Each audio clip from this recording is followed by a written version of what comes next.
by Logitech G, Pay Safeguard, Mountain Dew League, and ESEA.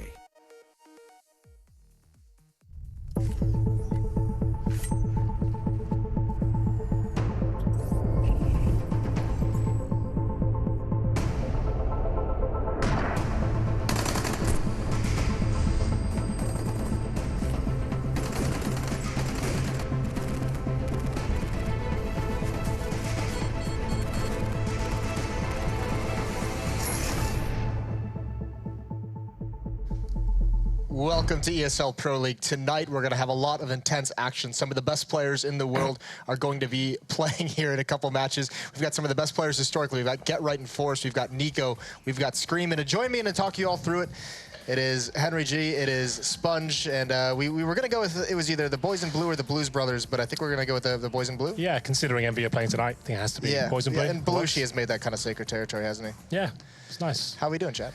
Chad, a bit too casual for me. Well, we've got all three different iterations of getting dressed up. You have just the button up. Yeah. I've gone for the casual t-shirt underneath with the shirt open, and Jason's gone for the school teacher look. Yeah, well, someone's got to alpha all these betas on the desk. All right. Fair enough. Yeah. Well, let's get to it. Shall we go on? Yeah, shall we move along? This is the third week of matches here in ESL Pro League, so let's check out the standings over in North America, see what happened last night. That one has been pretty much dominated by who you'd expect over in that region as we had the past. Oh, this is going to be Europe first up. So, yeah, this is these standings have been just kind of going. They've changed so much depending on who's going to win each one. They seem so close. There's some teams at the bottom you'd expect to be at the top. It's been all over the place. Yeah. It certainly has. And your favorite team, NiP, not performing too well yet. That's my favorite team. Is that how it is? I think it's Henry's favorite team. Henry always wearing the NiP Fun fact, gear. Yeah, NiP has behind the scenes predicted NiP to win each of the last like 6 events. Do you mean Henry has behind the scenes? Yeah. Okay, you said NiP has predicted themselves to win. Oh, did I? You probably have as well. I would say that at least they're confident, you know? Yeah, there is confidence. But yeah, the European standings are all over the place. We just saw Virtus Pro jump from like, or not Virtus Pro, who was he yesterday, jump from like 7th to 2nd? Yeah. Astralis. Astralis, that was it, with just 2 wins. And we have, like you said, we have Nico tonight playing for FaZe. He basically helped Mouse Sports get to the top of the ladder, and he's like, see ya, I'm out. Peace out. Enjoy. I'm coming for you. Yeah, let's hope. I mean, it's good that he's on FaZe. That hernia that device has, he might have pulled one of those with all the carrying he was doing. All right, NA standing. Let's bring it up. We'll see exactly what's been going over on the other side of the pond. Can we do that? No, that's not gonna. Hernia is a serious business, Jason. Yeah. I have one in my groin from too much heavy lifting. Not joking matter? No, definitely not. All right. I'm sorry. I apologize, guys. Take it back. Yeah. Do you want to see the NA standings, Jason? I have them here for you. No, they're going to come up pretty quickly here. Okay, well, Cloud9 are at the top. Okay, are they? Yeah, tied with Liquid. Nice. Followed by SK. Okay. SK's undefeated, though. Yes. Doesn't matter who's undefeated. Well, I mean, it does matter who's winless, and we still have, I think, both your Australian teams are 0-12 combined. And Rush. So, you know, we have 3 teams who are really underperforming so far this season. I would certainly say so. The scrappers at the bottom. Yeah, and then Selfless is going to be 11th and everything like that. I mean, that's kind of what you'd expect in that top-heavy group. Optic is sitting 6th. They've had some of those roster struggles, the in-game leader departing for Team Liquid, so that's a little bit unfortunate. Do we expect anyone to rise up from where they are down below, or is it pretty much kind of logical of where everyone is at? Well, you've got to think about complexity as well. Got some British guys in there. They're probably going to rise up from the ashes as usual. That's what I'm thinking. Yeah. On a serious note, Immortals are likely to rise up there into that top 6. You know, they're at 4-4 at the moment.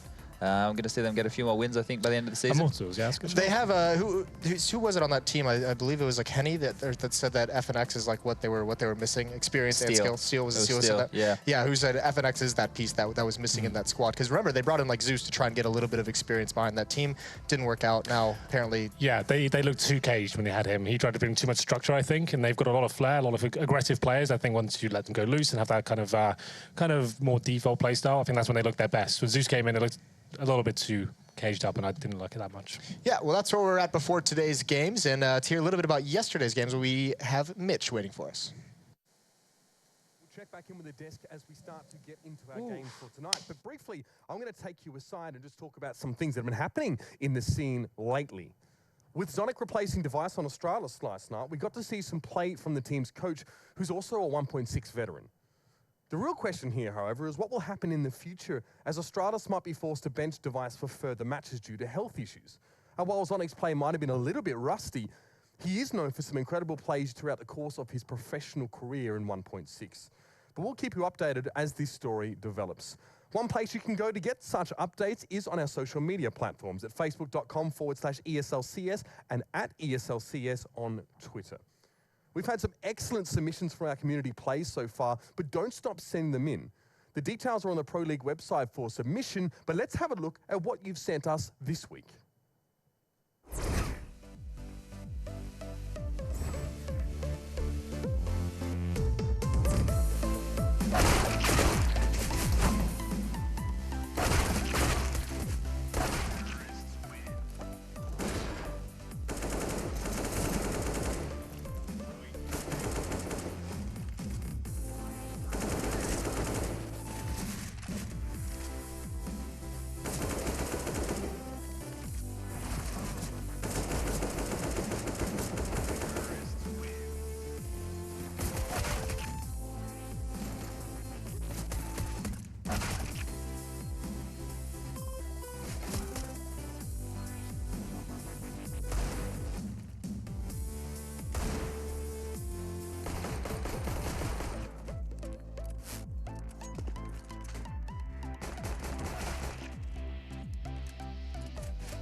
Really enjoyed that last clip from Schofield. Some very strong frags there. Did you guys have a particular favorite of that compilation? The lower B Glock montage is pretty nice. That was pretty Burst fire all the way, actually working in CSGO. Yeah. It's pretty good. Well, look, lads, we're coming in on Sunday into the office. We're going to load up the ESCA, and I'm going to get myself on that Play of the Week.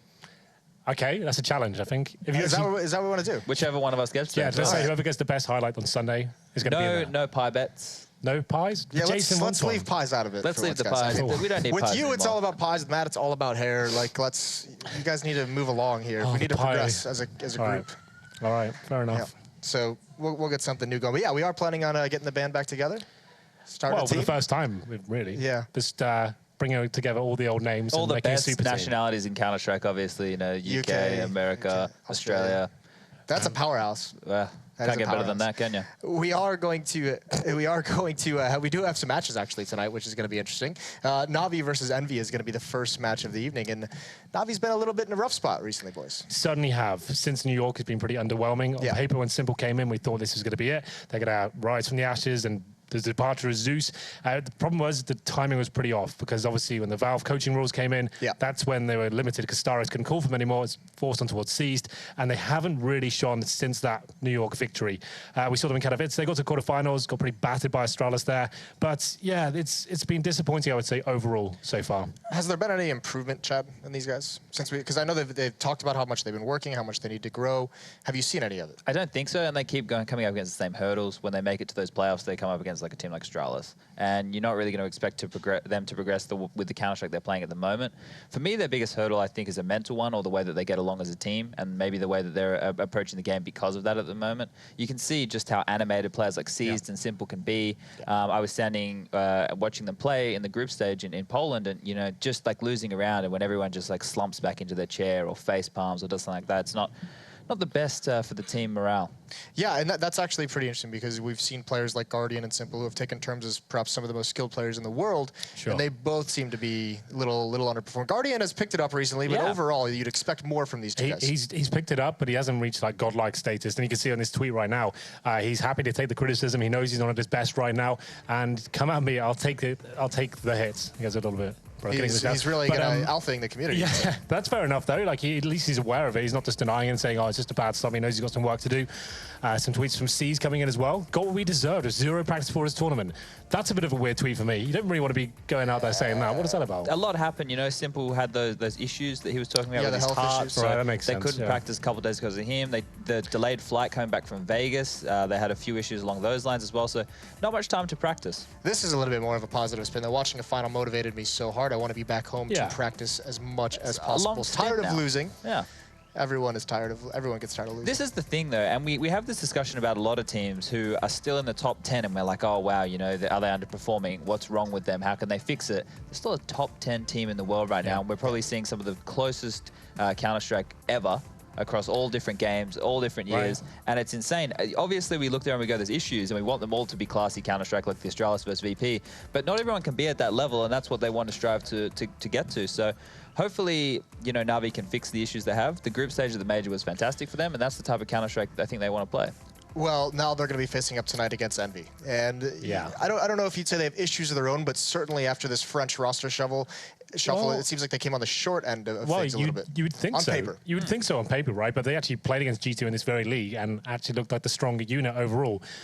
Since the addition of Scream, that was like he was trialing for them at that point when he came in and he actually blasted them. Like he completely blew them out of the water. It was kind of nuts. It's very difficult to take anything away from that. It's one kind of matchup, very early days of both lineups. Both of them looking quite weak right now. Still G2 after a lot of practice. They haven't been to events recently at all. And they're still looking like they're quite ropey overall as the unit.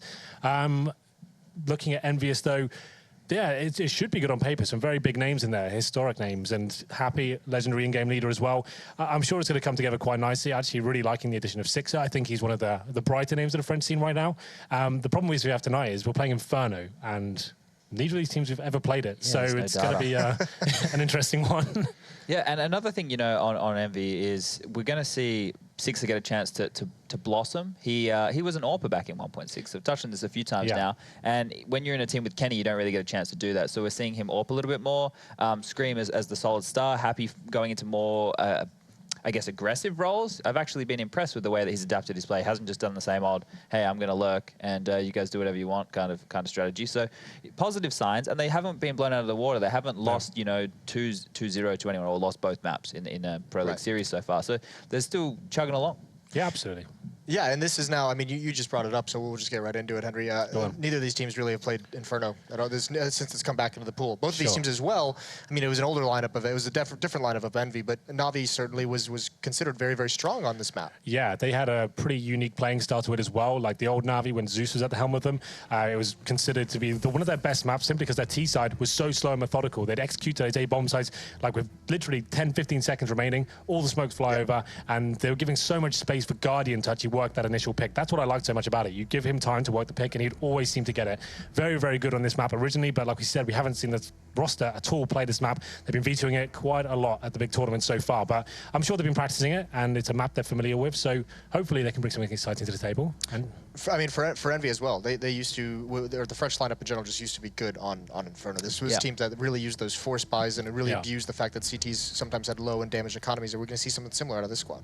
I would assume so. It's not so easy to have the lurk on this because you have to take Banana territory and the Boiler and Holes territory. So Happy, you know, can late round lurk, but they need to play more as a unit and have more executes to get territory. Yeah, classically EnVyUs on Inferno, this is where they really kind of established that 4 players on one side of the map, Happy on this side.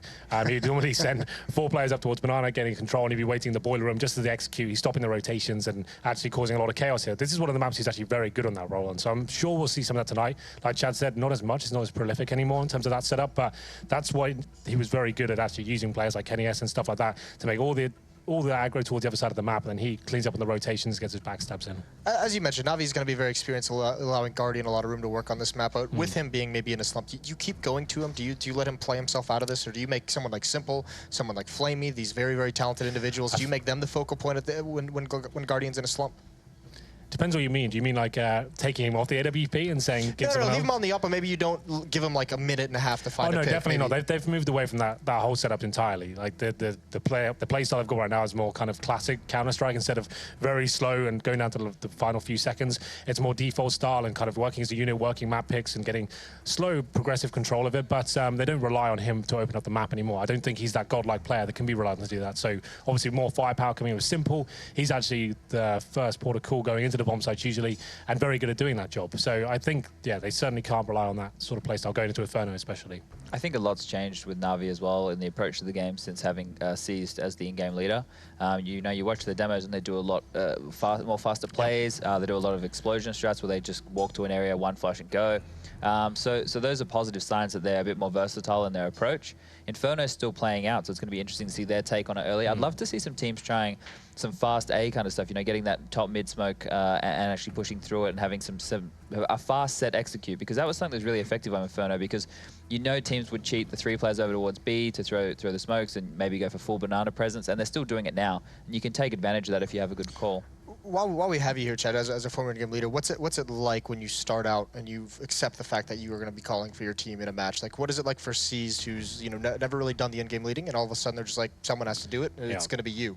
What is it? What is that initial like 4 or 5 months like when you start to take over as a leader? I don't know. I did it basically throughout my entire career, so it's difficult for me to look at the point of where I was just thrown into it.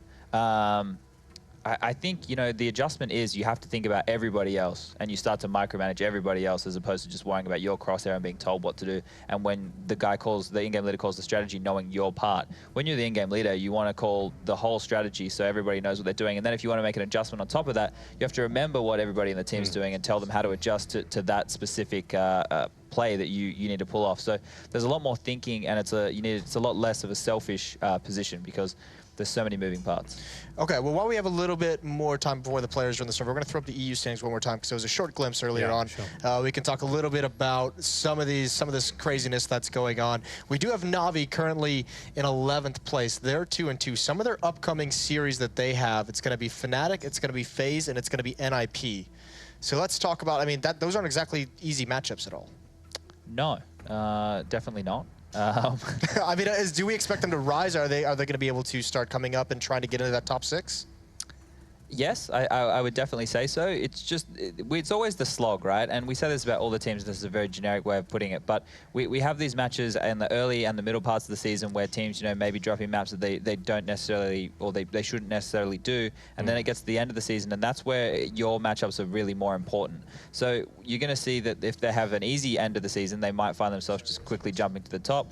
If they, have some tougher matchups towards the end, that's when we get the struggle. That's when we see teams missing the playoffs, like we saw last season with Na'Vi, not making it and that kind of stuff. And they had that great run at the start as well. So we're only week 3, remember, as well. It's a long way to go yet. So teams right at the bottom there, like the Astralis, you feel like they're going to bounce back. I don't think that was actually fully up to date. I think that was before yesterday's matches. Right, okay. Well, the Astralis now number 2, right? So obviously that shows you each week they're jumping up like 10 places, right? So they're still very early days. Well, we saw that as well with I think it was North, who was like 10th place with 2-0, and then they won 2 maps over G2, and then they jumped all the way up as well. So craziness over in the European division with just what one win can mean for you. Yeah, absolutely. The thing is about EU Counter-Strike as well, like anyone, even within the top 30 right now, can beat each other. Like it's not really that consistent. The teams are like a lot of roster changes going on, and everyone kind of establishing themselves. A new map chucked into the pool as well. It makes things very difficult overall to kind of make these predictions, right? So going into this one is a classic example. Like it's a map neither of these two teams have played before, still very new in the EnVyUs roster. We haven't seen them at an event or anything. Difficult to predict what they bring to the table. So that's why Counter-Strike, I would say, is probably at its most exciting point it's been at for a very long time. Shall we stop filling about the teams and start talking about my new favorite map, Inferno? I would love to. Yeah. It's my favorite map. Yeah. So I think something which is really interesting for me, and people are saying it's overpowered, is that boost towards the B side that you and I like to use. I don't think it is either. They need to learn how to deal with it. Something which I think is really unique about it is how it enables them to retake B or potentially peek on the Ts as they're clearing that site. And if it can be used really well, it's a great way to grab a cheeky frag. I think the adjustment is going to be pretty simple. It'll just be throwing a Molotov behind that smoke. Yeah, that makes sense, right? Because that's always the go-to thing. You're going for 1 kill in that position, and you're dropping back. It's a one-and-done position, right? But there hasn't been a hard counter to it yet. I've heard speculations of a decent Molotov that can be thrown. Yeah, Alex threw that one out there. Yeah, right. He did. He gave it away. But the thing is, like, I haven't really seen anyone properly hard counter that position. It seems every single time you're up there, you're guaranteed a kill at the moment in top-level play. But that's just signs of the infancy of the map, and hopefully that will be adjusted. I don't think it'll be a viable position like the next few months. I feel like it will be overused, and people will start to counter it with either HE grenades or the Molotov that can be checked I don't remember who it was exactly. I think I brought it up in a clip somewhere. There's been too many events recently. Go on. Welcome to hell. Yeah, no, this is lots of fun. This is the best job in the world, Jason. And we get to talk about a computer game all the time. So don't be salty. Yeah, go on. They did the wall smokes across the site, right? They did the wall smokes across the site. And then, yes. Yep. And then the idea is to flash the guy on the boost and then just face him, not smoke CT. Yep. They just had bad timing and they didn't get killed. That's very viable these days. That was very prevalent in Source as well. Instead of actually going towards the bomb site itself, you focus on CT spawn, and then you're actually going through ruins and then backstabbing the guys at oranges and stuff like that. So that's already. Let's talk about you guys. I know from just watching this map a little bit at all these events that we've been at. I know there's a couple small tweaks. Like, are there any like changes you guys would like to see? I know we specifically talked about one. If you're wrapping through construction, there's that little cubby, that corner to the right of the door. We saw JW play in there. Yeah. That makes that a very, very hard room to clear. Like things like that. Is there any small tweaks that you... Yeah, I think that one right there is one of the hardest places to clear as it is. You know, the sandbags they can hide behind. They can set up crossfires on either side once you actually get in. You can't even get in construction really with that point. And we were talking about it, even if you Molotov the guy, that's just denying yourself entry. So that's something that, you know, you could probably fix pretty quickly. I know people are talking about Banana needs changes, but I think we need to see how that plays out first. Like something massive as that. It's way too early to tell. Like when Nuke first came out and the current version it is slow tweaks every 2 or 3 months, right? I think we need the same thing. We need to see more games on it. We need to see more competition online as well. And it's kind of see where the problem areas are. If you see a team focusing on particular strategies over and over again and everyone starts doing it, that's when you think, okay, this position might be overpowered or this certain Molotov might be too easy. So it's really difficult to tell right now. I'm quite happy with the way it's playing because every single time I'm seeing it, someone brings something new to the table, which is quite cool. Now, this map, new to the map pool, obviously, as we're talking about, last year, Virtus.pro, the reason why they got back on track, part of the reason why they got back on track is they were one of the first teams to really bring Nuke into their map pool and be effective on it. Is this a map that Na'Vi, as people who are formerly good on it, is this a map that if they can get this back into the pool, you can start to see a little bit of light at the end of the tunnel for these guys? Difficult to say, Jason, until I see them play it. Yes, I know. That's why I'm wondering, is this something that... definitely. If they can kind of go back to the kind of style they used to play, and maybe that they can go to those set pieces once again, allow Guardian to come back to life, maybe it is going to be promising for them. But right now, the whole map pool looks a little bit up and down. Yeah. Like it's sometimes they have really good days, and sometimes they don't turn up at all. Inferno coming into it, I think that's a positive sign for them. I think it's a bit of a shame them losing Dust 2. But still, Inferno, like we said, was a promising map for them, and hopefully it will kind of revitalize their gameplay, and we see kind of some signs of life, like you said. Their map pool against other top tier or tier 1 opponents is the issue, I think, you know, or part of the issue. They're okay on, like, they're pretty good on Train. They're pretty good on Mirage. But then you go over to a map like Cobble, and they have a lot of struggles. You go over to a map like Nuke, and they also have a lot of struggles. So they have to, and they don't play Cage.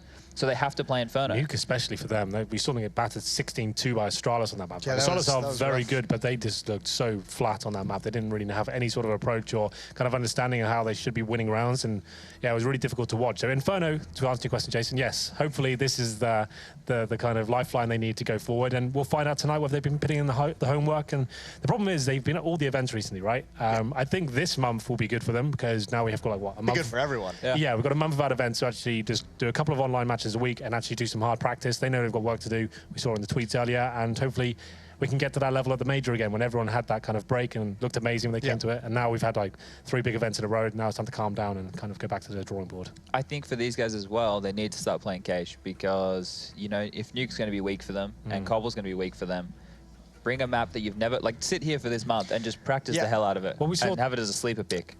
Go on, Jason. I've actually asked StarX that exact question at Pro League Finals Season 2, actually. I talked to him. I was like, why don't you guys sit down for like 3 weeks, just grind the hell out of cash and just surprise someone with that pick in a series. No one will know what's coming, and they'll be so incredibly surprised that you're picking it. It's a good thing to do. We saw Cloud9 do that at Katowice with Nuke. Like, no one thinks they're going to play that map whatsoever. They turn up and beat VP on it, right? They just, like, they didn't even veto it. They thought, okay, Cloud9 have definitely vetoed that. It comes in, and you kind of just chuck it in as a little wild card. He brought up the one good counter to that argument is the fact that if you're actually, I mean, you can theory craft it all you want, but these guys not playing cash. they have to play it against someone to see if it's going to work. And at that point, everyone kind of knows you're working on it. At least with Cloud9, there was that whole story about them not playing against SK, the whole thing where they were turning each other down for scrims or whatever it might have been. But like just having it on the radar, just in case you want to play, if you know a team, like just to know that if you go up against a team, you know they're automatically vetoing this map every single time. That almost gives you a free veto, right? Because you know we don't even if we don't play that map, they're definitely going to veto it for us. If you see a team like North now, they used to be famously, they didn't ever touch cash. But now that they're not happy to play it, but they will if they have to, right? And it's not always amazing to watch, but the fact is they don't have to automatically veto it every single time. So it gives them something, a little bit to work with. They know the other team doesn't like necessarily playing it. They can allow them to veto it. Just having it on your radar just to fall back onto if needed. Just so it's not an automatic veto for me would be something. If they want to be super secretive about it, back in the Sydney Underground days, right? No one in Australia, would play us because we'd just destroy them, right? It wasn't fair. So what we did was we made 5 other Steam accounts, and we. How would you get games against top teams? It wasn't against top teams. It was just against anyone. We literally couldn't practice anyone. Okay. So we didn't care who we played. Very specific problem here. We just played against anyone. So they can practice against any noob team on it. You know, get a good feel for it, and then pull it out. Well, there you go. That's the solution. We've worked it out. This is why this desk has come together to work us out. Actually reminds me of a little story from back in my day. If we're gonna go back to some stories. I only went back 8 years. We're probably going about what, like 13, I think. I want to say. Okay, go on. Let's hear it. Yeah. So we had a team back in the day in all the Midwest small lands that would just go and win. It was all like the invite players, and no other invite players were in the Midwest. So it'd be like me and my brother, the Bears, back when he was a legend. Just a bunch of like Dominator, who was in Team 3D, Sunman as well, and like eventually it gets to the point where no one wants to go to those tournaments and like pay like the $100 entrance fee and then just get knocked out immediately. So we ended up having to start using aliases when we signed up for those events. What was your alias? I bet it was Jesus. Good question. Let's go. We called ourselves the team was the Macho Men, and I think someone was like Chuck Norris, someone was like James Bond. Yeah. So you didn't even try and make it believable. No, we didn't at all. Well, that's a terrible story. It worked. Henry, do you have any stories? I'm trying to think of a story that's relatable to those two. I've got lots of stories. Something that's maybe not appropriate for this broadcast in terms of fake nicking and turning up to tournaments. No, I don't think I have one of those. I can. Come on, Henry, tell us about the last time you catfished. What about that time you beat Fifth Laurent? What about that time you beat Fifi? That actually hasn't happened. Oh, well, we've got stories. Yeah, you've got a story where you beat for Baron once, didn't you? Yeah, that's not a really interesting story. Maybe we should try and do something else, right? Yeah. Well, here's what we're gonna do. There's a little bit of a technical issue, obviously. We're having a little bit of a good time. We'll think of some more stories. There's a little bit of technical issues for some of the players. So as soon as that gets fixed up, we'll be back. We'll get this match underway. So stay tuned, and we'll be right back. ESL Pro League is brought to you in part by Logitech G, Pay Safeguard, Mountain Dew League, and ESEA.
And welcome back, ladies and gentlemen. Finally, we are pretty much ready to get this game started. I don't want to jump the gun, but it is going to be 11th place versus 5th place, Na'Vi versus EnVyUs. The boys in blue with actually a decent showing so far this season. Yeah, to the surprise of many, it's more about, do they stabilize now? Can they keep stringing it together? It's a bit of a one-off performance. I think a bit of a grudge to be fought out in their previous game. Match, you mean? Yeah, exactly. Sure. But they have picked up other wins outside of that as well, so they're doing perfectly fine for themselves. And this is a great display. This is very exciting to watch for me. I love Inferno anyway. Two teams who've been playing it a couple of times in practice. Na'Vi's picked it up. They've been working through it. No officials yet. That's the thing. So they have been working on it, but we'll have to see how much they've really brought through. So exciting for both sides. And the coach of EnVyUs, Malik, has said that it's been an incredibly good atmosphere in the team. Everyone's in very high spirits. He actually believes that Scream was just the play they needed to bring them together and actually really raise the mood, which is interesting because the deal doesn't really say too much publicly. But these guys seem happy. But let's go. Straight down mid. Love it. All right, Na'Vi. Beautiful, beautiful stuff. Problem is that EnVy are actually in second mid, so they can kind of get pinched on. We'll see if that actually happens. Simple's in a great spot, though, playing through apps. You can at least kind of isolate a couple back and gets overwhelmed. Jeez. Scream is off to a start. And I guess we all thought maybe it was a bit of a one-off performance where we saw him really going at it against G2, but he seems to be really just keeping this performance up. But how many times have we seen top pedigree CS from Scream? Very true, That's just very it. true. Guardian's going to have to receive. The flash doesn't fully affect him, but RPK's in his face before he can even respond. And Edward in quad, it's Scream yet again, striking once more.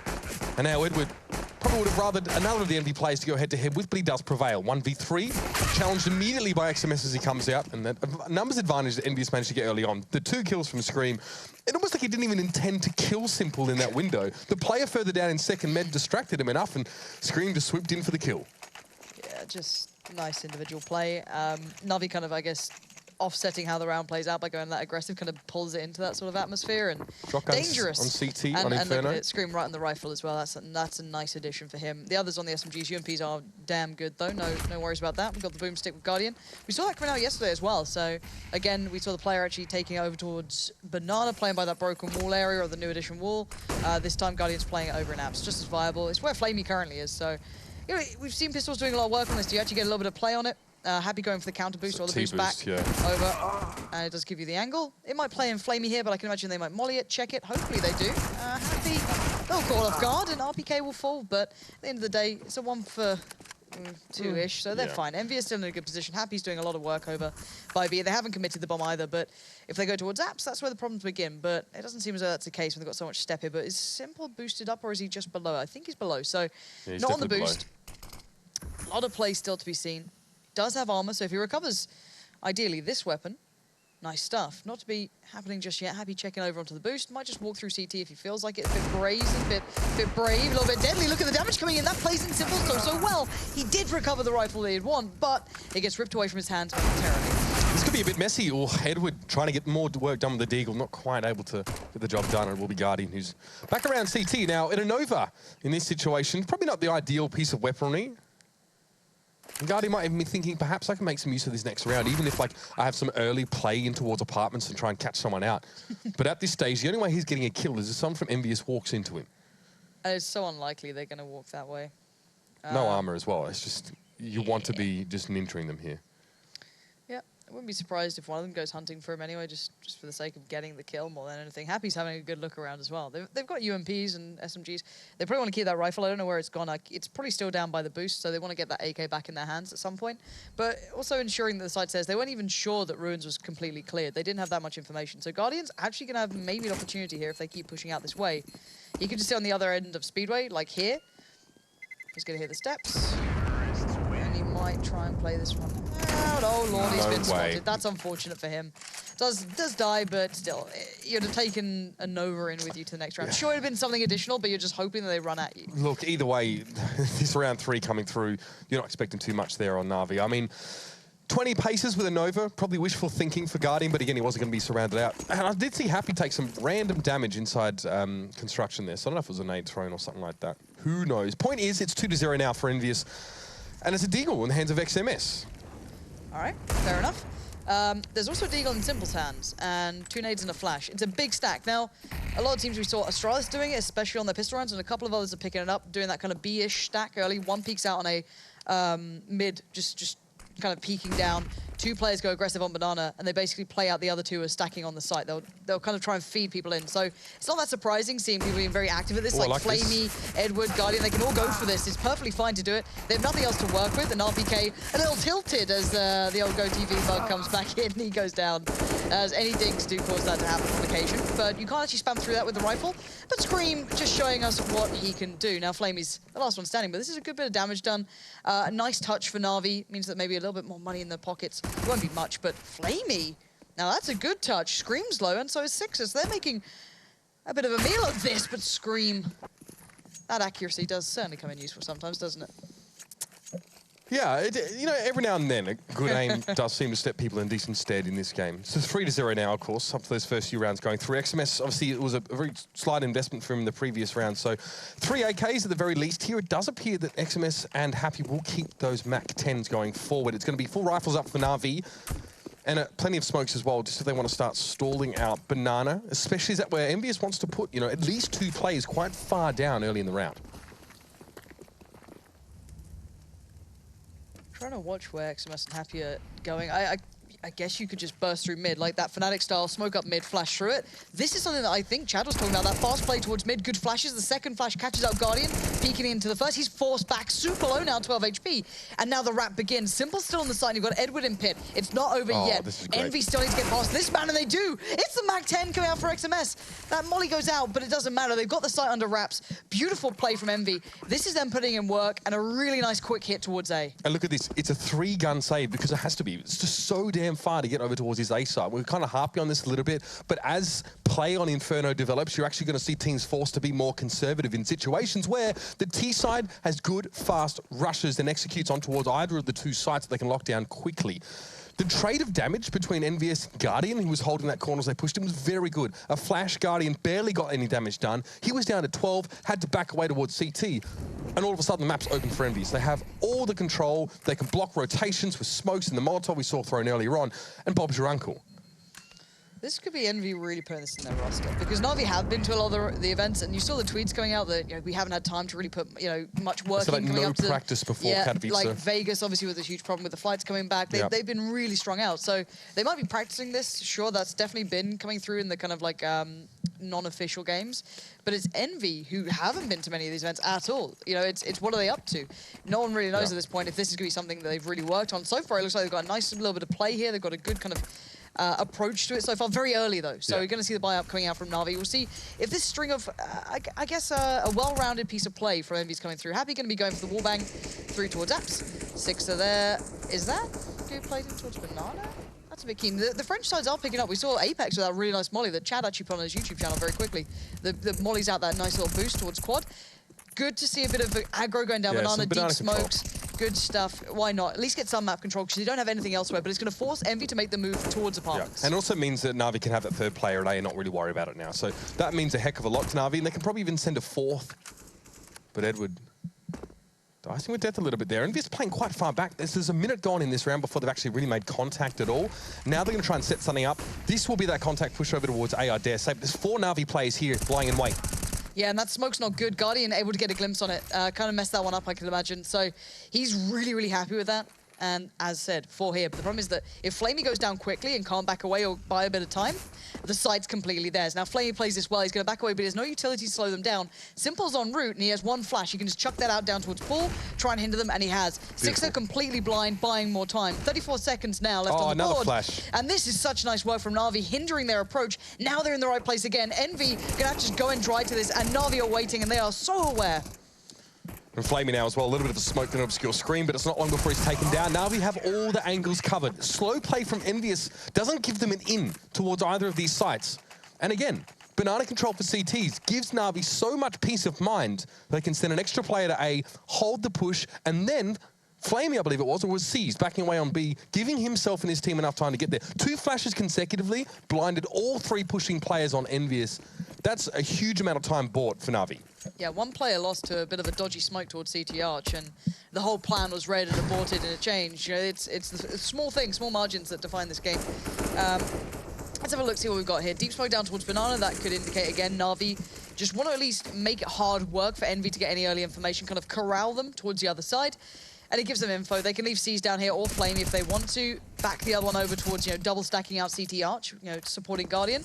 And it also gives them a great plan as to what's going on. EnVy aren't being subtle on this. Certainly not, but will they commit? That's the next big thing. They've got complete apps control to a degree. Simple's watching the boiler push, and that's the spam. This is something that Rain was doing a fair bit. You can molly it out. We've seen that happening not too long ago.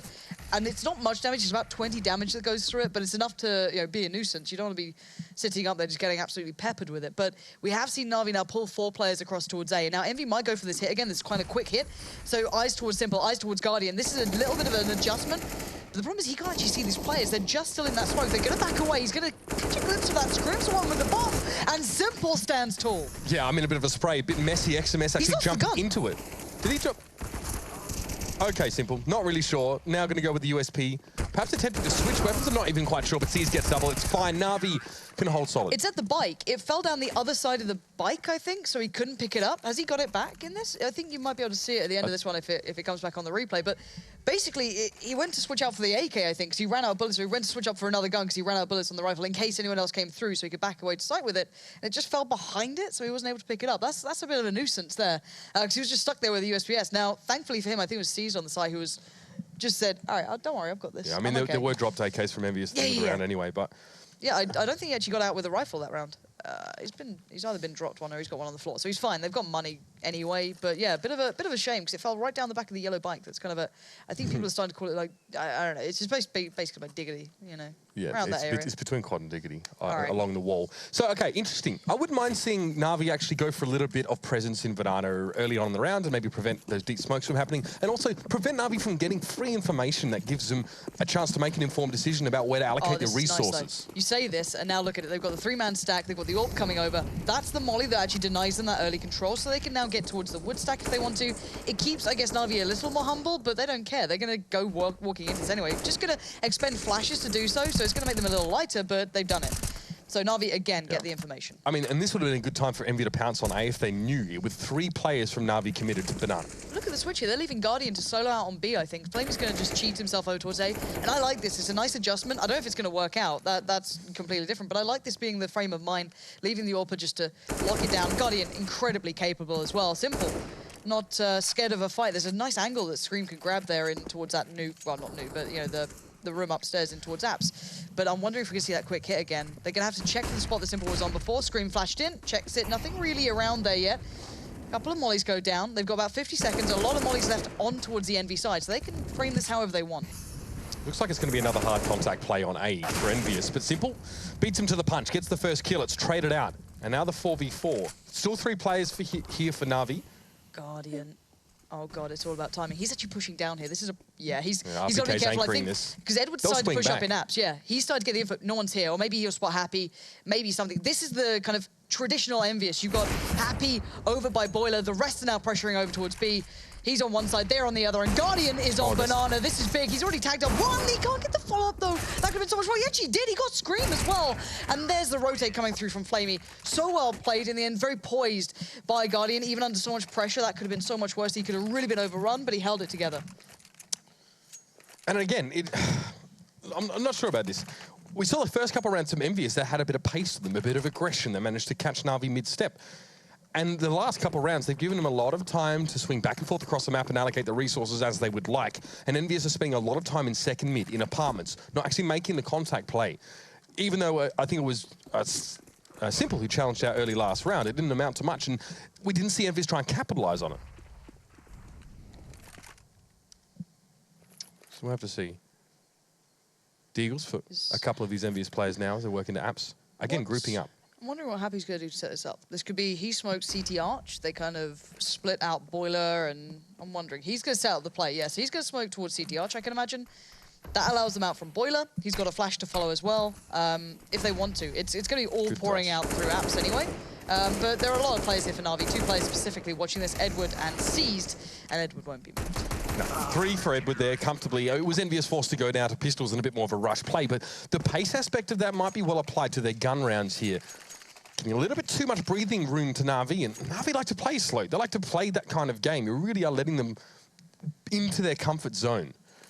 AKs and a Khalil board up for EnVyUs here. Do we see more pace? Do we see challenges in Banana? Na'Vi will commit 3 players initially to B, so we'll probably see them try and stand and face, get an overmatch and trade out positively here. And it's not terrible that EnVyUs aren't committing players to try and challenge us out, right? Na'Vi probably have any sort of overmatch, but what we want to see from them is over the rest of the map, over towards A, is that they hit it hard and fast. Right now, A is vulnerable with 2 players for Na'Vi. Here we go. This might be that quick hit. These could be, or they could be the deepest smokes towards CT, one towards CT Arch, one towards Library. I think it is. That's the deep CT smoke. And let's see how this goes down. So there it is. It kind of forces the player to either commit or just completely back away, but you can see the utility that Na'Vi have being put down in this place, but great flashes has allowed them through. Now Edward, oh, that's a gift from the gods. RPK, nothing to be done there, but EnVyUs have one out on CT Arch for now. Yeah, much better. They've got progress towards the site, they've got the numbers, and now they're able to face down single players as 2s and 3s. Edward's flashed via mid. Not much he can do out of commission for the moment, but Flame is wrapped around. Now needs to deal with Graveyard at 6, standing and delivering. Edward had backed away in towards apartments, so after getting flashed, essentially making himself useless in that situation and being forced to wait. Now Happy can bring up the rear. The trap starts to close on Edward. Fear been spotted. Oh, and there it is. A little bit awkward, but, you know, it's fine. He gets the upgrade, he gets everything he wants. Nice adjustment from Envy, just real solid hit there. In my opinion, it's that pace and setup element from the force or the deagle round they played applied to their gun round. So they had 3 players at CT Arch on the T side, so you get them all the way through up and mid. That's a very good start for you taking that site. Now, 3 down towards B this time. Is Guardian with them, or are they doing Guardian going the long route around towards A? Okay, so this is again a little bit different from Na'Vi last time. Oh, it's simple on the AWP, so they're going for the double AWP here. Something that Fnatic have started to run throughout their practices as well, though. If they're in trouble, if they're starting to feel pressure, they'll go to the double AWP on the CT side. Simple takes a lot of damage there. Now, an inordinate amount of damage. Yeah, a lot, from let's put it that way. Molotov. Now, he's not actually stuck on this side, so you've got both AWPs coming over towards A. Again, it's almost like that weird overpass hold they had where they're both playing toilets together, but Guardian's going to show him how it's done so far. Sixer goes down, bomb spotted. That encourages Na'Vi to flex down towards B, but the problem is that RPK was waiting there. So now you're going to, again, see Simple having to come back around. Now they're a little bit worried. So they're actually splitting up Na'Vi pretty well here. EnVyUs still have the utility to make that quick hit if they want to. Just lacking players, and also there's a Guardian in their way. Brave as you like. Pushes forward down towards Boiler, backs away from it, but still, this is keeping EnVy on their toes. Great round from both sides. And I love RPK's role in this map as a pivot here. You see, he's been here the whole round. He gets that one player who pushed 2D that was flaming from Na'Vi. He does go down a Simple, and now Scream's going to try and step up and fill those shoes in, but there's still 2 AWPs on the side of Na'Vi. EnVyUs need to respect this. Oh, Simple. A centimetre away, and you just wouldn't expect Cease to be out in this position at this time. Just wanted to buy a little bit more in the form of seconds. He makes XMS turn, and look at this man. He'll burn alive, sure, but it's worth it for what he did. And now you're down to the last 2 AWPs. Now this could be a problem if there's a retake coming in, but we'll see what Happy can do. The other 2 Na'Vi players are coming up Banana. This is weird. He gets the 1v1 against Simple, and Simple's already low. But would you expect the last 2 players to be on Banana? No. Time is running out. 10 seconds. It's done. It's over. Na'Vi regain control, even though that looked very on a knife's edge. Maybe even a different story if that smoke for Happy went toward... Yeah, okay. That's quite annoying. But why, Bike? But why? Yeah, I mean, yeah, Happy obviously had to choose between CT or Banana. So I'm really interested in the play around RPK, though. I mean, this isn't obviously going to be a gun round, but he's often the spearhead if enemies decide that A is not working for them. I honestly think their T-side's been really weird, Lauren, and their pace has been quite hard to read into, especially the way they work A. It's very slow often. The rounds where they are fast, if they hit A with 1 minute left in the round, they're usually winning it. I think teams are just getting used to what works as well in officials, because this is the first official for both teams on this map. They're short practices or something, but it changes when you go into these environments. Sure. So you're just kind of seeing what works, if those kind of keen mollies you've been doing actually pay off, if the positions you've been working out, the hits you've been planning actually create the atmosphere that you want it to. So I think EnVyUs, once they realize, okay, maybe we can depend on this, that's quite good. But I love this aggression. This is what I like to see. It's something that Alu was so good at it as well. JW in the previous iteration, any sort of aggression down mid or into apps through like any sort of variety. think it's great. But it does become a little bit predictable, though, in I guess, specific cases. It was like when we saw Fnatic on this map just yesterday, I think it was. You knew that as soon as they were on like a bit of a forced-up buy on the CT side, they're going to try and take Apps control with limited weaponry. They'll always put JW in there, or always put someone in there with someone else to just try and get some control back, because they know they can't really challenge out on Banana. But this is it. This is what I love to see. Now, the problem is they're all in second mid, so Guardian's, he can't really stay out here too long. He's risking it now, because time starts, becoming a problem when they can get to second mid and just wander around. Happy but I just checked mid, by the way, just as Guardian backed away. I mean, and look, Na'Vi and Guardian should know specifically that there is going to be a pivot player left back mid, because RPK is always on the other side of the banana smoke. So should know that. This could be that fast hit, Mitch. But look at Guardian's position. This could be a problem, because he's so close by, and it's kind of hard to pull back, but they're not. They're delaying it a little bit here as well. Okay, there's the flashes. Guardian, why are you staying here? That molly is phenomenal, though, seized. Getting 2 for free almost there. They just run through, blind it up. Guardian. Oh, it's falling apart. Oh, Envy. Sixer on 4 HP in a 1v4. And it's done. It's done. Good Sixer stuff, ain't no fixer, Lauren. Not when it's 1v4, that's for sure. Oh, I didn't even intend that last part. Okay, so interesting push down mid there from Guardian. Like I said, he knows there's going to be a player there. When you put one player just a little bit further down, you have extreme control of the map. And he knew what was happening in second mid. All of Na'Vi did. EnVyUs taking their sweet time, and that has been their problem. I mean, to be fair, a lot of teams want a threshold of information, a critical mass of knowledge before they make a decisive push like that. But if you have confidence in your contact play, then you should be able to make a very fast push to a side and catch the enemy off guard if you use your flashes correctly. Yeah, and I think Na'Vi again a really nice read on how EnVy like to play these out. You're going to hear these steps. I think Guardian's already heard them, and you can see Edward already playing in Graveyard rather than playing on Balcony. He doesn't want to be overwhelmed by any of the, whether it was Tech9s with armor or whatever they're going to bring, and C's has done this. Now, Scream's actually considered it, and he connects, dirty shots like that, but Flamey's found him through smoke, so he kind of nullifies the threat. But there's still a gun loose, so that can fall into their hands, but they have no armor to play with it. But already Na'Vi have a good idea as to what's coming their way. Guardian waiting in apartments to receive. Happy now. Six is down mid, so he should have access to that radar. He's picked that rifle up now. For all the good that it'll do, because Guardian is whittling away at EnVyUs one by one. It's Sixer and it's XMS in the bomb, with the bomb in second mid, should I say. But Flamey's set to receive this. 2 flashes from Sixer. They can turn this around, but he's caught before he lets it go. Forced to try and take down Flamey and at least secure the trade. Now, oh dear, it's a sad story. Oh, he gets it through even the corpse, if I'm not mistaken, shooting down mid. Yeah. Okay, Sixer, not bad. 1v2. It actually becomes pretty possible here if he finds angles on them, right? And he's got room to work with, but time isn't on his side. Now, they're each on individual sites, and they're going to make this uncomfortable. Edward's going towards App, so he can play kind of retake through Balcony if he wants to, or he can sit towards Boiler, kind of lurk out between it. But Sixer needs to find a safe plant here, just kind of hedge his bets in the best way possible. So here we go, yeah. Flash goes out. Edward, known for playing on the balcony, so he's going to be considering that straight away, but there's very few safe plants. He's chosen one, but Edward's going to come in close, and there should be Edward winning this out, but Sixer's buying time here. This is good. He gets the shot as well. He's down to the P250, gets it out, chases him down, and now it's a 1v1. It's going to be simple with the AWP, not the ideal weapon for this scenario. Sixer won't know where he's coming from, though. That's the issue. Time ticks down. Sixer has heard nothing. He hears the drop, though, now for the shot. It's Simple to take him. A multitude of locations where Sixer could have been, but Simple finds the right one. He finds the frag, and that's going to be Na'Vi with 8 on the board. Of course, Simple walks through Apps with the North on the retake. Of course it drops down and no cares given, shot straight into the corner. Yeah, so well played, though, from Sixer to be able to create that situation. He brought it really, really far back. Credit to him for being able to do that, with no armor as well. So he always had to be the kind of dominant element in all of the 1v1s he was playing. But yeah, well played to him for that. But it didn't get the round on the board anyway. And it does mean that Na'Vi's money's still fine. They were already on a nice, kind of robust amount. I actually wonder if it was almost better for Edward to play full retake there once he hears the bomb planted. But hindsight's 20/20, definitely. But yeah, probably should have done that. Guardian, oh, they're feeling confident. This is a problem. Guardian, run away now. There's wall bangs these days. Get the hell back. And he was going to reply to one. If Happy was still in that spot, I wouldn't even be surprised if he got something going. And EnVy have taken over Apps, but you're still terrified that Guardian's just going to wander down again at some point. And the Slovakian now seems to have found his legs. He's back and forth, even thinking about the peak towards mid. That's the little rushes of impetus that give us those great plays from players like Alu especially. A bit of aggression goes a long way for an AWPer. And now it's going to be Scream to Smolly over. This is just to cut off that CT arch, at least for the time being. Guardian is intent on staying to the front lines, but that shot came through from Seized off towards the side. Flamey was there as well. Doesn't get anything in the trade, not quite yet for Guardian. He secures it with the P250. One left, it's RPK.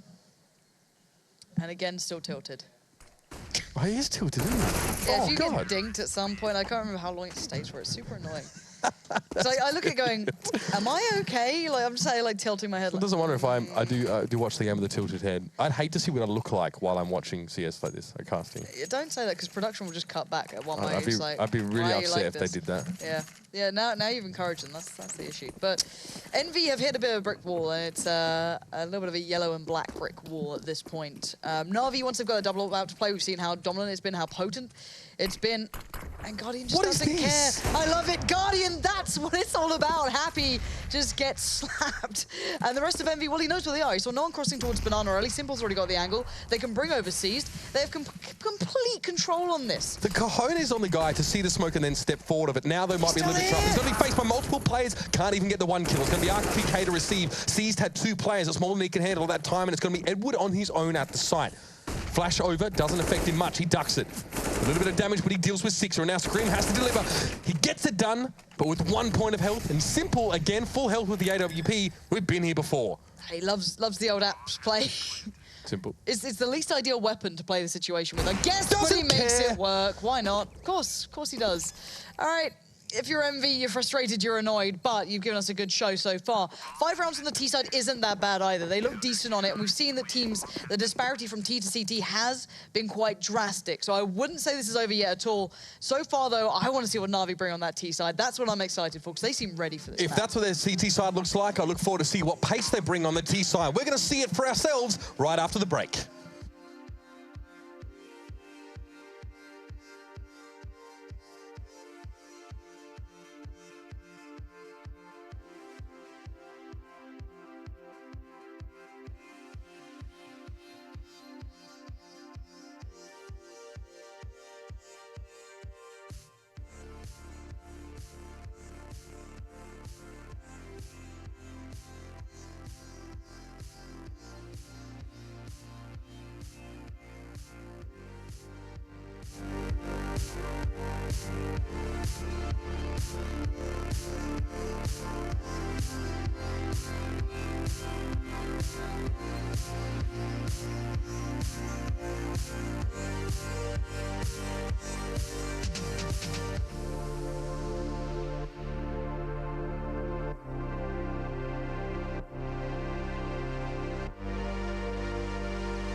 It's 10-5 at the half as Na'Vi show just how skewed this map can be at times, at least in the early stages. A 10-round CT side was pretty indomitable.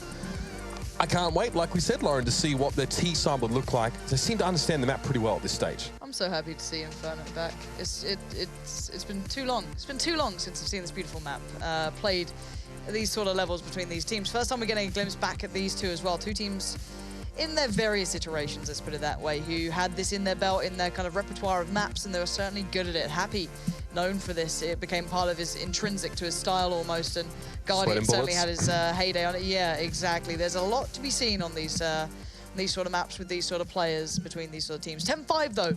Na'Vi's CT side was robust. Envy brought a nice bit of pace to it though on their T side. I quite liked some of their hits. The first few rounds I feel like they did, and they really just sat back a little bit. I feel and tried to go for a pick-oriented comp, try and, get one pick and then sort of rush the site, but they never got that first pick sometimes, and they spent a lot of time chasing their tails around the map, so we'll see. Let's see what Na'Vi do, though, for this. Again, I love pistol rounds on this map. You can create some really nice kind of unique plays, and Na'Vi going through a 3-man contact piece on B, but the bomb's not there, and neither is anyone else from EnVyUs extra. No one's rotated yet. Okay, this is fun. All right.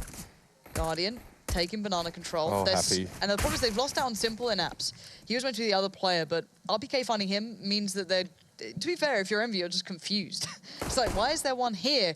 Guardian going to find Happy, can't follow up, and now they're all going to meet up on B, and off we go. Seized has a smoke, and they've just used it now. This seems a very strange hit from Na'Vi. I don't think this one went to plan at all. No, CT smoked an XMS to receive Edward. Seized actually pushed in, trying to secure the trade. I think it was for Guardian, but by the time he got to the side, XMS was already in a different position and allowed a crossfire to occur. So, EnVyUs will get the pistol, and that's precisely what they needed here. We won't really get to see any theatrics from Na'Vi until possibly the next round, or even the one after that, actually. Given how much they're buying in this one, they still want to go for it, Lauren. Tech9s are coming in. Get yourself in apps, flash yourself out now. You can do it these days. That's the early smoke that goes down. It's still pretty much to the top of banana, but it gives you at least some safety early on, right? You can just kind of hold it down. But yeah, this should be an apps play.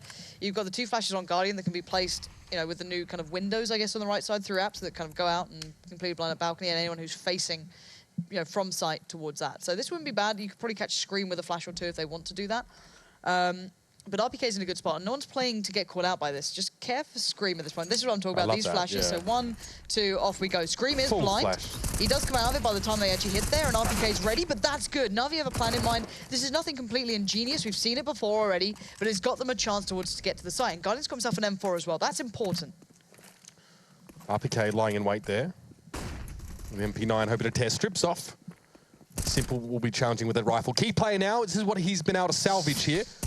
Biggest weapon in Na'Vi's arsenal. Needs to use it well, and he doesn't. He's double faced down by EnVyUs. RPK takes him down, but Flamey's there for the trade and gets a second. The Tech9, will there be more? Happy waiting now, and another Na'Vi player comes up. XMS kills his teammate, and now the 1v1. What is going on here? Flamey has such a good shot, and this is why he gets it done. Beautifully played out by Flamey. He's going to get that M4 as well, just to add insult to injury. But a well-constructed round from Na'Vi, and Scream got caught out then. He had the rifle, he had everything. If he's stuck in Graveyard, he would have been fine there. He probably wouldn't have caught the flash as badly as he did, and nor would he have been overrun so quickly by the Na'Vi boys. But you get Tech9s, you get P250s that close into your face. You're kind of coming out of a flash. You're going to be in trouble. So a bit of a problem there from EnVyUs to just get caught by this. Again, though, Na'Vi back in control here. 3 rifles now coming out. 2 UMPs. And for EnVy, they better be ready with those CZs. XMS just on the corner. Small piece to try and gain information. He won't see Edward, and Flamey has the option to boost up on top of him now as well. Backs away as soon as the flash comes through. XMS, at best, has seen 1 player in banana.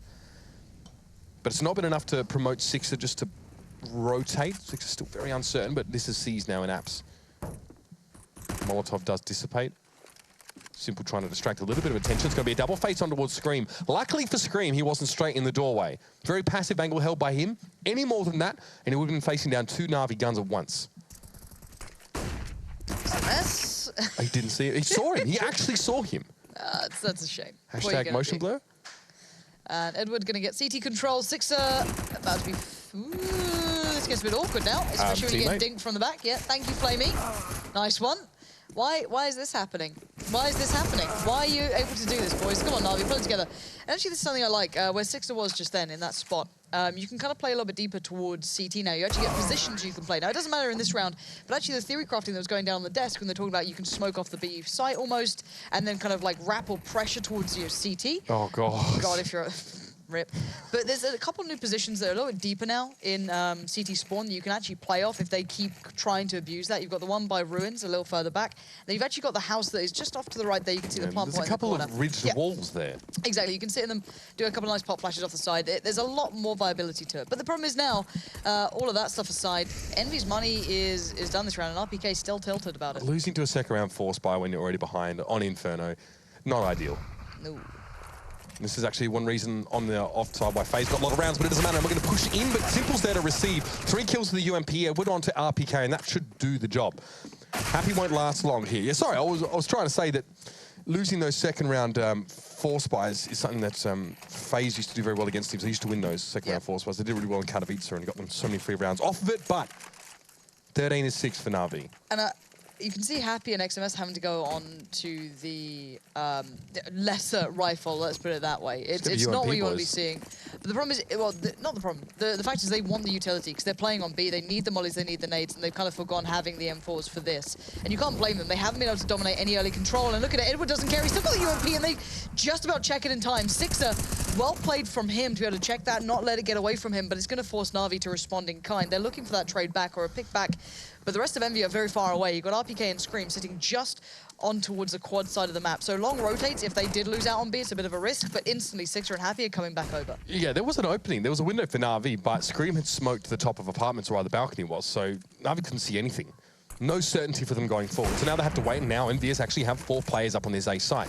But look at the rotate. Na'Vi again reading into this well. They're starting to feel out EnVyUs, and you know, when they get nervous. Guardian, even if he shows, and even if he dies here, it's not the end of the world. That's going to keep the players present more than anything. Sixer might start wondering, well, where is he? RPK's pushing for info. This is smart. They're going to find out soon. Na'Vi need to go towards B pretty quick here, because already EnVy have worked out they are not on A. If anything, they may be in apps, and that's about it. Ooh, XMS has to lock this down. Good smoke from him. That you can actually line that one up with the window. It's the perfect smoke now that you can set off, and he is in trouble. Going to sit back towards Nubox because he knows that Na'Vi are on the doorstep. Sixer is here, but he needs to hold on a couple of seconds, buy a bit of time. Seized already through towards CT, though. This is an issue. And ooh, that got a little bit close, but Happy found out the hard way. Now, 30 seconds. This could still be problematic if EnVy get a couple of kills, but Seized in such a good spot. Decimated. I'm really enjoying this T-side from Na'Vi here. The rotation back was perfect. They hesitated with the smoke and molly thrown down by XMS, but now they're on the site. Now there's 2 left. Make that 1 for EnVyUs. RPK is felled by Guardian. It's the zoom stick to get the job done, and Scream knows he needs to back away. 1 taps are much harder when you don't have a rifle. He's off ski, yeah. Time to keep hold of that. Look into the next round, see what he can do with it. But yeah, Na'Vi showing some real power on those hits, and that's something with that firepower they have, I guess, in their pocket, right? Even if, I guess if you look back at Na'Vi when they classically played this map, they'd still play it very late. So they're not particularly under pressure, even if they run down to the last like 20, 30 seconds, 10 seconds. You know, God knows how late they play this one.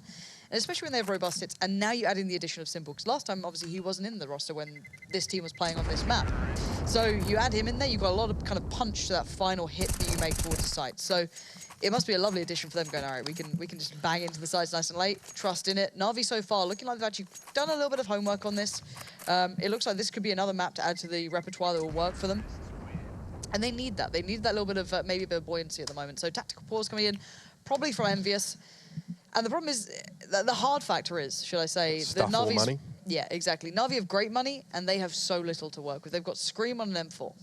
That's it.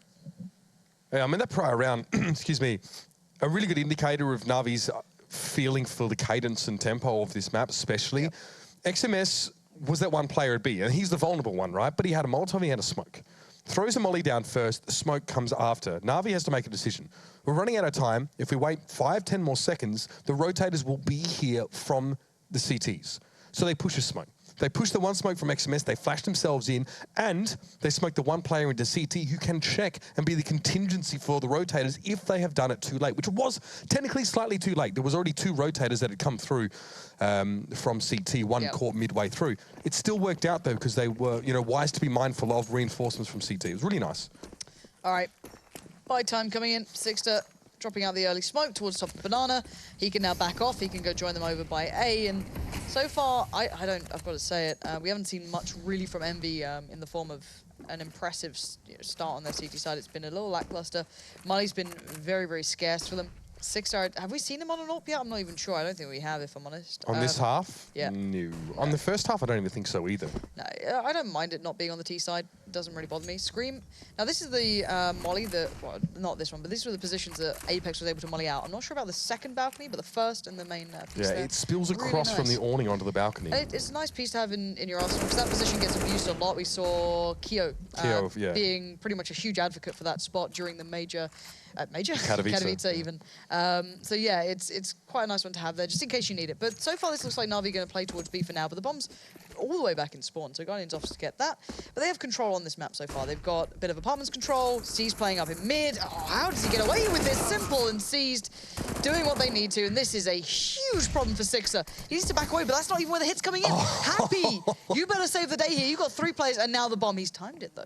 Has he been waiting for this final player to come through? He can get the individual 1v1 here. He doesn't know that, of course. But Edward and Flamey, they're already in ruins. He gets the tag, he gets the bomb down. Good work. And he backs away. It's a bit of a hit and run here. Does he know who else is at this B side, though? Absolutely not. He'll have no idea. He heard people cross. Perfect flash as well. He tried to do everything he could, but outnumbered, outgunned. You're going to go down eventually. And that's Na'Vi getting onto map point here. Yeah, and that's pretty much donezo at this stage. I do like that from Na'Vi. You know, whether they knew of how many players were at B at that stage or not, they seem to have an understanding. If we can just tease this enough, it's about knowing where your balance point is, right? Have we thrown enough flashes? Have we, you know, got enough kills over at A to know that we can guarantee, like, you know, more than 3 players here? Yeah. Then they go and hit B. I really love it. This map is specifically about those rotations. They're very important. Cobblestone has a similarity in that regard in terms of the information actually has a higher value on that kind of map, or it's harder to get. But it's match point. And EnVyUs, it's a torrid showing of weapons at the very least. Yeah.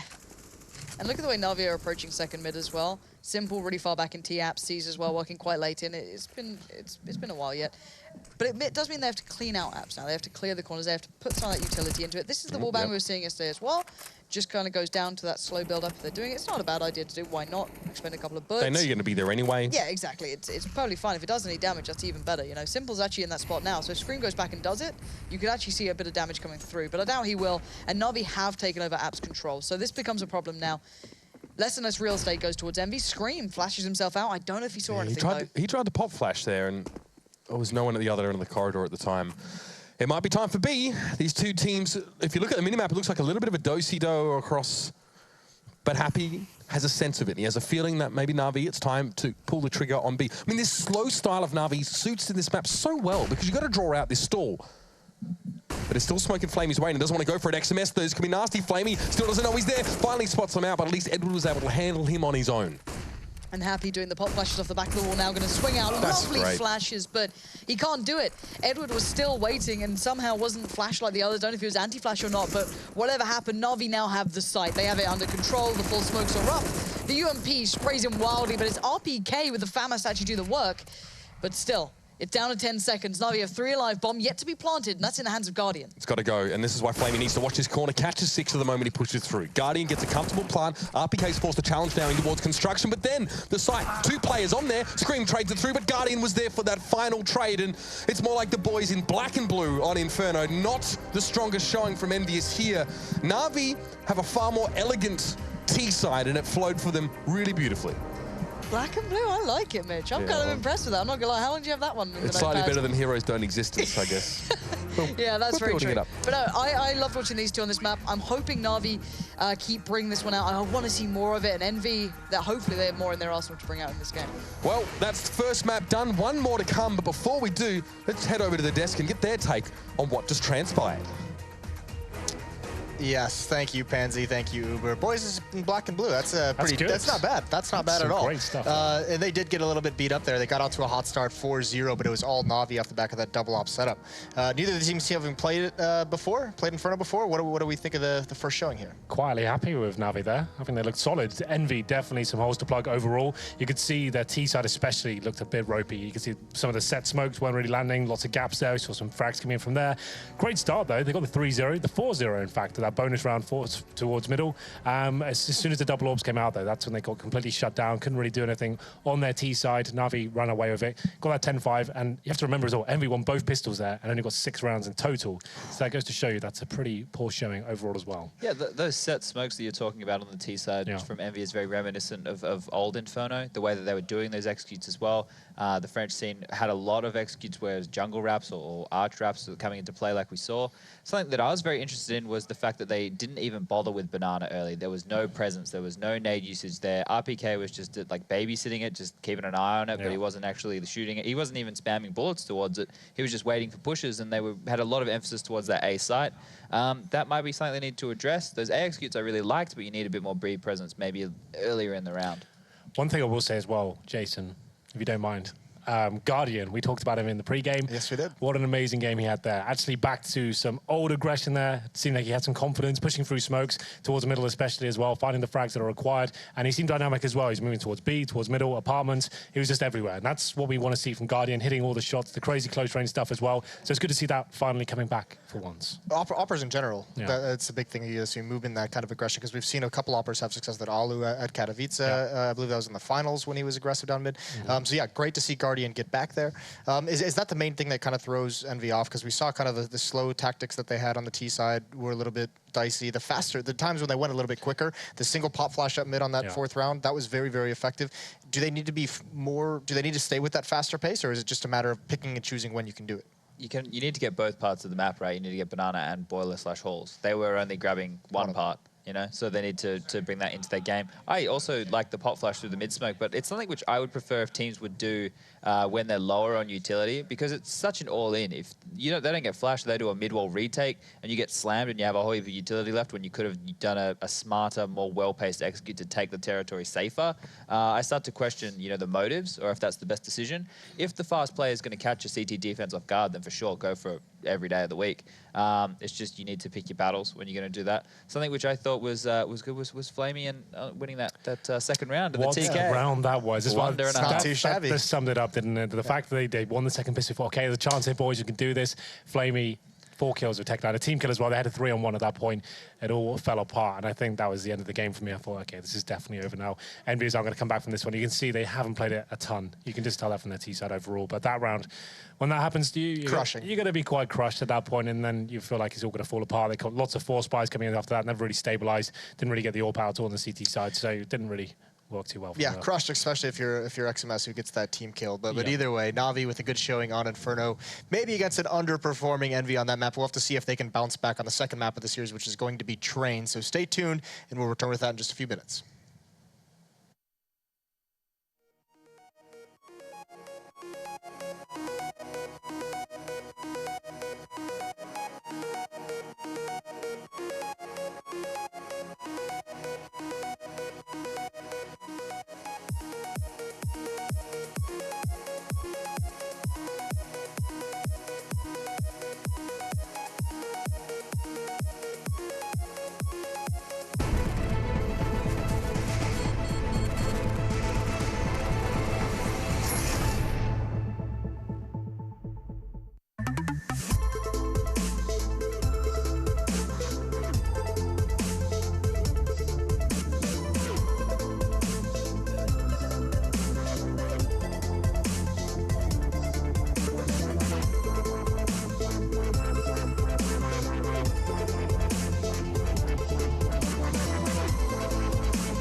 Get your team apparel now at shop.eslgaming.com.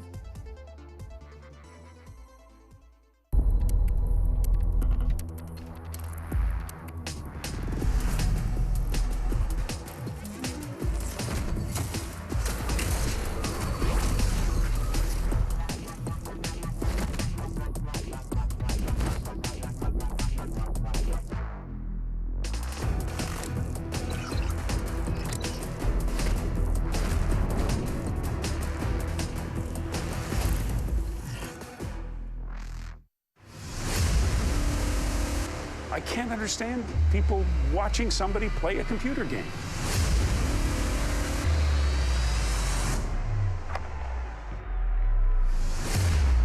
It's still not a sport. It shouldn't be on a sports network. But I don't know if athlete is the right word.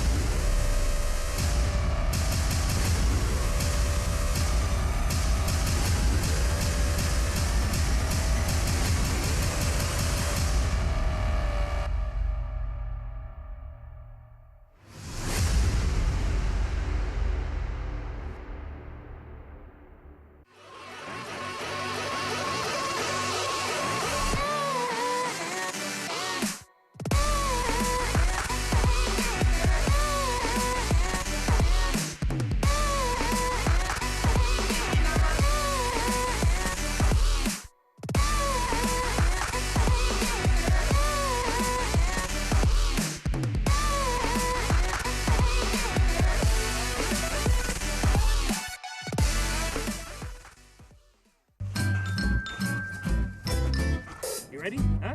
Hey, he's a good boy, huh? You ready? Huh?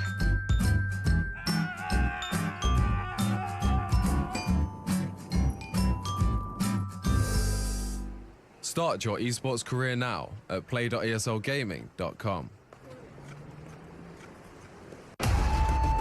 Counter-Strike is sharing incredible moments with us and will return to a memorable place.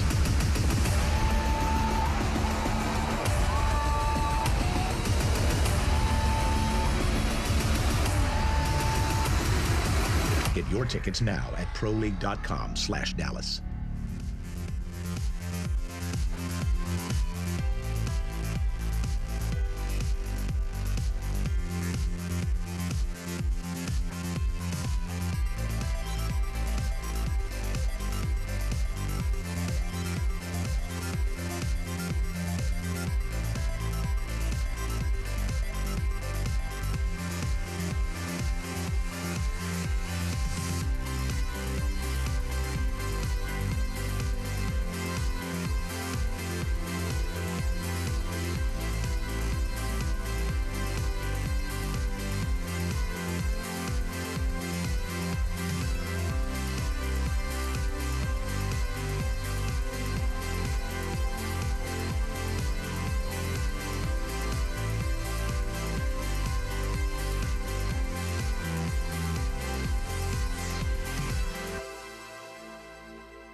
ESL Pro League is brought to you in part by Logitech G, Pay Safeguard, Mountain Dew League, and ESEA.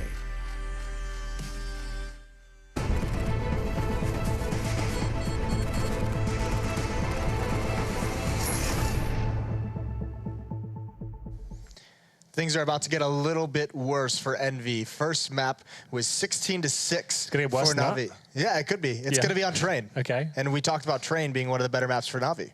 It's true. They didn't really get to play it at all, though, at Katowice. I think they played it once against Virtus Pro. They actually won that, to be fair. Yep. It's a map people normally veto against them. They are very good on it historically. It's normally that double orb presence from Guardian and Simple. That's something to behold, on paper especially. That's the thing. We see them with Guardian and Simple sometimes forcing the double up. On Train, it's entirely viable. Oh, for sure. This is one of the maps where it's a go-to strategy. You can have that swing player and connector rotating between the inner and outer bomb sites. Another AWPer is always effective over towards Ivy.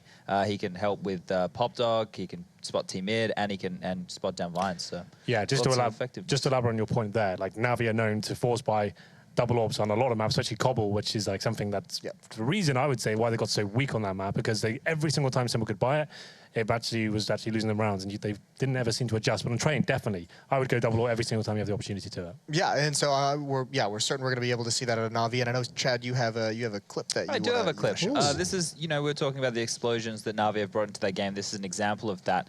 So they are sending 3 members towards the inner bomb site straight away in this clip, and they want to basically explode. This is a low utility round, and what they're doing is they're taking advantage of the fact that CTs normally play 1 player inside on their own. Now Guardian will throw this flash, and we're going to see 3 players, Simple, Edward, and Flamey, all bust out high ramp and take ground. The flash that Guardian is throwing is not for Taco in this. It's not to stop him from having vision. It's to stop the CT rotator, which is usually an AWPer. In this case, it's Fur. He's not there at the time, but the idea is that flash gets him. The high ramp players push out, take a lot of ground, take the duel as that AWPer comes unflashed, gets the frag, and is able to collapse onto the inside player, in this case Taco, which they do.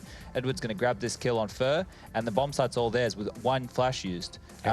Normally you see, teams using a lot of utility, smokes, flashes, Molotovs on that inside bomb site, and that's a telegraph play. The CTs already know to rotate. In that case, they've already taken the bomb site before the CTs know what's going on. Yeah, that's a really cool play, actually. I love that. Flashbang list is very simple execution. Towards the upper ramp as well means it's not so congested towards the lower ramp. You can't get stopped really by the Molotov. That's going to be focused towards that area. You've got the bird's eye view of the site. You can see connector as well.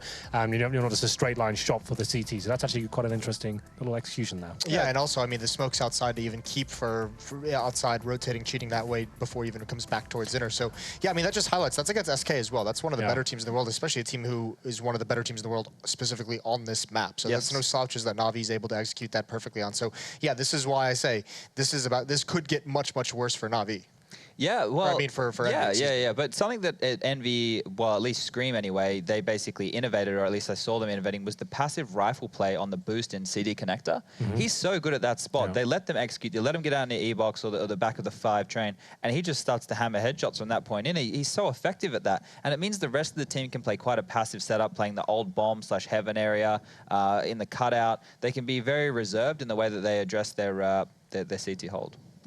Now, do we think that, starting on the T side for Na'Vi, this is one thing that might get Envy back into this game at the very least, is that they get the easier side first? More rounds for sure. They actually did well against Hellraisers. They beat them 16-10, who Hellraisers just beat Kingwood on train on the B stream. Yeah, that's a good point. This is still one of the few maps we have in CSGO that's still, I'd say, very CT-sided. Nuke was to an extent, but now it's obviously balancing out. It's about 50-50 right now. So starting CT-side on this map is always very beneficial if that's going to be happening going forward. But Na'Vi's T-side is not exactly bad. They're very good. This is like, they're very good at this one. It's one of the maps where Guardian's very influential indeed. He'll go towards the main entrance at the start. No one's really going to out-duel in that position, especially in the form we just saw right now as well. And that's an interesting question for EnVyUs. Do they really have an AWPer right now that can go toe-to-toe with him? Well, that's going to be the question that we're going to find out as this game is about to go live. So we're going to give it over to Pansy and Uber, your casters for train. And here we go. Excuse me. Map number 2 of this, well, it's best of 2, I guess, or 2 best of 1s. Doesn't matter which way you want to put it. The fact is, it's train. Na'Vi look good. A map that used to be in Envy's wheelhouse to a degree, but this is not the same team. And they're definitely not on the same level that they were back when it was that superstar lineup we knew and loved. Yeah, for me, all eyes on Na'Vi. What do they bring? What do they have? You know, how robust are they going to be? It looked decent for Na'Vi on their Inferno. It seems like everyone individually is certainly there. So this could add insult to injury for EnVyUs. These guys, they've had moments on this map. They've said that they liked it previously in different lineups. So big showing for these boys. They need to stabilize here for themselves. But ooh, this is a little spicy. Hello.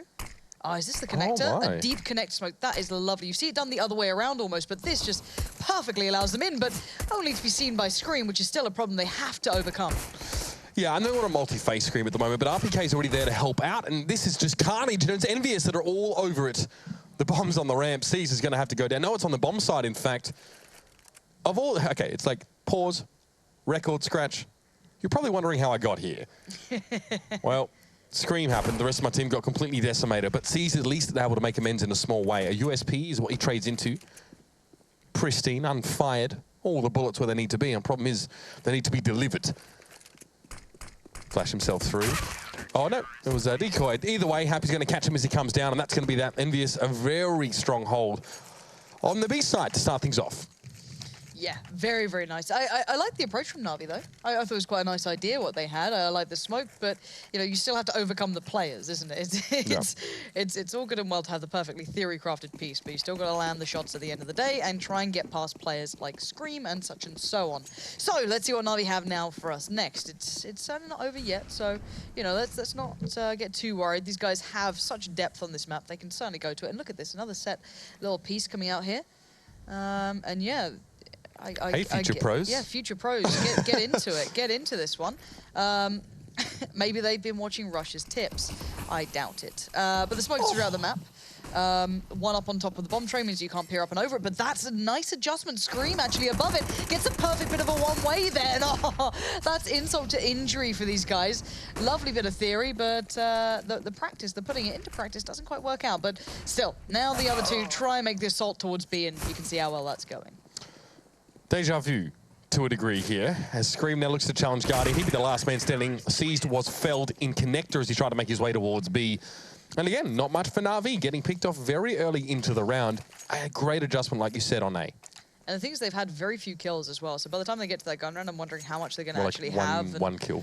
Yeah, exactly. Yeah, they've just seized. So, yeah, this could be problematic. And for Envy, they're going to get that really nice, robust 4-buy. And this one, they can just stick on the SMGs. They know they're coming up against a very weak Na'Vi with only a flash to their name, which is going to be on C's. So, limited amount to be gained, I can imagine this. They're going to try and get a bit cheeky here.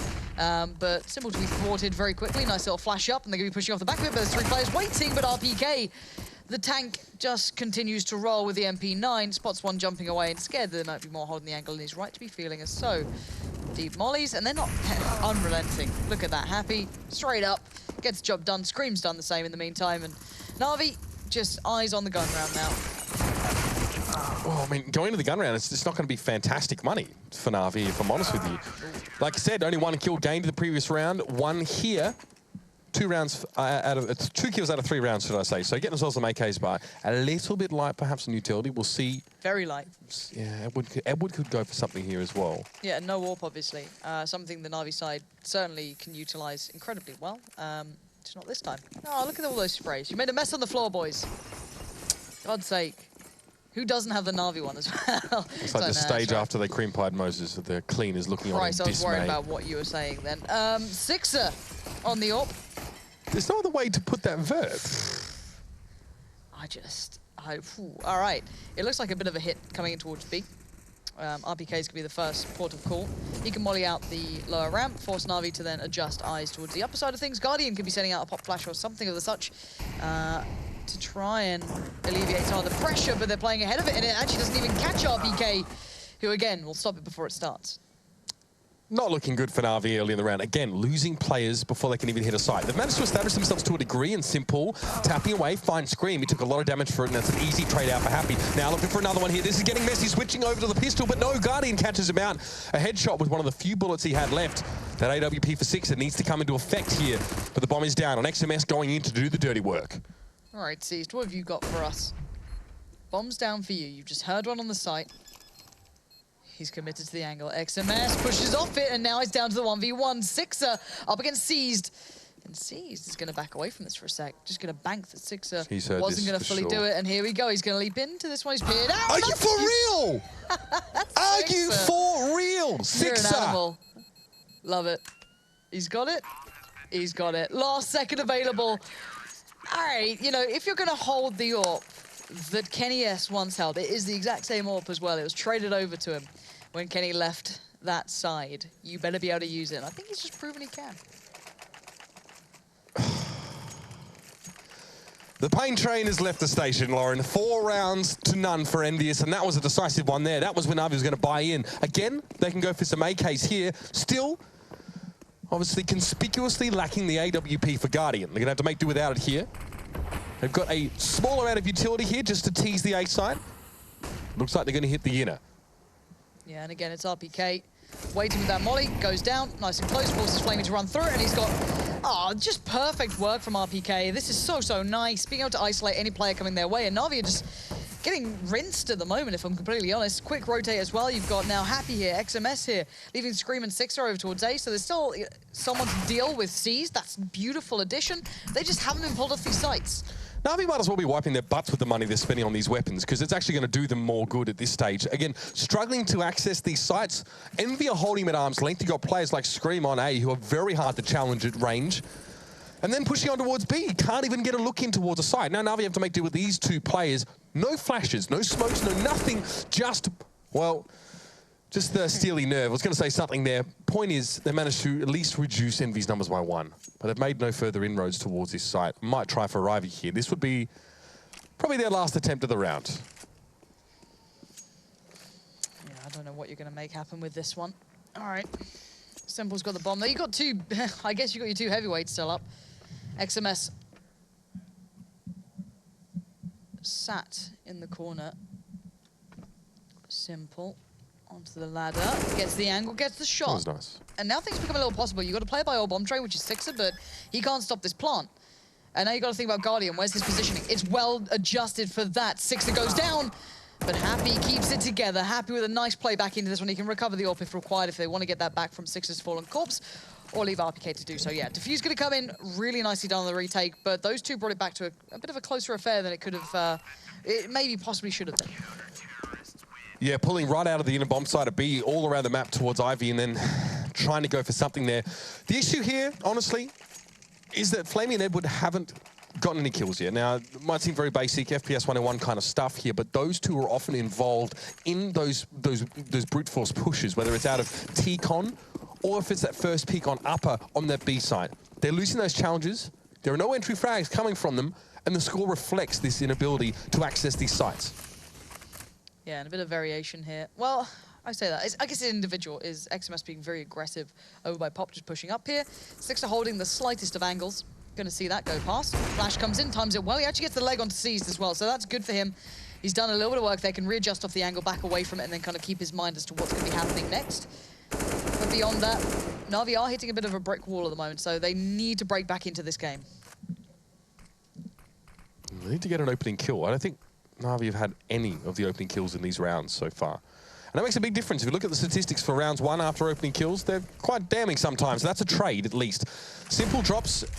Edward, though, does manage to find RPK in the process. Oh, that's big. Guardian swinging out here means a massive difference, but the aggression still was there. It was XMS before he was pushed up. He's already gone, but Scream was over by Pop as well. So still keeping tabs on this, and the bomb is in C's hands. So you've still got Happy over by B. You've got Sixer by the old bomb train, but Scream being removed. Now this gets interesting. Where do you put that bomb now? Where do you put these guys? Do you dare go towards B? There's still threats there. Would you prefer your chance against Sixer possibly? Nice adjustment towards Flamey, and now he's got a good eye set towards that bomb coming out of... No, actually the bomb's already crossed. It's on Electric. It's on the bomb site now, so Happy needs to come in.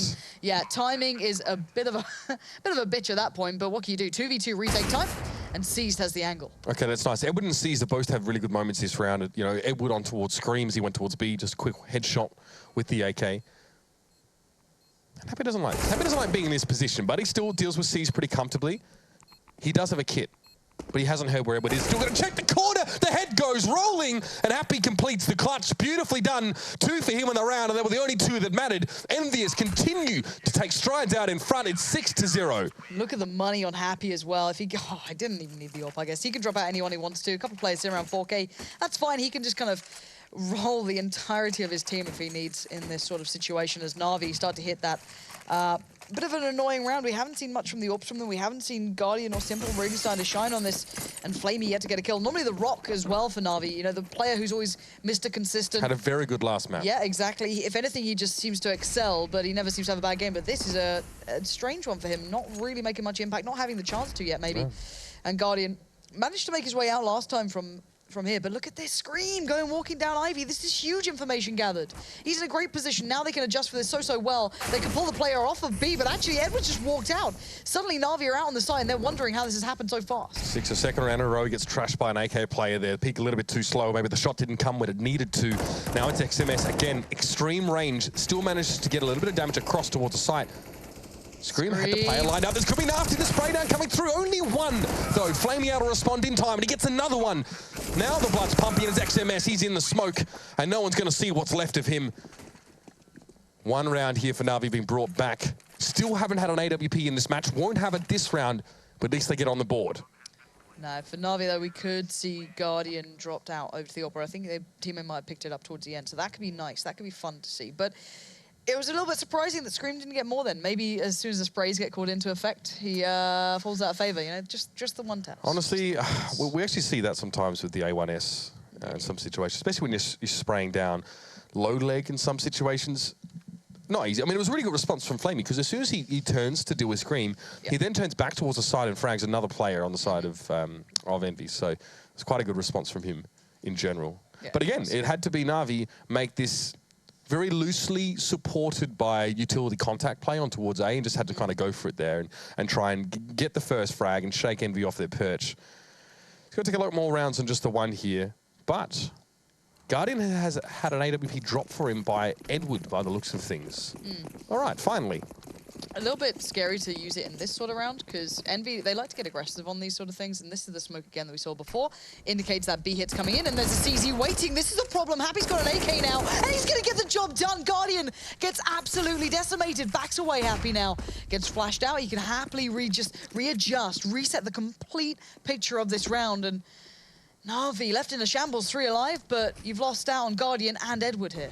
Na'Vi just got torn limb from limb there from Happy. Look at the weapons that EnVyUs had to work with. They needed to play to someone in those close quarters with a pistol. And it was flawless from Happy. The second kill he completes with that AK and then knows to back away instead of potentially giving back that gun to Na'Vi, or at least preventing EnVyUs from using it later on in the round. The composure from Happy to get out of there and take a back position is just really impressive. Yeah, it really is, especially against players like Guardian as well, who always seems to deny that sort of play, always seems so aware. And at this point, though, Envy are just waiting. Happy's still in the right place. That's the important factor for him, that if this hit actually comes into this site, at least he's here to play off the back of it. He does have RPK playing very close towards the site. They jump down towards the lower side of it, and now Happy gets the chance again. Happy is not letting this round go any other way than his so far. 2 remain. Simple on the AWP, though. That could swing it back. It's going to have to. 2v4. Gets another one. Simple might be starting to make some work happen. Now he's up close and personal. Gets his third for the round, but XMS is going to be able to corral him into the corner and clean him up. He'll get himself an AWP if he wants it. And he does, but it may not be enough. It is. He flicks over towards Flamey. The opportunity was there, but he doesn't take it, and it slips through Na'Vi's hands yet again. They had the weapon advantage in this round, but Happy started things off beautifully. And then another AK kill further on in the fight. And Simple wasn't able to bring it back. And now Na'Vi economy back in the dumpster. That's really disastrous. I'm smiling about it, but I can assure you, Na'Vi are not. That's a round you don't lose in that fashion. You don't let them get away with it. Even if you look at Edward, I think he was sitting anti-flash, returned to try and avoid the flash, but it didn't matter. No one was playing off the back of it now. They just have to deal with being on these deagles. And to be fair, I've written Na'Vi out of these rounds before. I've said they're down on deagles, but we've all seen what they can do on occasion. And I love this sort of spell. Look, if you're anti-flash without a player watching you, you've just turned your back on the enemy for no reason. So that's no real big deal. But Flamey recovers himself an M4. Even a smoke now, so allow him. Don't doubt it, Mitch. They can group up with this, I believe. It's one of those where you just don't doubt it. Flamey fights. Who's in my fantasy team? Come on. And now if you're in, you're like, all right, guys, all right, let's play this seriously, please, please. They've got deagles. We know what they can do. You've got Simple. You've got Guardian. It becomes treacherous, dangerous. Every corner contains someone with a hand cannon that seems to turn into an AWP at some point. Sixer, though, playing. Oh, my God, what is that? Misses the shot. That's a problem. That plays in Guardian. So now position noted. What can they do to do more? The bomb's still coming out of pop just about now. So that's going to get to site. Flamey's found Happy. Sixer is about as useful as a chocolate teapot at this point, but RPK at least going to find one. But of course, this is the round that Na'Vi win. Of course they win it. Sixer had been kept busy for so long by Edward, I think it was early on with that AWP, while the rest of his team were cut down. Just shoulder peeks, not even actually peeking properly, but just making enough sound. Now the bomb is down. Sixer knows he has to get out. He's almost punished for that when he comes back for the peek. Gets Simple actually through the woodwork. But look at C. Oh, but you know, almost only counts on hand grenades and horseshoes, Lauren. I love it. Absolutely love it. Do you know what, Na'Vi? Just play deagles. Just play on deagles. Don't buy up. It's fine. But the big thing there is it's actually screwed the money for Envy as well. Even though they were having so many rounds in their favor, they were quite close back and forward for a little while. So this is quite fun. Yeah, you're mad if you're happy, by the way, because you got them out of the situation by going ham early. And it's just like, guys, can you not and then you deal lose with to this? anti-eco. Yep. Brilliant. What are you going to do? All right, Na'Vi. Game on, Happy. You're not going to go away with it twice. Don't you dare. Look at Navi sitting well back. That was a welcome mat for him. Yeah, it's like, don't do this. Dry your shoes before you come in, Happy. Simple's on the other side waiting for this. Edward's there further back in case he somehow walked past. But God, look at this. Na'Vi so aware this is a possibility and Happy doing just the same thing. Having none of it. I love it. Absolutely love a bit of this. They can pinch towards A quite nice. You've got the 2 players down Ivy as well. Guardian and C's being there going to be played into this. But there's still 3 players kind of around this spot. Scream, Sixter, and XMS. Now Happy's like, all right, they've learned. Just not happening, mate. They are learning. There's the flash, and there's this time Simple not falling for it. But oh dear, sweet Jesus, of course. Oh God. How is this the way the game goes? Thank you, Flamey. Thank you very much for reminding me that rifles are meant to be more powerful than pistols. As Sixer's got his own rifle, but no armor to supplement it. And so it should be. Guardian will catch him just as he tries to walk amongst the train tracks. Definitely a dangerous exercise. I don't recommend anyone tries that. 10 rounds in here. EnVyUs, that big lead they had earlier on now starting to be stunted a little bit. It's Na'Vi breaking back in. We've actually seen highly unstable economies between both of these 2 teams over the last couple of rounds, and that's what happens when you're winning these pistol forces, when you shouldn't be. And now, justifiably and reasonably, EnVy, this is actually going to be a second pistol force for them now. Rolling back. Well, it's only really been 1 year to roll back, but again, going for something aggressive here. It's somewhat similar to what we saw last round if you look at where the players are and who's there. So Simple and Edward given the job of dealing with Happy and RPKO by B, and the split coming in towards Ivy as well. Guardian there joined by Seized, and then Flamey playing out of main. This is kind of just how they seem to like to play these rounds out. Don't really blame him. It's only really, the only vulnerability is Flamey, and I don't think you can call him that at this point if he's fully aware. Scream going to be forced to back away from this, and of course, lands a blinder. So there was the threat, there was the danger, and it has been capitalized on, but there's the response. Very clean, very crisp, and exactly what you'd be seeing if you're Na'Vi at this point. You want to be able to try and get back in this game, get back in as cleanly as possible, and they do get around with 4 alive as well. That's important. All right, so EnVy, they've sat in the corner. They've worn the dunce cap for a couple of rounds. Now they're back. They're allowed to join the rest of the class. Going to buy a few of those weapons straight up and straight into double AWP here. Happy with one for himself. So a change of tact here for EnVyUs. Yeah, EnVyUs, no one puts Envy in the corner. So Sixer, Happy on the orbs, double AWP. To be precise, something that most teams can go to on this, but we do have Sixer being probably the more dominant AWP if you want to look at it traditionally throughout the Envy side. Happy, very, very diligent as well. Like to take that over Kenny S on occasion. Let's remind ourselves of that one. Yes, probably was a personal decision on Happy's part. But Certainly an interesting way of playing it out. But it's the same approach from Na'Vi here, same sort of positions, and I wonder how long they can run this one without being kind of unraveled or worked out by Envy. So far, it's been Na'Vi do the unraveling, like your favorite Christmas sweater that you didn't actually want, that you pretend to your grandma that you like. And never had a Christmas sweater, Mitch. Do you know how much that upsets me? Well, we don't do them in Australia because there's no reason. Yeah. Just doesn't work. Maybe Matt's going to knit me one, producer. That'd be great. Oh, if he can do one for both of us, that'd be really, really nice. We survived this shocking German weather, which I despise. Anyway, Happy now in upper, so he's ready for this angle here. Simple. I don't know if he'll expect the AWP actually here, or at least the double AWP to be in play. Opens with the smoke. Yeah, but eyes on Edward and Guardian as well. Oh, come on! Come on! Perfectly timed. Really nice job. The double AWPs are paying off and then some. This is Envy holding them at arm's length. As soon as they got the money back into this, even though they had almost no utility left by this point in the round, they've recovered whatever's on the ground as well, so even better for them. Nice upgrades to the rifles too. They won the AKs, why not grab them? And there we have it. So Envy readjust. Clean round. And yeah, clean as you like. So they get the perfect purchase now. Kits galore, whatever you fancy, it's all yours. Na'Vi, though, they're fine for money. They can be dropped out if needed. It's just a little bit weird, that the discrepancy, I guess, on Simple's total and Guardians. They both had almost a 10K as opposed to the rest of their team. But regardless, they're able to spread that wealth a little bit around. Capitalism, Kappa. Double AWP, though, he is still in play for EnVyUs. Worked really well last round. Sometimes plays like that from Happy just can't guarantee it'll occur all the time. But when you get them, you're happy to. 8-4 now. Moments away from first contact here on B, I dare say. Is Na'Vi want to set up a little bit. But I like this. Happy's adjusted as well. He's not sitting for the same fight as he was last round. If he was, he'd be taking on Guardian. But he's got to be careful. He can't sit out too far over by connecting because Guardian can see it. But RPK's playing the site as well. So these two kind of adjusting off each other. I like small switch-ups, but this is going to be a very, very comprehensive hit from Na'Vi about to come in towards B. The smokes and flashes are going up right now. Happy still focused towards upper, but players already pouring out towards side. RPK has to greet them at the door, and he's done just that with Happy in tow. Really well played out so far, but there's still Flamey and Simple alive that could maybe do something.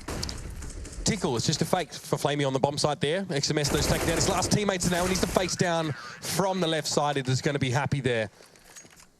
And Flamey will fall. And EnVyUs actually, to be fair, taking a leaf out of Navi's book. And the double AWP on that CT side, almost signature in some ways, gives them an extreme amount of control over both of those sites at long range. Sixer, honestly, he's probably lost... He's got 6 deaths. I'd say 2 or 3 of those are failed challenges against AK players that we've actually seen on this half, or on this map in general. So he's been a little bit, great shots and then some average ones. Let's see how it works out now. Ivy is the name of the game here for Na'Vi. Good luck, Sixer. Flash in, has to back the angle. There it is. 3 players appear. He actually tagged Guardian, but the problem is there's so many there. What are you going to do? But an instant response from EnVyUs. They're not going to let that slip away numbers-wise. You're in a 4v3 still, and Scream is still taking the fights. They could have pulled out of Ivy here because Simple has the site. He's moved in towards A. If you get out of Ivy, come back around through T-Con, let Simple get advanced positioning here on the site. Even just hide in the corner right up there on the left side of the screen. You can do something. But now, the bomb's... Well, just outside of Ivy, and Simple needs to do something here because Guardian's pinned, and there's a smoke in his way. Yeah, but Guardian wants to play out this as well. He's going to go, as soon as Simple made contact, he's going to take the fight as well. There it is.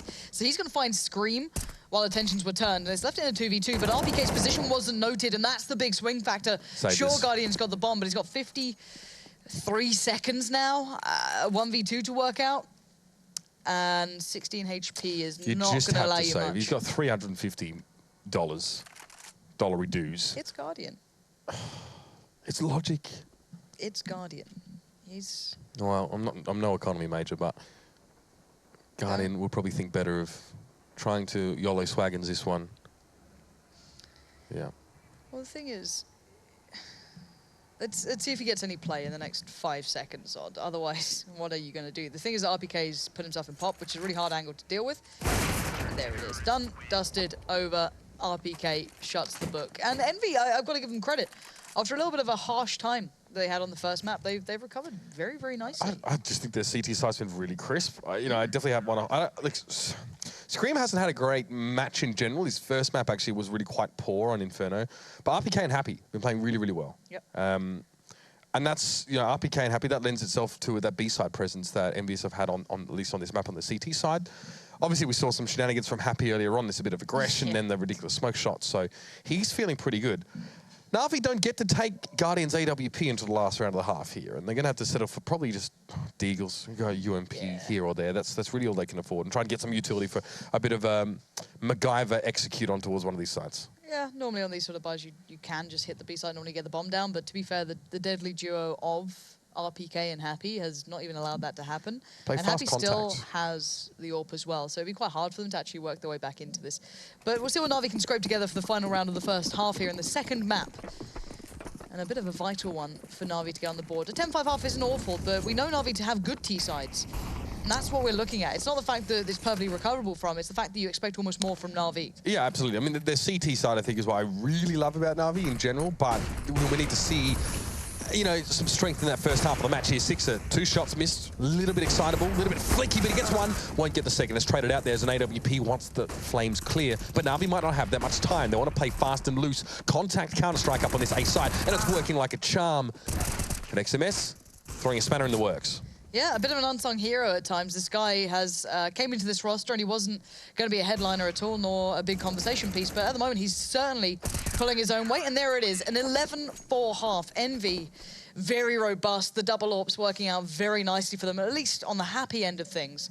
And yeah, complete lockdown. Na'Vi, you've got to bring a better game on the second half. I agree with you. I think Envy have been looking robust, Lauren. Na'Vi been looking rotund. Not ideal, but let's see what the second half has for us here as Train will come to a conclusion.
Well, Lauren, suffice to say that Team EnVyUs are looking a little bit more comfortable on this particular map. Train's been good to them so far, and they've managed to amass themselves 11 CT side rounds coming into the half.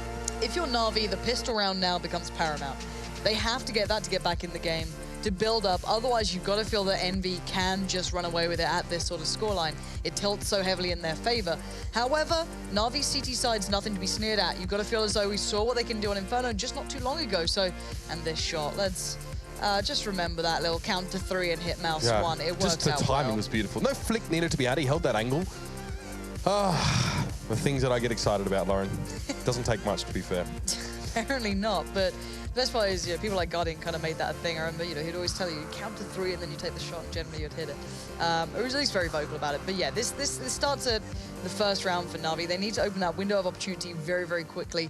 And it comes down to a good pistol round. They had so many nice theory-crafted ideas for their T side. You saw those kind of smokes in towards Deep Connector, playing off the back of it towards B, but it just didn't come through for them, which was the real problem. And then, of course, the double orbs then came out to play for Envy after having such a clean run in the first couple of rounds. They really strung them together and made it hurt. So, this time, you've got to look at Na'Vi and hope that they can do the same thing. Pistol round, obviously. For those maybe not too familiar with CS, very important here. Na'Vi lose a pistol round here. They're going to be staring down the barrel of match point before they can even get decent weapons into their hands. In fact, they're going to be forced to try and buy up before that. So all eyes, we're going to start there, and then we can start to expand a little bit upon what we'd expect to see in the later parts of this half if we even get there. But a couple smokes here, and Happy had one, Sixer had one, flashes also to be used. It looks like it's going to be a push out of Pop Dog here on towards the site. Fast and loose play again from Envy. I like it a lot, but RPK having some problems, can't connect, nor could Edward eventually until the first one comes through. Now it's a 2v2 in terms of those kills. 3 up for Na'Vi still, and now EnVyUs being shot from all angles. Yeah, it's just super scrappy at the moment. Envy depending on the mayhem, and, well, it's just come back around. Happy! What is that shot on Edward? And now it's a 1v1 against C's. C's at least has an angle to work with here. He knows the Happy's over here somewhere. He knows the bomb's down, and C's is going to take matters into his own hands, and he deals with it. Thank Christ for that. I thought we were heading down another one of those ridiculous rounds here. I mean, beautiful second shot for Happy there. I mean, the P250, the headshots of that are devastating as well. It's a very, very powerful pistol. So if you do have good aim, it can really send you a good step.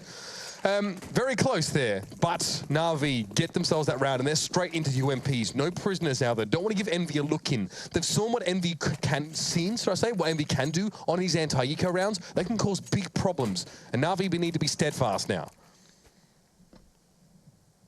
Eyes on how Envy approach this for me as well. You've already got C's looking for B information. You've got to be careful, because XMS is on the other side of that too. He can back away from it at any point. A little bit of a couple of exchanges, and XMS comes out the victor of that. So now Flamey's very isolated at B. That might force Simple to play through Connector, but it also might encourage Envy then to try and, turn the screws towards A, keep them guessing, keep them on their toes. They get a UMP out of it, and that's why Flamey was actually posturing a little bit closer to Brown Holes, just in case. The XMS, I think, got ahead of themselves and tried to grab that weapon. See, RPK has now picked it up. So it's, a piecemeal approach for EnVyUs now. One kill, get the gun, start to establish presence, then refresh your information. Re-establish your understanding of the positioning of Na'Vi, and then make an informed decision. So far, straight through the showers and in towards upper halls here. Edward is in a good position to throw the spanner in the works, but he might need to be a little bit quicker than this. I think EnVyUs are poised and ready to make the hit. 40 seconds at around, normally the hot spot in terms of time. We'll see what they can bring. Yeah, they already rotated Simple very early, and there's further additions. Edward around the back as well, going to give away. Yeah, it's just going to force them down into the grinder here, and yeah, Na'Vi perfectly positioned, not going to move out of the way of this one. RPK does at least find one, but it doesn't really matter. Hopefully they can recover the M4. No, doesn't fall back, but they'll be okay anyway. And this is what they needed, Na'Vi. It's a step-by-step to pull themselves back in this game. They need clean rounds. They need to be very, very aware and critical about how they're playing this one through, because otherwise, any small window of opportunity, and Envy can just run with what they get. And I'm not certain what Envy were waiting for there in Brown Halls. They'd actually, I don't think had a lot of utilities sort of been using. They wanted to set up there.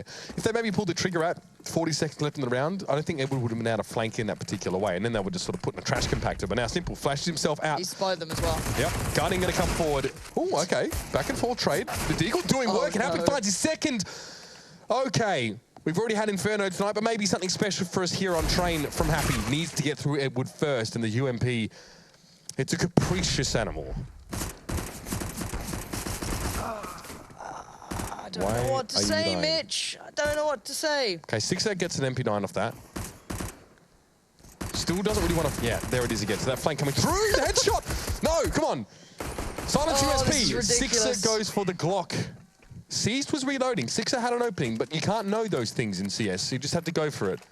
What is up with these rounds, Mitch? Well, the problem is that... What is this? Yeah. Oh, dearie me. And Happy. That's really nice. Really nice. Happy's just playing at a level. Happy's playing at a level that we just sort of haven't seen for a little while. At least not in the old iteration of EnVyUs. It was a very different situation, and Happy's role in the team was arguably different. The way he worked with Devil, but this is nice. I'm enjoying it. But now the guns come in for EnVyUs. 5 AKs. And they hold themselves up mostly in Ivy for the moment here. I'm hoping, if anything, now they know they're against a full buy now, Na'Vi, they're just going to be like, all right, let's not feed. That'd be really cool. Well, EnVyUs are set up to receive CT aggression here. Yeah. See how they're positioned on the minimap. Quite passive in holding these angles. Yeah, and look at Edward, Flamey, and Simple. Look how far pushed up these guys are. This is very aggressive, should I say.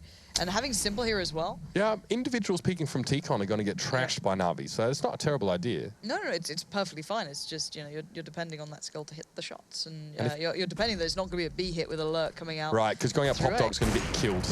Yeah, so Guardian has 3 to handle, and he's pushing into it. And Guardian wins it out. And now he backs away. Nicely done from Guardian. Well played from him. Gets a little bit of damage. And then Flamey finds a little bit of work himself. But the flex, the push, down Ivy's actually worked out for Envy in the end. They don't know that it's a pretty clear run. Simple is playing from CT, kind of by the very deep stairs of it all. But they've got a nice avenue of attack. But Na'Vi are so aggressive, it's still hard to play out of this now for Envy.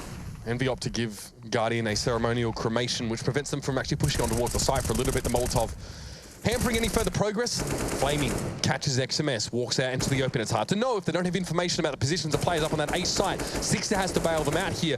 He does find Simple. Wallbangs through the cart. He's low on health, but Happy can chip in here. Or not. He can check out. All right, 6 is done. Edward going to pick it up. It's weird seeing wallbangs or like shooting underneath the train. So it probably showed up on the radar more than anything if you're wondering why I saw it, because the player model would show. It's a little bit obscured to us trying to see it. On it is, because we have the delight of X-ray, of course, which is a huge help, but very, very occasionally a small hindrance. It can be a hindrance when you're trying to fathom why a player takes a particular shot, based on the information he has. But this is good for Na'Vi. The point being that Envy have had very little play in this yet, and this looks just like a straight up just get B, try and get a plant. Screams with the bomb, so 4th in. Gonna have to try and get past Seized, Flamey, and now Edward's rotating. Good shot from Scream, but it doesn't matter. Na'Vi holding this down, and it's Flamey next in line, and they're just not getting to the bomb site. There's the bomb plant, completely out the window. Happy not going to get a bit of play at all. So they took down Seized, sure, but no bomb plant. That's probably what they're eyeing up here. More than likely to get it on the B site as well. And Na'Vi are almost level pegging now. We're at 9 to 11, so they brought this one back. But it's buy time for Envy. So again, their second shot at it. This is like OG NiP with Fiflaren when he didn't even want to AWP, you know, like 5 rifle style. EnVyUs don't opt to buy an op. They could have. Scream and Sixer could both have had one. They could have dropped it. They could do whatever they wanted for it, but it doesn't really lend itself to their style at the moment. Double AWP for Na'Vi though. Seized and Guardian going for it. Not Simple. Huh. And Seized is soloing out on B. He's going to peek. I'm not sure if he's going to peek into it, but he's going to have to adjust soon because Envy are making a massive hit towards that A bomb site. They're just pouring bodies in. Nice. And it's worked out so well. Now Edward's not all that alone. He's still got Guardian there, but Guardian can't be that useful. He's just smoked off completely. He could go around to a bomb train, but there could be a player there already. Seized, working back in through connector, but Envy have the site under wraps for now. EnVyUs got out onto the A side without taking any casualties. They got out, they spread, and they were a face as a multiple and not as single players. Huge difference to how the last few rounds have gone as they filtered in and been picked off one by one. Now, Guardian needs to get around his corner to find Scream. He's got to stop. He was committed to that one, had no other choice, but XMS is going to be able to shut him down. Seized as a Molotov here. XMS has no idea. He's just in head. Surely tries to make the flick down. No. XMS managed to outfox him almost literally in terms of positioning, and that's not an easy shot to make. EnVyUs bring it back. And now they have themselves that AWP as well. Yeah, this could be a nice bit of a change now. Six is having a very quiet game, though, in comparison to everyone else. He was just I hate to say it, but a bit average on the CT side, really. If you looked at Happy, he was excelling. You know, Sixer would sit in the average category, but this is a good chance for him. 6 and 6, I think, ironically enough. Yeah, so we'll see what he can maybe pull together into this one. Na'Vi putting a lot of bodies on the top of those trains. Some deep nades coming in towards Con. And Seized is going to hear this. Like, you got to be wondering what's going on. RPK's actually backed away from it as well. They're kind of worried about that smoke, and they're right to be so. There's a man waiting just on the other side of it. Seized isn't going to see anything. EnVyUs pull out down Pop Dog, one down Brown Hole stairs, or down the stairs. So they pull completely out of that area. So this Ivy play is integral. It is central to this round. Now, should be a double face here, at least a triple. Guardian backs away, flash in.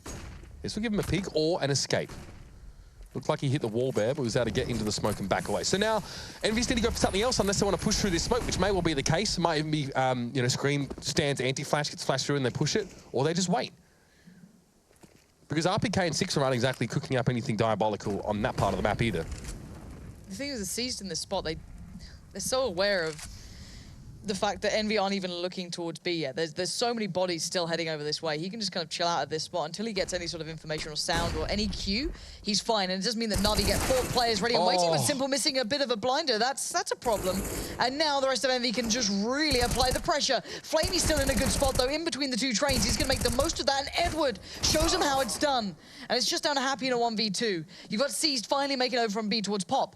Flamey on top of the green train. I don't think he's seen him. No, indeed. The call might come out eventually, but by this point, Na'Vi have the idea of what's going on, and Happy can't find the individual 1v1, and we are getting very close to a 12-12 scoreline. That's fantastic recovery by Flamey.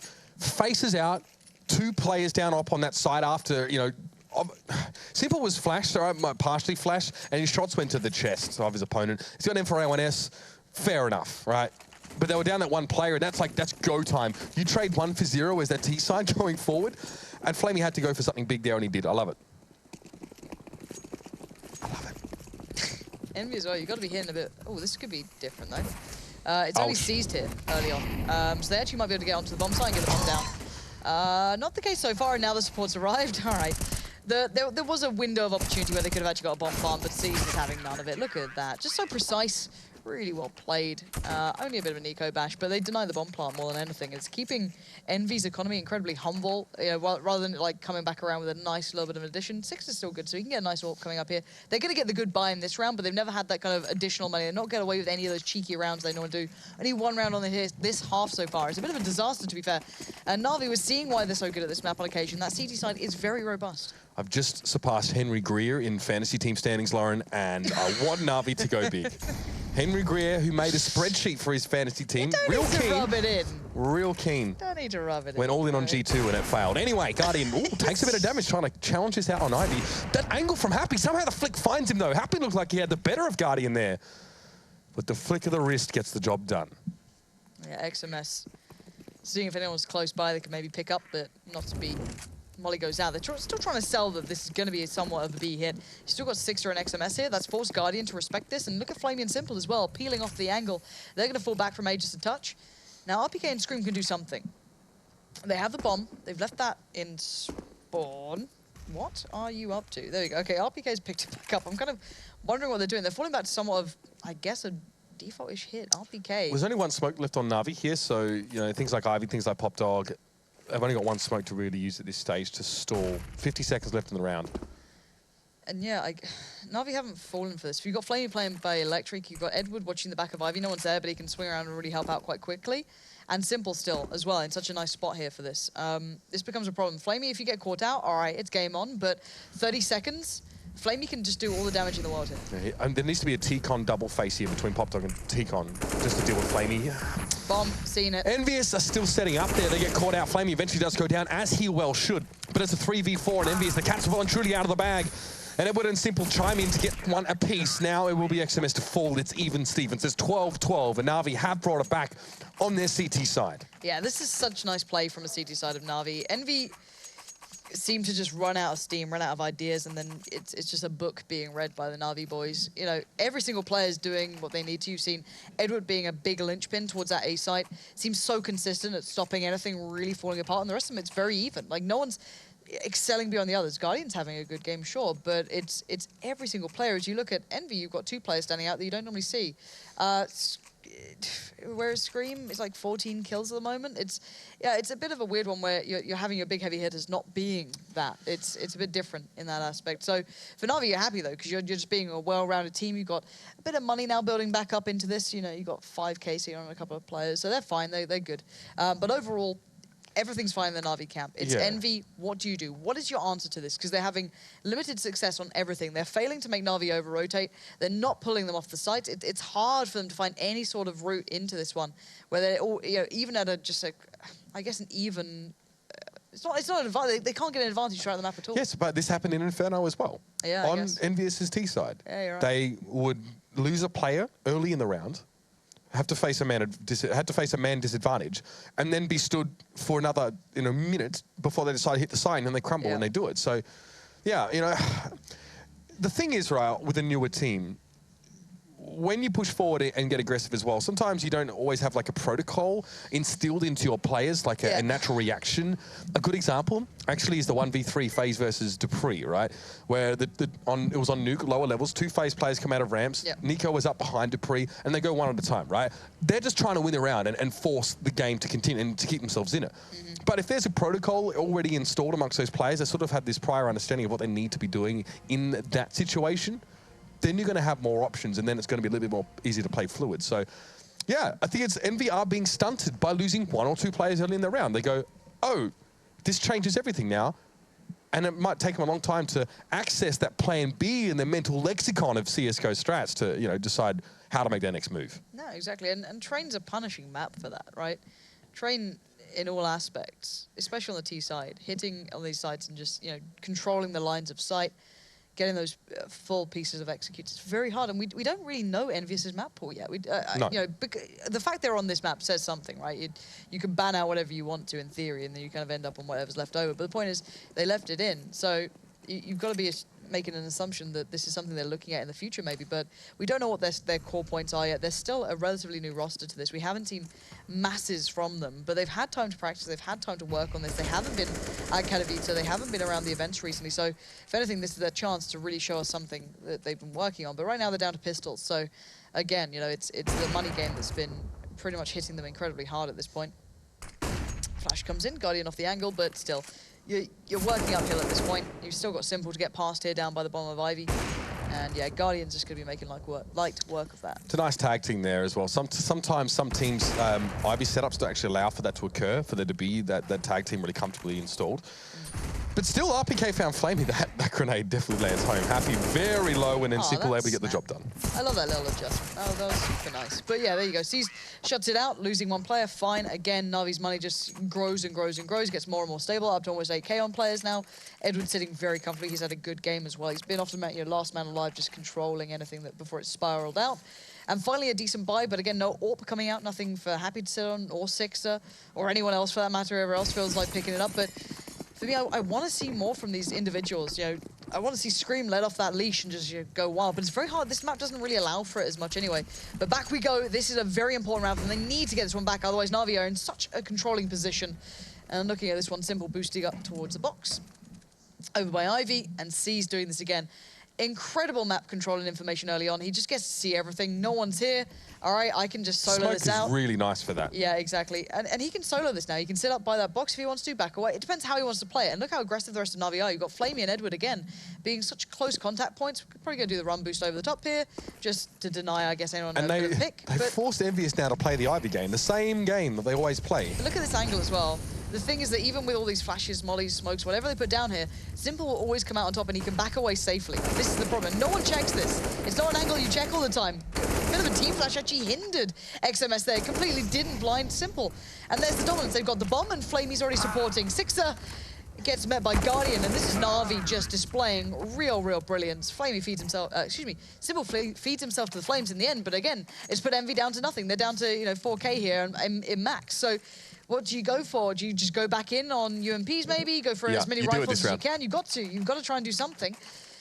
I don't know. This is a very one-sided affair, and it's frustrating to watch because you can see Na'Vi now just enjoying it, right? Sorry, it's a crap T side from EnVyUs. Yeah, it is. One round they've gotten, And Henry G pointed this out specifically as well. He's like, Na'Vi don't have a bad T side, but it's their CT side which teams find so hard to break. They like to play slow, they like to set up, establish, they like to receive. And that's exactly what they're doing now. And then they're going to send it back to EnVyUs as well. Very quickly, they close the round out, and that's going to bring up that match point. And EnVyUs just bought. They spent the money. They're on full loss bonus, but still sub 4K. Very little to work with here to keep themselves afloat in this match. Yeah. This is interesting for Envy. T-side's not quite there yet. I like that. That's the word Henry uses when he wants to say something else. Interesting. I guess, yeah. I've already sworn enough this week, you know what I mean? Oh, man. That was because Flush was being good. I don't want to do it because someone's being bad. That's You got to save it. You know, like there's a couple you can do before you get fired, so you really wait for you got those to moments. make the moment count, right? So in this one, seized again, so good. So I wonder if he ever going to get punished for it. It'd be nice if Envy worked that out, but so far, nope. Spots it. Can he back away in time? They don't even pressure him that quickly. Seized gets away with murder. He's just mollied down, denies everything. Now, Na'Vi have kind of responded. You've got 3 players over at B very early on. We haven't seen that a lot. We've seen kind of this like 4-1, C's getting complete rain. It's the first time we've really seen Envy even get control of this B side, or even just the Brown Halls. It's been such an uphill struggle. And they've been given control of Brown Halls. Yeah. I mean, let's be honest. It's not like they've really asserted themselves to a great degree. It was the player from Na'Vi that backed away at the time. Flamey, they're under threat. Yeah, a lot of damage going in towards him. Seized was there, but he still had to fall to XMS eventually. Flash in. But I like the way Envy are pushing forward. They're not just sitting on the site or playing passive. They're pushing forward to try and take the challenges and bring this map into some sort of angles they can control, but they're still simple. And there's nothing simple about what he's doing right now. He's pulling this one back to a situation that maybe Guardian can win here. Now, Guardian's herd happy. He's got 2 of them. Now, oh my God, he's spot screaming. He knows how happy he is. Do it big! That is sick. What a beast of a player. Of course it's Guardian to close it out like that. As soon as Envy almost get around, it gets shut the hell down. GG. I'm just getting my voice back. I felt it. I almost felt the certainty of that shot coming through from Guardian. Yeah, you kind of do with him though, don't you? That's the crazy part. It's like any other operator, like, I don't know if he's going to get it. Of course he does. That soundbite is going to haunt me for the rest of my life, but my lord, it was worth it. Guardian, incredible stuff from him to seal things up here for Na'Vi. It's 2-0 over these 2 maps. EnVyUs getting a look in on Train, but it just wasn't enough. Now, over to Broses and the lads to take us through it. Yes, thank you, Uber, and another heartbreak for Envy. A good start again for them. I mean, on Inferno, they started off 4-0 and just collapsed. This time, they had a massive lead after the first half, 11-4, boys. Everything was going their way. They were winning clutches, winning ecos, and it just gets decimated. Yeah, they were winning all the clutches, to be fair. That was the kind of problem, really, for Na'Vi as a whole. They're actually managing to get it down to the 1v1 almost every single time, but they found themselves 7-0 down, but it wasn't actually a problem. We asked the question, can Six actually step as an AWP? The answer was yes in the first half. He actually looked pretty decent. They had a double AWP set up at one point as well with Happy. That was actually quite promising, I have to say. Second half comes in, though, and they look so flat. I think they pick up 1 round in total and couldn't actually do anything in terms of executions. The defaults were bad. They looked lost on the map. Lack of map control on their T side. I think Lauren and Mitch were talking about it. They weren't getting the brown walls control. C's had all the information in the world. It makes it very easy when you know you can confidently play 4 players on their outside bomb site and no one has to rotate in to help your anchor. So, you know, they maybe need to look at that. They had the same issue on Inferno. Yep. The thing with the Na'Vi T side, right, when they did play VP in Poland, the rounds that they were winning was the rounds they shouldn't, like the pistol force buys. They had a couple of cool executes, or they got away with a couple of things that they maybe shouldn't have against VP. They didn't get any of those rounds here. You know, the ones that they won were hard-fought gun rounds, so that's why their T side looked a little bit underwhelming in comparison to more recent results. But their CT side, if you look at it, when they play the outside bomb site, if they're playing passive, they're all playing passive. You could basically draw a straight line from Ivy all the way across to CT Con to where these guys are playing. The back of the bomb train, stop. You've got a guy CT connector or up heaven, and then the Ivy player, of course, is the back of 6 area.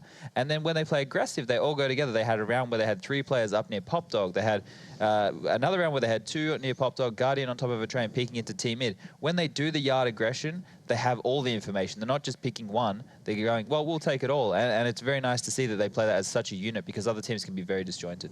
And I think that's what we're going to take away from this EnVyUs team, from both both these maps we've seen is, you know, we talked about it, Henry, when we were watching the game. The round Edward pushes through Ivy. That's based off information gain, and that's based off the map control you don't have. Yeah, that was actually perfect. That was a round where they had pistols. It was EnVyUs, but they went towards inside. They didn't have any map control anywhere, no spatial awareness at all. Edward comes down to T-spawn. You saw the rotation coming to CTs at that point. Everyone goes stacked towards inside. A round they should be winning. They picked up a rifle. They had utility left over as well, but it's got completely shut down because they're not aware of their surroundings at that point. That was actually quite a key taking, I think, overall for EnVyUs. And they managed to actually win 3 pistols tonight and had that huge start. Yeah. And the second half just wasn't doing it for me at all. I couldn't see anything promising from that whatsoever. Do we see anything from Na'Vi of them building upon, you know, getting better, improving something that they've been lacking in the past? What I liked was the fact that it wasn't just matchup specific to the VP game, them having that Ivy aggression. It was here again that they did it, right? And it seems like it's a very good pressure point on the map for the CTs to be able to push and get a heap of information. And you could see Guardian over both maps being relatively aggressive with the AWP in certain situations where he shouldn't be, which is good because if he can get that spark, he seems to get rolling from it. So that's a positive in terms of the way that they play the CT side. It was the same of what I've seen, so not really any improvement, but good that they're continuing to be disciplined online. Agree. What's next for these guys? I mean, we now have Na'Vi who's you know, up the standing boards of you know, on this, trying to start climbing up. They were at 11th to start the day. Now they're going to start moving up. Are we feeling a little bit better about them? They play for the rest of the season. They have a series against Fnatic, FaZe, and NiP coming up. So that's a tough stretch.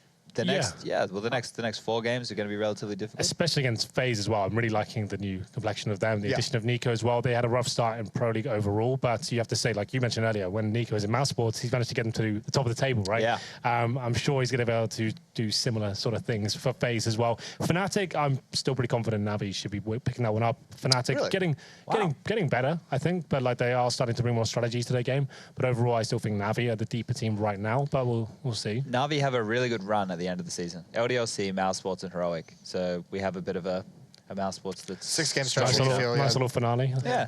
They had this amazing start in the last season of Pro League. They were up like 6-0, but didn't make it to the finals. They had a tough so this finish. is a nice kind of flip reverse. They have those nice easy finish, almost easy, should be. Yeah, apart from Heroic maybe. But they should be making to the finals, I'm going to say. Yeah, easy finish on the season, and easy finish at the end of that game, as EnVy can only pick up 1 round in the second half. It does end 16-12. When we return, it's going to be that FaZe clan that Henry just mentioned, facing off against NiP, so stay tuned, and we'll be right back with those games.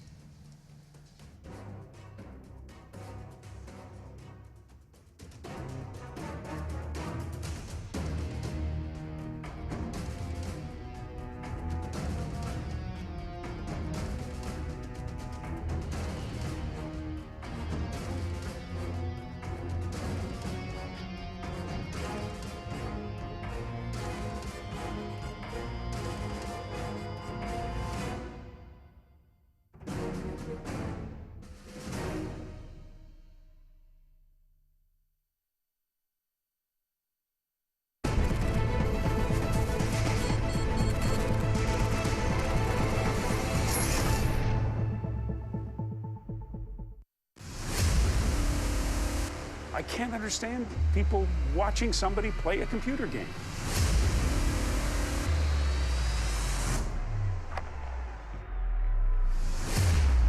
It's still not a sport. It shouldn't be on a sports network. But I don't know if athlete is the right word.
your chance to actually make it into the Pro League, be a professional Counter-Strike player. That's the thing that Mountain Dew League provides.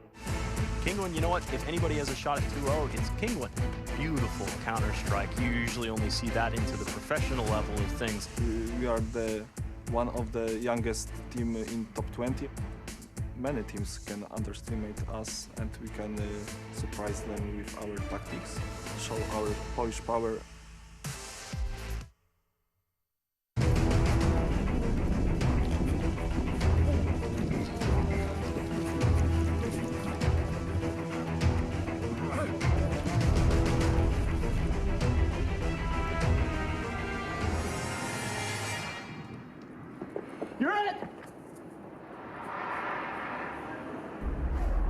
Start your esports career now at play.eslgaming.com.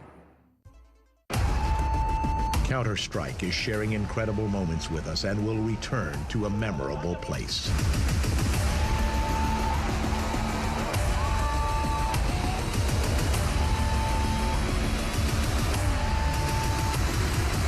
Get your tickets now at proleague.com/Dallas.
ESL Pro League is brought to you in part by Logitech G, Pay Safeguard, Mountain Dew League, and ESEA.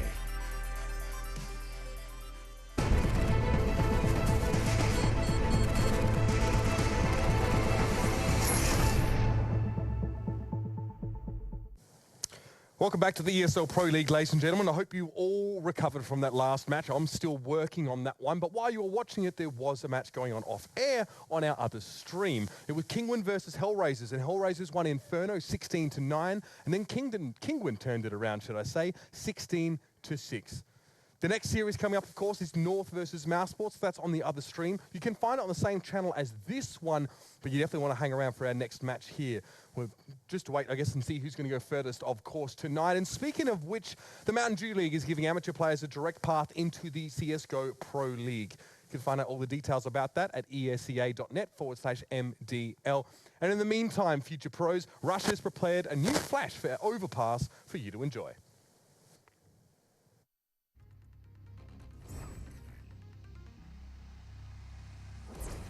Hey Future Pros, this flash will aid in pushing out of T-Connector.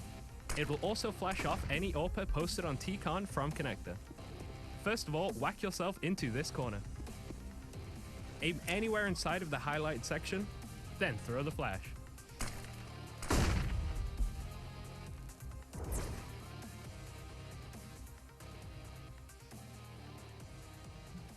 Thank you, Mitch, and thanks for that beautiful pro tip, Rush. We're coming up with the second series of the day. It is going to be NiP, it is going to be FaZe, and we have another great player. We saw Simple earlier, now we have Nico. I thought you were going to talk about me. Yeah, did you? Did you really? No, I didn't. I didn't know. Nico, probably one of the top, 5 players in the world? Yeah, I would say. We get to see a bit more of his potential on this team now. He was kind of shackled to Mouse Sports for a while there, but now he's been set free. Yanko's been partying ever since. Yeah, he has. It's just been a nonstop party over there. And also, I mean, the big thing was we just saw him at IEM on his new team, and he seemed very happy. He was having a very good tournament. There's lots of comparison photos of him on Mouse and him on FaZe with the smiles. So he's happier, that's for sure. Much more effective also. He was just a monster. I mean, this is a guy that at a certain point last year was considered the best player in the world. Yeah, well, he's always been like effective to some extent. I think what happened was, especially while he was under God B, he was utilized better, and then when he had to become the in-game leader and stuff, it's very difficult because you feel as the in-game leader you need to give up more roles or positions and try and integrate your teammates more, and you saw his performance drop off because of that. And now that he is getting told what to do again, or maybe not getting told what to do, or having to tell anyone what to do, he's performing some fantastic Counter-Strike.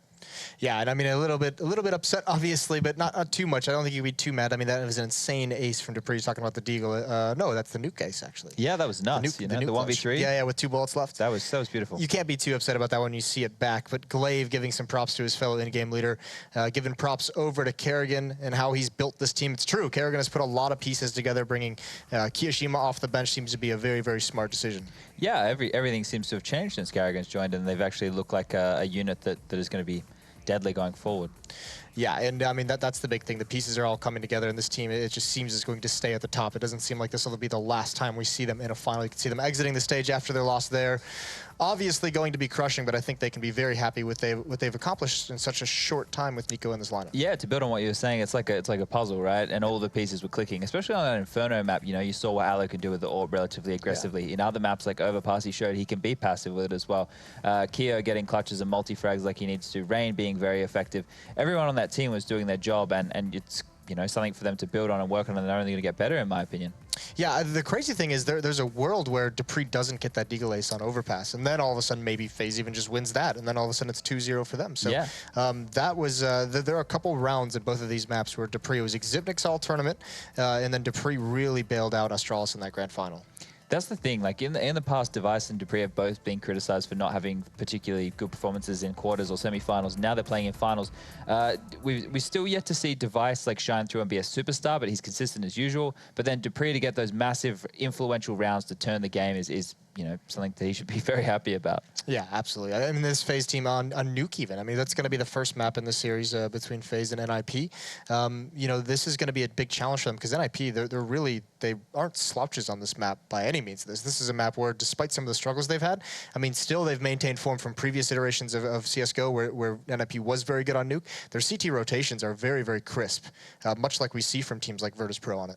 Yeah, these guys were early adapters of the map, and just after they were actually knocked out of the group stage, I was walking down the hallway and I saw Freiburg, and I said, "Oh, unlucky man," and he said to me, you know, they were much happier with their performance, even though they didn't make it into the playoffs. They felt they played a better brand of Counter-Strike, and that's something, you know, that they can definitely hold their head high over. They did play a better brand of Counter-Strike. A lot of their games were close. I think they were only blown out once, and that was to FaZe on Cage 16-6. So if we can see the team, you know, coming in with a bit more confidence than they may have had before, this game would be closer than what we're expecting on paper. Well, what their losses were, what, like a 14-16 to Fnatic. They had to come back in, and then I think it was a double or triple overtime. 28-24 to Astralis on Overpass. So more than triple overtime. Yeah. I mean, this is a big thing though, because also if you look at it in this league as well, they're at the bottom of the standings. They're last place. Not where you want to be. So I mean, even if you're playing a better brand of Counter-Strike, at some point that's got to translate into wins. It's got to translate when you're at tournaments of getting out of group stage. Yeah, and I think they've had some losses to teams that they probably should beat.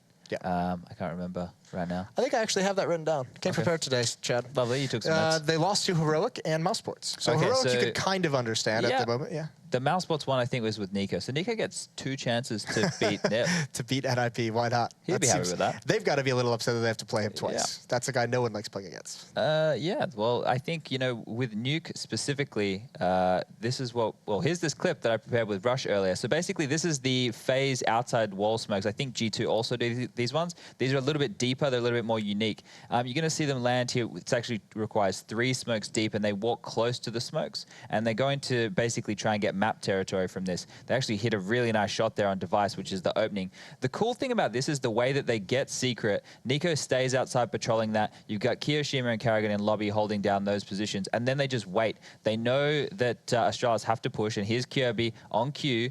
Kiyoshima is going to take him down, and then they're going to find themselves in a 3-on-5 situation with yet another man advantage. What happens next is the guys from Secret come back out, they link up with Nico, and they're going to make their way to the top site and collapse on that bomb site. Nico grabs a nice little kill, and they just swarm on the site and grab it with ease. So that's just a really good way that they use a unique, unorthodox set of smokes to grab map territory. Once they have it, they just hold, wait, and then they collapse together because they know the CTs have to take risks. It's cool as well, because those 3 smokes also would keep the defense pretty honest in the sense that, you know, I mean, you can be a little bit riskier with those smokes. You can pop flash through it and go into warehouse. Yep. You can pop flash through it and go into mini and split into the upper bomb site. So a lot of variety in what you can do with those smokes, especially if you get some success.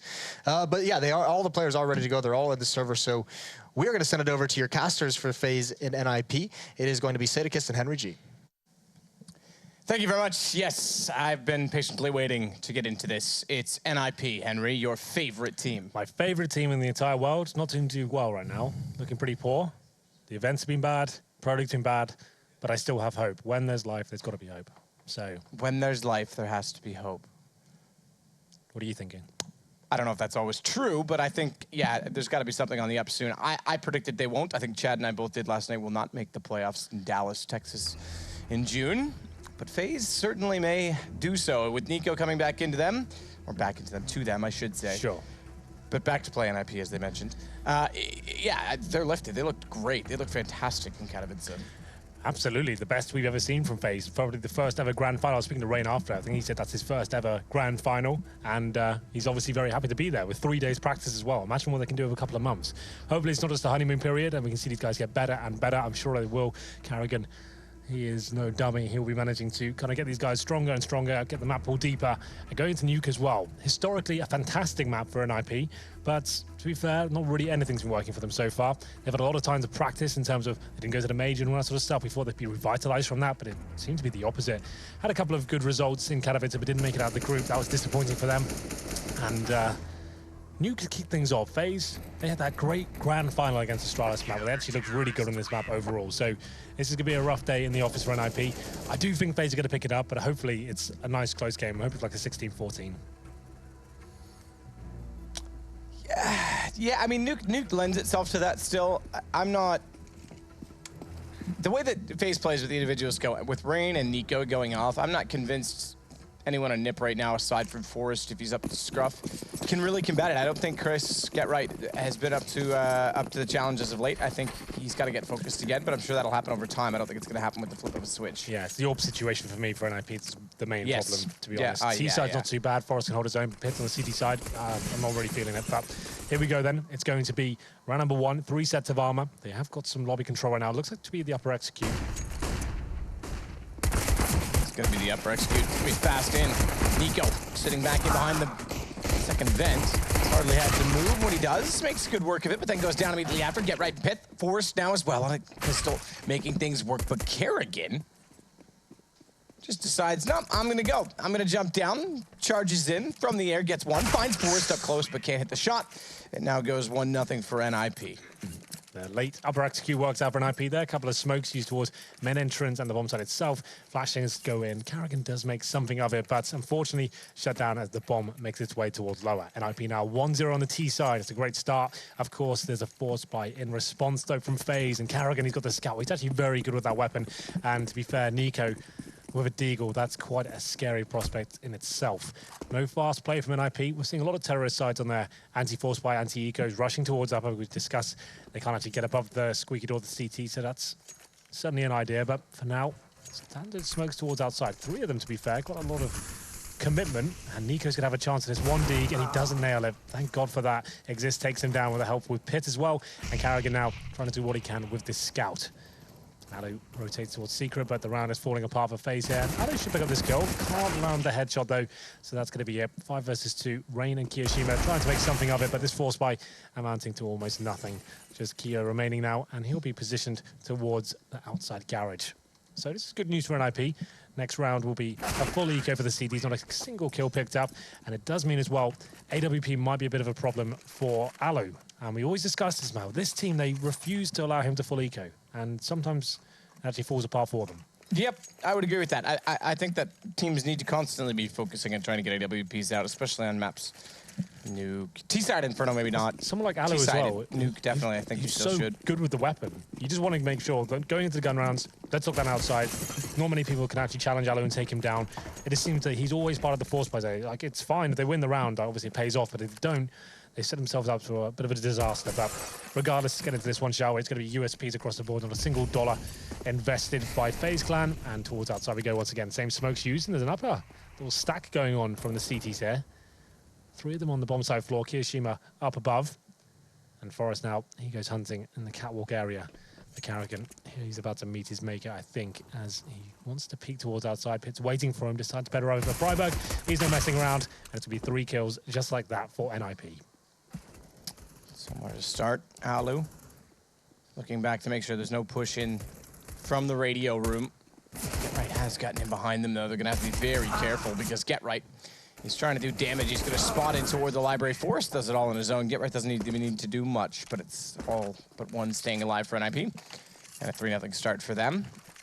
Yeah. FaZe to bring up weapons, but as you mentioned, Allo not in a position to go on the AWP. So this is an interesting round for NiP. They know the orb's not going to be a possibility. They should know. If they killed him with a headshot, they could feel he has armor. This is always an interesting round for the CTs. You're lacking utility, you're lacking defuse kits and AWP. Nico's even on the SMG there as well. Normally, most terrorist teams will go very quickly here and try and exploit that.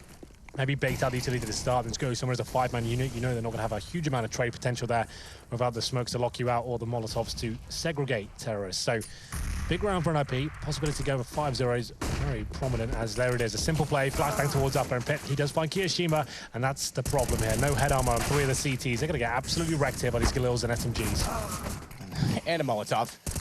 Karrigan gets greeted by authority when he walks up to the site.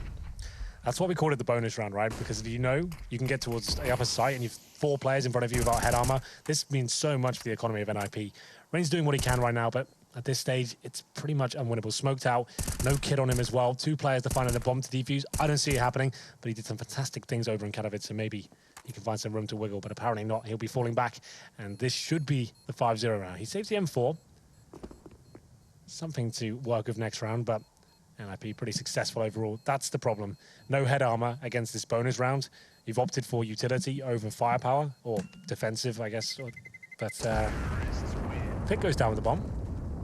So they dented NiP slightly, I guess, but it's not really going to matter. 11k on 3 players. Do they buy into this phase? Surely not. Oh, they're doing it. Well, all right then. I was going to say I would not. No, it's not. They're going to stay around 2K. Yeah, okay, maybe that's even a bit too much, considering Karrigan's gone down to $500. They will get 3,400 into the next round, so let's hope Karrigan can step up with that scout, because he'll be down to Famous next if he doesn't. But smokes, once again, keep it consistent. Take that vision away from the CTs. They want to treat this like a gun round. They know the 5-0 will be very beneficial for them indeed. Well, following on to Karrigan. Spot in. Can't find it. Smokes go down. Let me get to Secret. Forrest will lead the way. There is a rotation already in place from Kiyoshima. From Nico. But Alu's already down inside of the control room as well, so they have the crossfire potential. No one's going to peek it. Imagine they'll wait for information from the other side, but that side's already taken down as Forrest opens up onto Nico.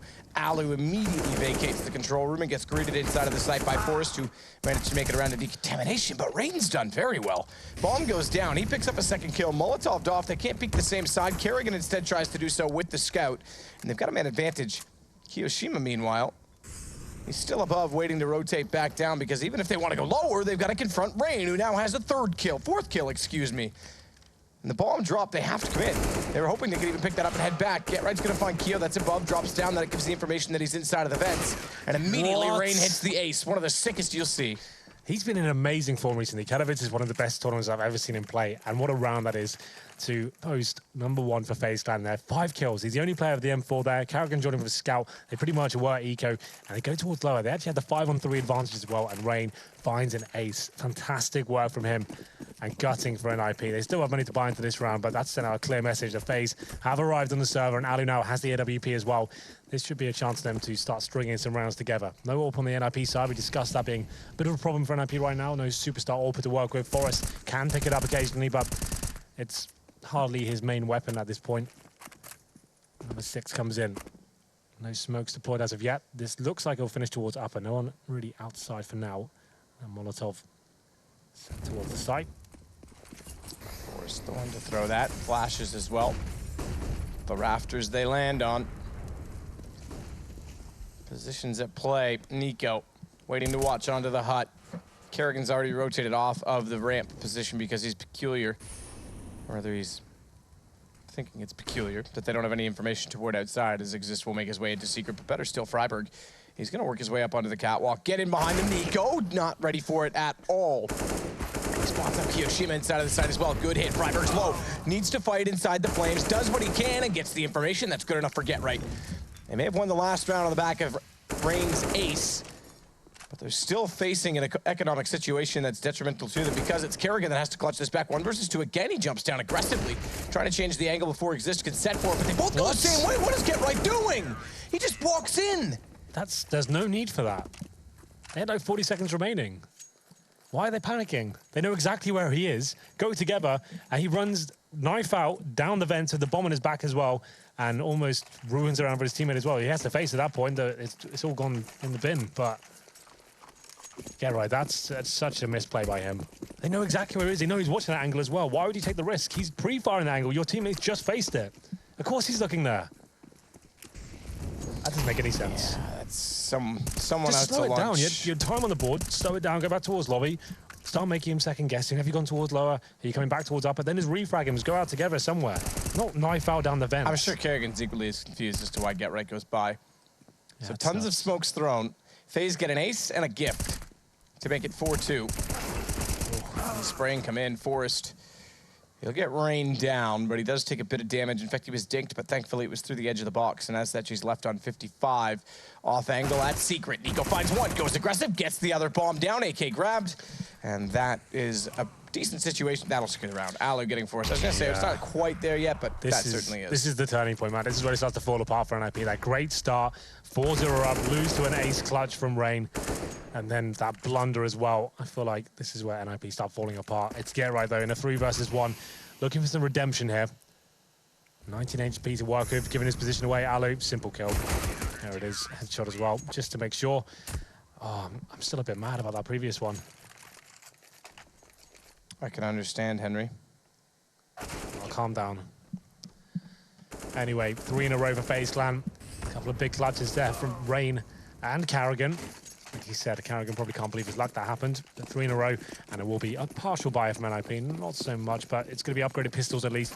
2 sets of body armor and a few smokes to work with.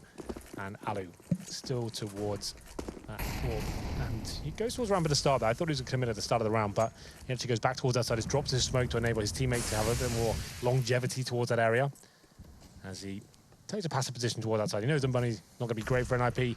Don't give anything away. Don't even give them a chance to get that up, even if they do take him down. Door open, Nico waits. That sticks through the smoke. That just is immediate assassination up close onto Freiburg. That was sick. 2 bullets as well because it's an M4, and even if it's inside someone's eye socket, it's not enough to kill them. It's going to exist, and NiP finds a hat trick. He's so good.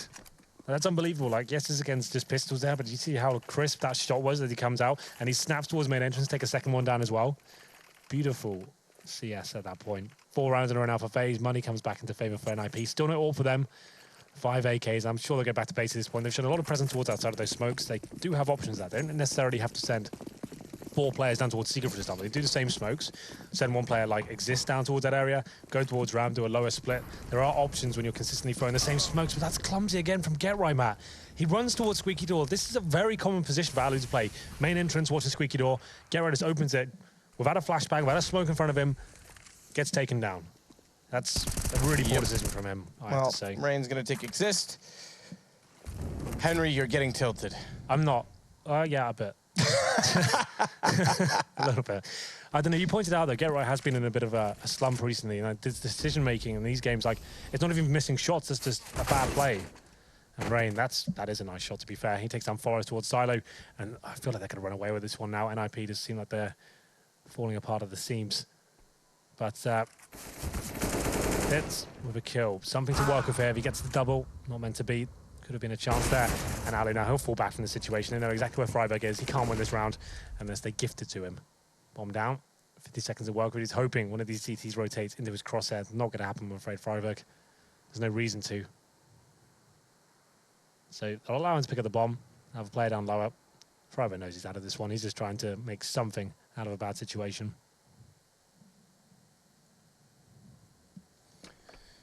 Well, if you can get a plant, that's something. Instantly assumes that there'll be someone in behind the silo at lower. He's right to do so. Could get the plant in. Nah. Not with that positioning from Rain. He gets inside of the vents and immediately fires in. Yeah. It's 5 in a row from FaZe Clan.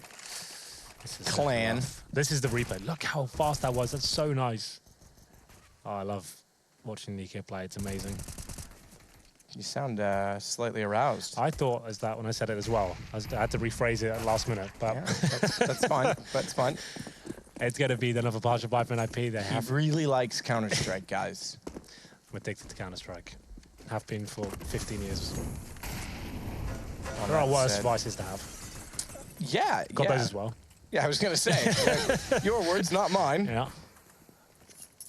Well, that said, it's slow pace this time. Pistols for NiP. They'll use Tech 9s and 1 P250.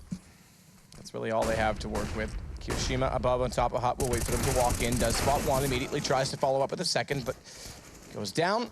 Doesn't even matter because NiP's there. He picks up 2. Rain gets another. Those 2 have been going off all night. NiP's dead. But so too is Forest. And so too is the round, because now it's in 6-4. NiP have had nothing since the opening. Talk about a turning point, too. You said Rain, and then that push in from Get Right. Look at the amount of rounds it's led to. No all going to be brought out from NiP on the T side. And as you mentioned, that's a problem for them anyway, so maybe it's better if they don't. 6 rounds in a row, though. After that great start, they had 11 grand in the bank. Losing the rounds to that 1-4. To be fair, that's amazing play from Rain, but that shouldn't be happening, really. Carrigan, aggressive. Pick core of an 8 in his hand. 5-4, just like that. They've got the betting now to actually work those sort of plays. He wants to push through smokes and deploy the unexpected strategy there. No one's going to be thinking a CT's going to wildly push through from Ramfram. And Rain now taking quite a lot of damage there at the start of the round. Goes under 50, because got back up from Nico. That's always a good teammate to come back you up. It's going to be Kiyoshima. They finding the second frag. NiP just can't get rolling here since their FaZe have arrived on the board. But Exist finds Alu. That's a promising kill. Forest trying to get an opening inside from the lobby. 3 versus 3, best chance for NiP, but unfortunately they've lost Freiburg, even though Exist has ground to work with. He's found Nico. But Kerrigan is slowly hunting him down, and he's now the last alive. Kerrigan must know he's gone above. Makes it onto the catwalk. Silently as well. He did it silently. You are correct in saying so, but as mentioned, Kerrigan's got to assume this. Good shot from Exist. That's 4 kills from him.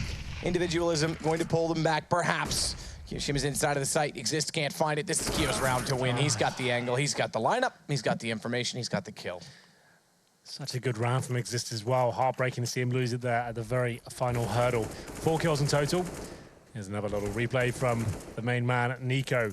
If you're not aware, he's the newest signing from what we've heard, is one of the most record-breaking deals in CSGO from Mouse Sports. And what the team has turned out to be, their first event after 3 days practice, they get to the grand final of IEM Katowice and give Astralis a good run for their money as well, the #1 team in the world. So a tactical pause, probably a good time to do it as well. Still at a maximum loss bonus from Matt. Since that loss bonus began, they haven't actually got the bomb down at all. So that's quite indicative of how these rounds are going. They're losing the initial duels, they're getting pushed all over the place. 5-on-3s coming in quite commonly, and NiP had a decent attempt out of Exist finding 4 kills, but you're not winning the round. It's all for naught, really. It just controls the FaZe economy a little bit there. So Carrigan, Zando, 5K, same story with Rain. 2 players on $1,000, so they can still break FaZe if they were to win a couple in a row. Another buy comes in for NiP. Still haven't seen a single AWP from them as of yet. They've got 3 AK so far. Exist and Get Right still to buy. It's round number 12. And I was on the hype train at the start. They were looking very good after winning the pistol. But they really have fallen apart here. So the buy comes in. 2 players without any utility whatsoever. Make it 3 now. Forest just has 1 smoke grenade. Get Right has $4,000. It costs $3,700 to get armor and an AK-47. That means you can buy 1 smoke as well. So what do you do with that? You buy the 1 smoke. So 3 smokes to work with, some flashbangs, and 5 AKs. That means you can do the outside execution like they normally do, but once they get to lower, that gets shut down, it seems. They haven't tried. They have got some really cool tactics on this map, actually. They've got one where they dive a player down towards vent. One player opens the door, Fiber bounces a smoke off the squeaky door room, flashbang comes in at the same time, he throws that, and they dive down the vent with the bomb. It's quite successful at getting that bomb down, but haven't seen any of that play as of yet. I'd like to see them deploy that potentially. We saw them appear at Katowice without their coach threat, and he was actually at Vegas as well. They're trying to work out, is he the linchpin right now? I know he's on the server at this point. I saw him in warm-up actually taking part, so he is there. He can call for them as well in an online capacity. So a bit of a crutch for NiP, but so far, nothing really working out for them. So they get 2 smokes, 3, I should say, 1 Molotov and a few flashbangs. It's not ideal. Certainly possible. Alu smoked off by the first of the 3 smokes, which NiP used just to get outside. 1 also at ramp, so they're down to 1 smoke, and not really much map control gained. In fact, they haven't even pushed on to Kerrigan. They're just trying to keep him in place to give them more to work with outside. Good shot from Forrest. Down goes Alu. And rather than the wall, they use it on the big garage, hence why Alu was forced to relocate, and Forrest knew exactly where he'd likely go. But things slow. Exist sneaks in beside the smoke. Oh, second player on the catwalk, didn't see him. Exist goes down, Freiberg. He sits to find Rain, but it's Nico that's going to start pushing up into Secret. NiP maybe have something in this, you know. They've still got 3 flashes. It's not a lot, but they could explode onto a bomb site. Better still if they can get the shot from Freiberg, but he went slow to react, down to 22 HP. And Nico starts to push through ramp instead. Does he commit to leaving lower? Because Kio's got upper, but they could quickly get down vent. He's going to have to make sure that he's relatively close by, so I don't think he'll leave the ramp room at the most. Surely he's got to be in now. After losing 7 rounds in a row, 4 on 2, 30 seconds at the bomb not planted. It's in the hands of Pit. He's in the lobby. They're going towards upper, and Kiyoshima will be waiting for them as well. Could still cause an absolute nightmare for them. They have to win this round. Nico, though, he's towards lower. And it's Forrest causing a bit of distraction here, and he gets the final kill as well. So Forrest showing a bit of presence towards that lower bomb side, is trying to pull a single rotation, which actually works out for them there, leaving Kiyoshima in a horrible situation. 3 players coming towards him. He gets 1, that gets his position away, and NiP finally post around after giving so much away to FaZe Clan here. Still early days, 7-5. They can still win the half. So after some really troubling rounds, they can still actually end up winning it. And you can see the money, as we said, exists that big 4K about winning the round. It did damage FaZe Clan. So 2 UMPs going into this one. Ali still has the AWP. Makes this once again towards outside. They won't be sending the majority of their manpower out there just yet. They deploy the smokes just to keep consistency. Rain will be limited in terms of what he can actually get from that garage position. Ali towards city spawn for now. We'll wait for the cross. Nico, meanwhile, opening Squeaky is going to push him toward the lobby. Terrorists need to be ready for it. Get Right seemingly is. He takes him down. No, oh, throw further nades in, though. Exist gets taken down by Keo in the back of the peak after the nade. 3 versus 3. Keo goes back in the site. Pith's going to start to push on to Alu. That goes no further. Rain's got Forrest. Why would you have a nade out? Get Right, 1 versus 3. It's a common position for a CD to play in ramp from. Runs with the nade out. Tell him, Henry. I'm sorry. It's just a bit nuts. Like, that's crazy. Okay, anyway. 3-on-1, get right. What to play for here. After winning one round, this is a harsh reset for the Terrorists. They have about $1,000 per player if they drop this round. He's got 30 seconds remaining and 3 CTs to find. Starts to look upper. No one peeking in through the silo gap mid-sight, so get right. It's got a little bit to work with to get in closer. Kyo's still inside from secret door shot. Rain's looking the wrong way. Get right throwing the Molotov, though, gives it up. And Rain turns very easily to take him down. If he had walked around to check the site, as potentially he should have done, he would have found Rain quite easily, I think. Yeah, that's a big round for NiP to give away. 5 rounds on the board now. So the decision comes in. Do they actually force buy into round number 14 here? With one player maybe on an AWP and the rest of them on Tech 9s. Go for the rush. Or take an eco and aim for round number 15. It should be 9-5 at this point. So Deagles and a Glock for Pit. That suggests he might want to go for the AWP in the next round. Okay. Or he just dropped some Deagles over. Freiburg, that's better. Here we go. Takes down Rain outside. Lovely shot from him. Lovely shot indeed. Nico gets down below. He's going to rotate around to make sure Secret's covered off. He'll greet Forrest and Freiburg. Freiburg goes down immediately. Nico's able to fall back, get in toward the stairwell at control room, but get right. Sniff do. Question is, does anyone peek him and where from? Carrigan might have to. Sorry? Carrigan might have to because they're losing players across the board now. A chance to pick this round up. It's a 4-on-2, Alu and Nico. Nico towards lower as well. Alu getting aggressive towards ramp. He's trying to get something going in their favor. He might get it. The timing's going to work against him just about. I think he spots Exist, takes him down. Oh, works well. Nico, a little bit desperate, but why not? Makes it work. To fall down the vent, come back up. Flash goes out. That is just sick from Nico. And now he's got to shake this back into a one-on-one with Get Right. Days gone by, you'd expect Get Right to win this, but it's Nico. And it's 2017. He's got 3 kills in the round. He has the M4, but he's electing to stay on the pistol. Get right. Oh, he might walk right into this. He might walk right into this indeed. Nico gets the headshot, and it's FaZe with 9. A 4-on-2, and Nico goes wild. What a round that was from him as well. Did you see how confident he is in his play? Opens the squeaky door, jumps through the window. Get right has to get the bomb. He's assuming he's in that lobby position, allowing him to have a bit of control there. Sticks to the USP, doesn't want to reload and make a sound. Takes his head off. Beautiful from Nico. We're going to round number 15 here. Tech 9 for Pit. So I think he dropped Deagles in the previous round. 4 AKs to work with as well, but what a monster Nico is. My God. No AWP available for FaZe though, so still a very possible round for an NiP here. We're 4-0 up. Haven't really got anything rolling since then. Flash. Ooh, Rain, nice shot. Better shot, Alu. Freiburg, though, inside of the smoke. Wants to push on the Kerrigan. Pitt's the one to hit it on the Tech 9 instead.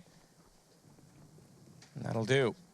For now, at least. They've only got a 1-man deficit to pull back, which they've done against Nico, but Kiyoshima's there to trade back and forth. It's down to Pitt. He's picked up an M4 bomb planted, trying to hold it off, but can't do much because he's caught inside of the site before setting up for a post plant. Well, there it is, Matthew. It will be 10-5 in favor of FaZe. They continue their good form we saw in Katowice. NiP seems to be more the same. They got the 4-0 start, but then fell apart after Rain got that big ace in the 5th round. We'll see whether they can pull it back, though. Still early days as we take a quick break. Come back for Nuke.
Well, it's back to 4 and on to 2, excuse me, for NiP over FaZe. That's how it started, at least. Everything looked good. And then all of a sudden, it all fell apart. Ace from Rain. Nico goes nuts. Get Right walks into a Kerrigan with the bomb in his hands and a knife out, I believe it was at the time, heading down the vents. Nothing really goes the way of NiP at all. Yeah, the next round, he just runs that squeaky door and just into the warm embrace of Alu. It was quite hard to watch at times as well. That was an amazing clutch by Nico. So sick. As we get into the second half, it's 10-5 overall. FaZe looking strong. That's after losing the pistol on a 3-0 as well. 4-0. They get the double digits. So that's very impressive from them. We go into the second half, a much-needed pistol from NiP. It's normally a common tale with them. As soon as they have one massive mistake, like that round against Rain, where he gets an ace, I'm not necessarily sure you call that a mistake, but one sort of blunder, I guess, that's when they seem to fall apart as a unit. And it's something they really need to work on, because then at that point, it just didn't really seem to come back at all. They picked up one round after that, and that was it. We're going to the second half. 5 sets of armor for NiP here.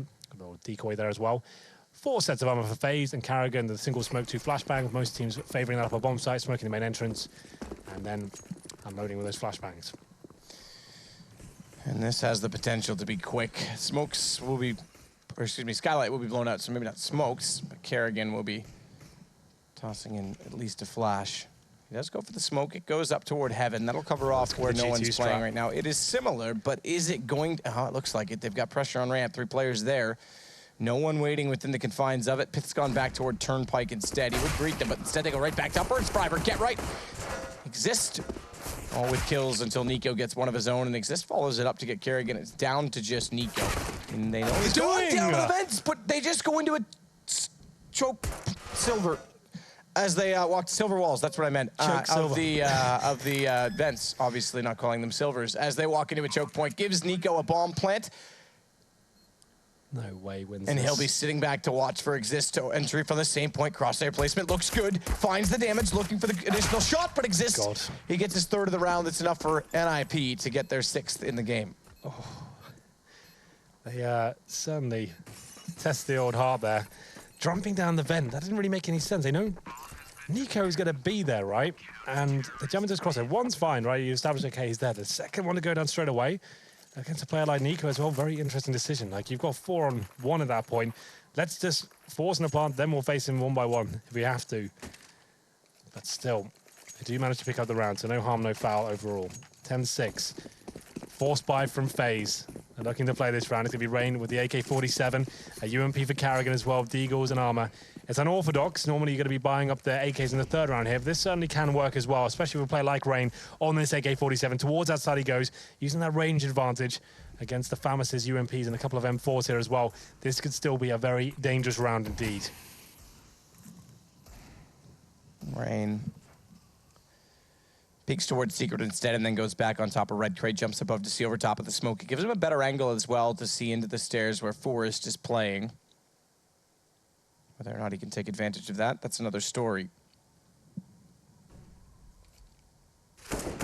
Nice shot from Rain. That is sick. My God, that's one of the M4s gone as well. That is so sick. Goodbye. But they still have to watch to make sure Forrest doesn't strike and take down the weapons that are outside with them. Pre-fire from Rain on top of Hut. Likely position. It's his teammate. I got excited for a moment too, just the way he's been firing. He was going to open things up and spot them. Knows that Freiburg's in behind the vent. That allows them to walk in. Kerrigan's able to get the kill. Rain's got Exist. Rain has got more than that. Take it back. It's Nico. Doesn't even matter though. Pith goes down and it's 11-6. Henry's having an aneurysm. He's not. Henry's happy, as usual. Rain, well, to be fair, what can he do when he's hitting shots like that? Perfect stuff from him. And what was clever about that, just as his teammate, right, it's quite a subtle nuance, but as his teammate was making his way towards heaven, he fires a couple of bullets. Like you said, he pre-fires towards Hut. He fires a few more shots out of that, just randomly. And that takes attention away towards that main entrance. They know there's only 1 AK available, so they're going to be focusing towards main. His teammate goes down towards the heaven position. As soon as they do that, they're forcing themselves out of squeaky door, overwhelming the CTs. Nothing really they could do about that. And it will be 11-6. Bit of a risk that second round force buy, but it works out. And in return, NiP have forced themselves Deagles, 5-7 and a CZ, and body armor. It's not looking great, but they do a little bit of damage. And Pip, that certainly helps. 2 kills for NiP. Rain fighting back. Fighting back indeed. Pith, he'll get off of ramp position, get a little bit closer with the Deagle. Knows he's got them on the run slightly based on the early damage. Doesn't stick around for another headshot. Rain will get it instead.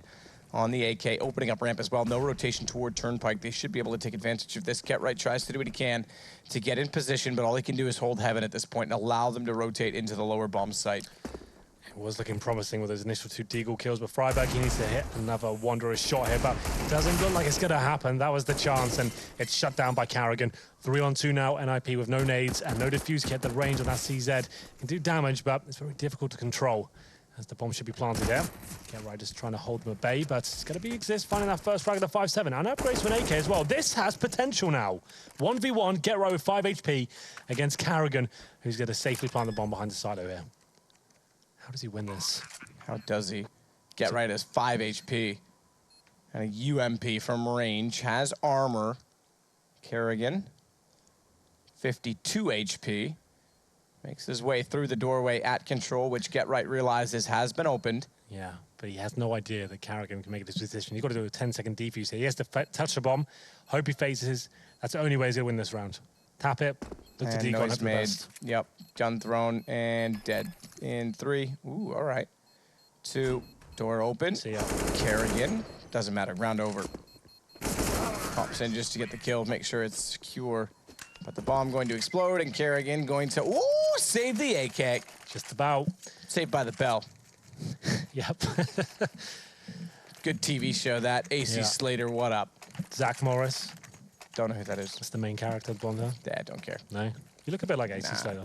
I've been told that. Yeah, you actually do. Mario Lopez. Yeah. My future is going from an actor to the guy who talks about actors on a little tabloid show.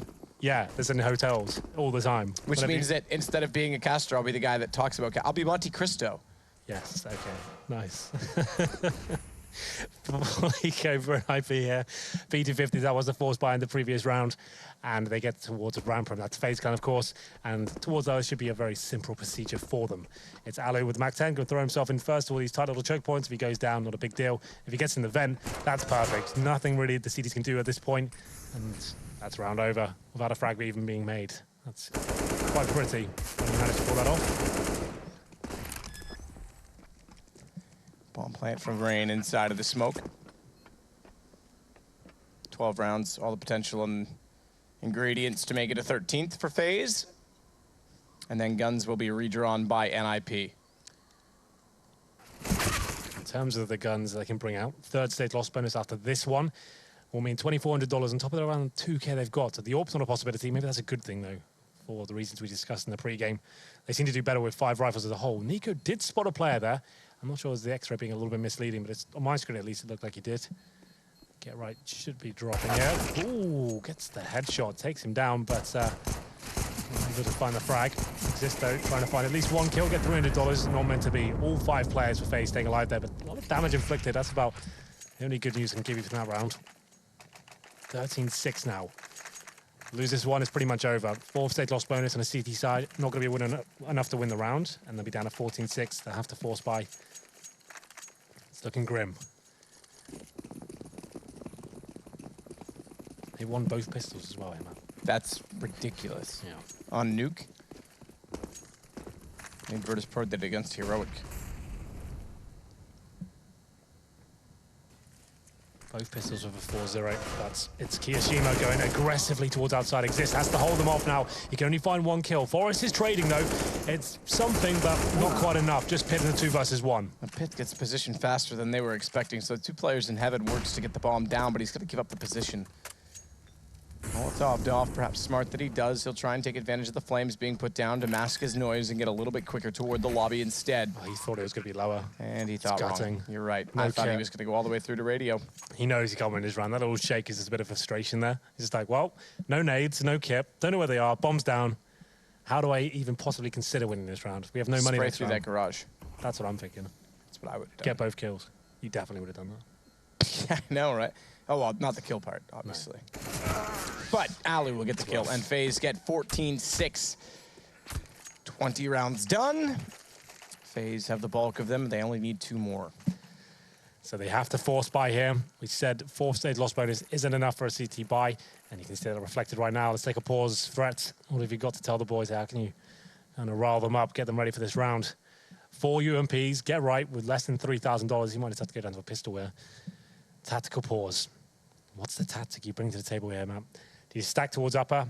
Because the reason FaZe go towards upper round is because they know that NiP, no money at all. They won't have incendiaries, probably won't have a plethora of smokes there. The stack's not necessarily going to be on that side of the map. Go towards upper, simple flash out, will overwhelm them. If we trade, we're going to win the round. It's not going to be enough left for the CTs to retake the site, which was very true indeed. Pit had nothing left in that 2 versus 1. If he had nades, maybe that was possible. If he had a kit, even more so, but it was just not meant to be. So the match has been paused. 4 UMPs and a few smokes, a couple of incendiaries. I'm not really believing at this point. NiP with 5 UMPs now, and FaZe looking to get match points here on Nuke.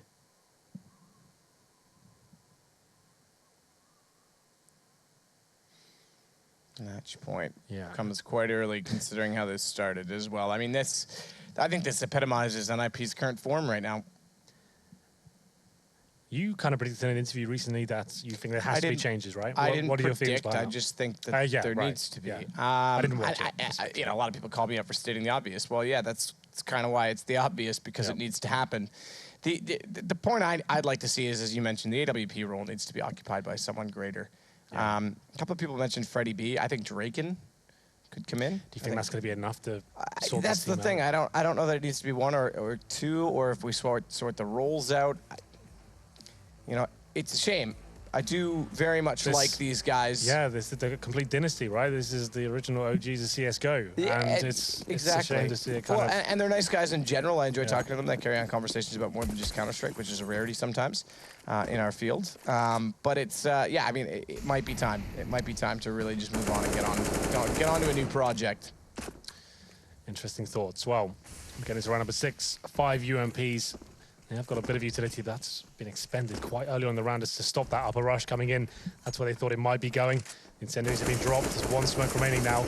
They've got kits to work with here, but can they defend a full upper execution if that comes in? Shooting out the skylights just to keep the rotations in towards that inner side. 3 players for NiP there for now. Make it 4 in the inner side. That's the gamble. That's the cool threats come up with here. Play 4 on the upper side. Hope they commit. We'll see if we can hold them off with the close range weaponry. So Forrest and Freiberg to play together inside of the site to watch both Annex and Squeaky. Which isn't that Squeaky anymore. A little bit. They got the WD-40 out. They did. They fixed it.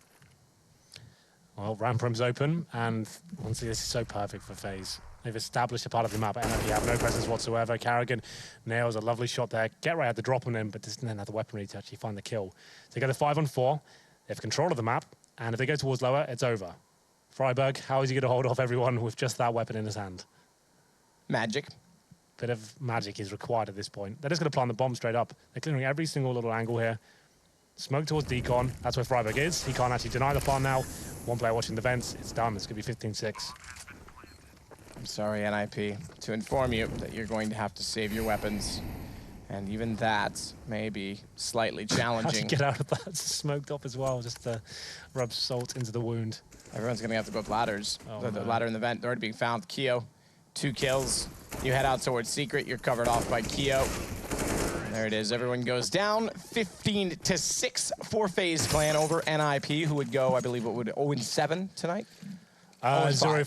0-5. That's right. I'm sorry. I'm getting ahead of myself. Perhaps I'm foreshadowing. Nico's left the server. He thinks it's over, but there's still 1 more round to go, my friend.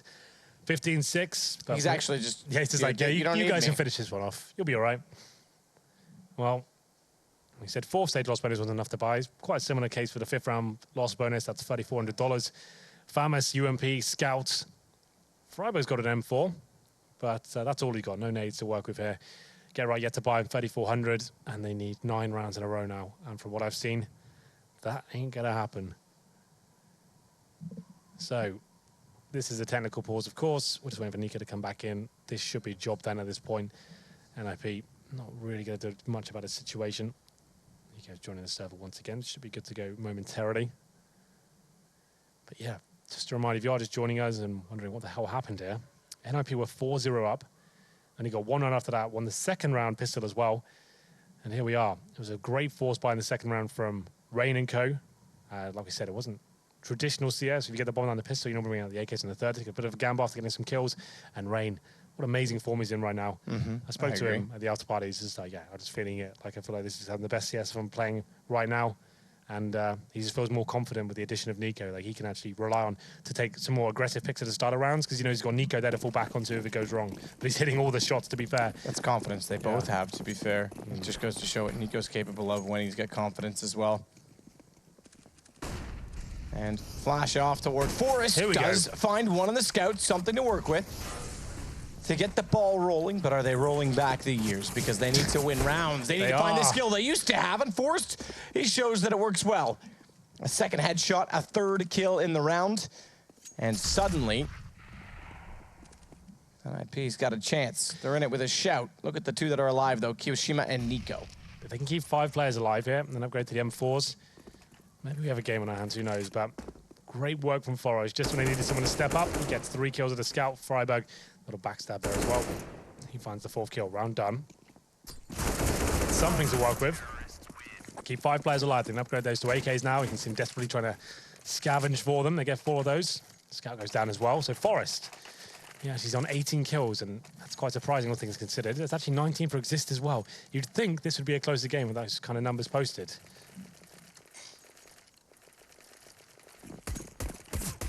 Well, they get the M4s out. The AK, I get the M4 out, I should say, and the AK's carried over. AWP for Alu, he goes aggressive, already toward outer. Nades are gonna land on him, he may go, oh, 6 HP. 6 HP, enough to get right.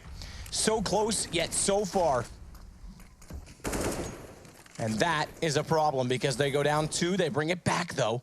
As Exist will get NiKo. Pith, he finds Rain, and Pith goes back immediately over toward Ramp, where he'll spot Kerrigan, but Kerrigan gets the kill.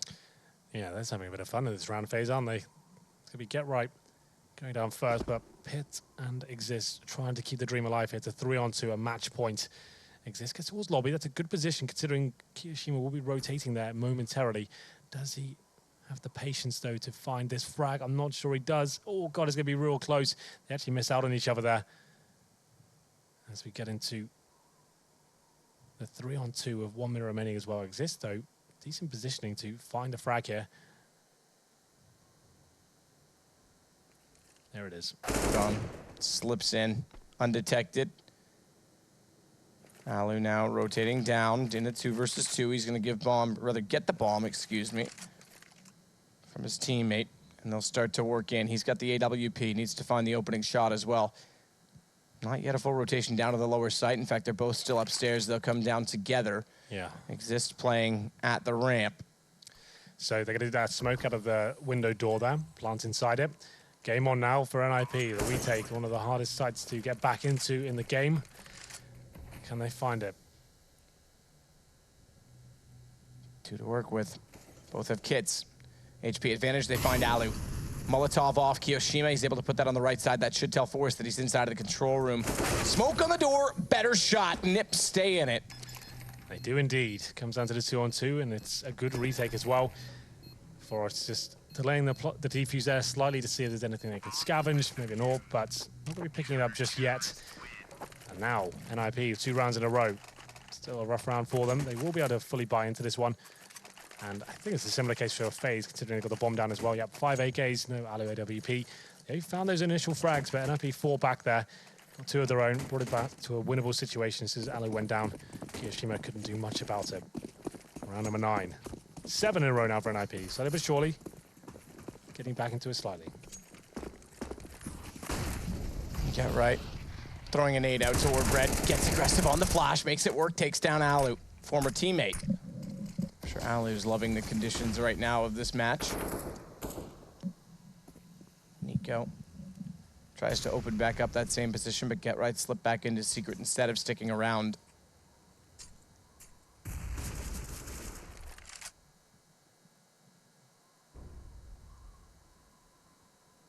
And things slow a lot. Molotov goes down the stairs. That's actually pretty good sign for Get Right. Oh, does he peek this? I would have thought he waits to let them walk in, but goes and misses it. And that's a problem. A big one at that. It was actually pretty intelligent, right? Because that Molotov is indicative of the terrorists got to just say, okay, that area is safe now. We have some room to move with. It's actually always the correct decision to face at that point. They had no idea it was coming, but 2 targets on his screen. He shoots in between both of them, and he gets wrecked. So 4-on-4. That was a big kill for FaZe to pick up. Now they have plenty of time to work with here. Pit's wary that lower could be a possibility. You can see him watching towards window room. They don't really have much intel to work with here. Karrigan shoots out the skylights. Kiyashima up towards ramp, like we said. No one really waiting for them in that position. So we need to start operating a little quicker now. Smoke towards heaven. This is what we call, that's why we call it a G2. They wanted to go beneath ladder and go up it. That takes the vision away for the bomb site. It looks like they will be opting to a lower. Karrigan's watching the rotations there. Event. This is a big kill from Pit though. He needs to get more than one, which he manages to pull off. Looking for 3. Not going to happen just yet, but 2-on-1 for Karrigan. But I don't think this round is possible as the bomb was already down with 10 seconds remaining. So good work from NiP. That should break the money now for FaZe. They shouldn't really force into this. They're going for it anyway. Why not? It's FaZe clan, yo. I would say this is Force unnecessary up, force. FaZe up. Yeah. Pit did well as well in the third one to slow NiP down enough to let Forrest get on the flank. Yeah, I don't agree with it's forced buy simply because you've got this huge bed of rounds. You're a match point. Just wait to get the full buyout. Just finish it off properly. Money's not really an issue now of NiP. They lose around, that's it. But Nico on the UMP, 4 AKs. Whenever I make this point anyway, it seems that that's the round that ends it. So they'll probably be fine. Yep, they like to make you eat your words just like that. Flash through. Aloe and Rain find kills. Get right only manages one in return, and Rain gets Forrest. I'm sorry, Henry. Yep, that's the shake again. You're wrong. Pith with the shake. Shaky shake, shake, make one. Wake and bake, shake, bake. I don't know where I'm going with that, Henry. Please help me. But it's Karrigan that gets found. Smoke toward the hut. I think Moses likes that one. That's going to drop in. Karrigan did this a lot on his T-sided retakes and rotations in Pit. He's going to try and open this up. Gets to the bomb. Immediate peek. Flash comes through. Rain hits the kill. And FaZe pick up the map. Yeah, if we were talking about a big tournament right now, we're saying, okay, at least NiP came back towards the latter stages there, got some rounds together, but it doesn't really matter here. This is a separate best of one. They do play again, but FaZe dominant there. First half especially, after going down 4-0, they just look stellar throughout, and NiP, that's what we always talk about. And as soon as they have those big blunders, that's when they really fall apart as a team. And I have to say, it's more of the same so far in Pro League. They go 0-5. 0-5. The scoreline that I'm familiar with. Moses, I don't know if you are or not, but you're with Chad, and I like him. Brilliant. Always brilliant is that Sadicist. Yeah, tough match for NiP there. Good win from FaZe. We see some of the danger of these guys coming out. Yeah, Henry there saying, you know, what are they doing? Why aren't they going for a full gun round? This is FaZe. They're the exception to the rule, I think. It's even more so than the G2 or EnVyUs days, you know, when those guys were doing the force buys. The players on FaZe seem so unreal in these situations with whatever weapon. They're not relying on the run and gun of Tech 9s and that kind of stuff. They're just so good at aiming with the Deagles, the AKs, that on the T side, you're going to back them in with whatever weaponry they have. Yeah, I mean, the funny thing is there was a point in time when Nico was still in Mouse Sports, and this is an extreme example, obviously, where on these kinds of rounds when he has the Deagle instead of the AK, we're saying, like, what the hell's going on? Yeah. Put the AK in your best player. Well, now they have so much talent and so much, you know, players that can have an impact with the AK-47, entirely reasonable to keep Nico on the Deagle, because we've seen what he can do with it. So the thing I like to see out of this phase is there were a couple rounds, and actually they ended the match on this kind of that split upper execute, where you see FaZe. Before Karrigan came in, we always talked about how they just look confused and indecisive. Yeah. And there's a point in these tactics when they're setting them up, and then you just see the call come out. You see the flip switch, and they all just converge and hit the bomb site at the same time, and it's so scary. It's great to see, you know, and that's what they needed. It was before it was just players going one at a time and doing their best entering a site. This way there's a little bit of cohesion. They can actually trade. They can use the aim effectively. And we saw it a couple of times in that match. Something that I was, you know, there's the get right blunder that was early on. Now, him going down the vent in that situation makes absolutely no sense. Now, normally I don't want to harp on this kind of stuff, but it's just like, the question is why? I can't really I can't think of an answer. Maybe I have to watch the demo to see what happened there. But that wasn't the round which kind of started it. It was the Rain ace where with the saved M4, which was a huge round by him, right? And things like that happen in Counter-Strike. You can't let that tilt you. So that's like, if that's what happened, then that's probably not a great response. But at the same time, it was 4-0 at that point. Yeah. And then he wins that, and then it goes on to be a 10-5 half. So you got to feel like that round is just like that. Maybe that's what it is. Maybe that kind of a mistake is just we've gotten to the point where these players are so frustrated with all the different changes, things they're trying to do to improve, that when that happens,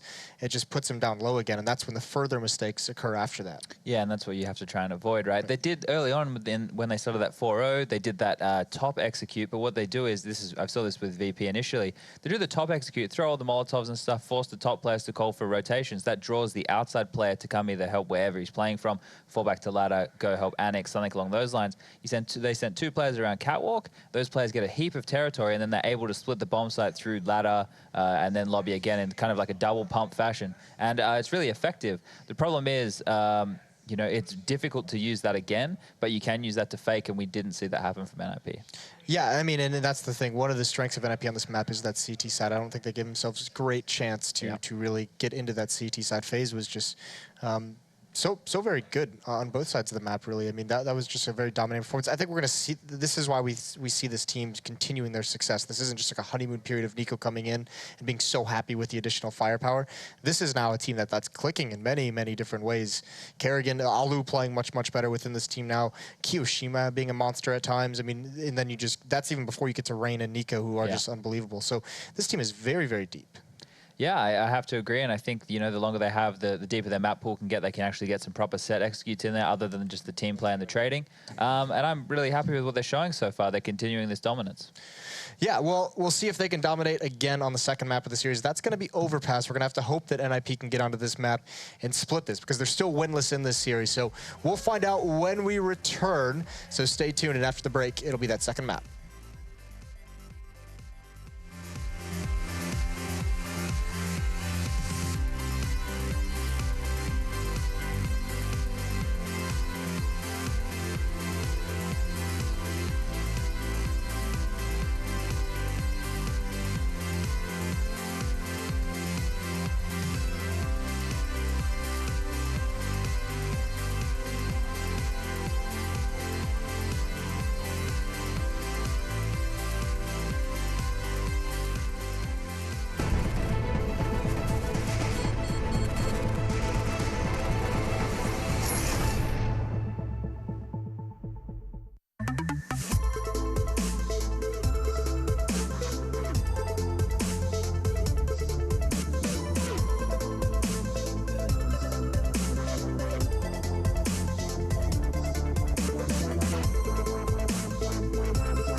Get your team apparel now at shop.eslgaming.com.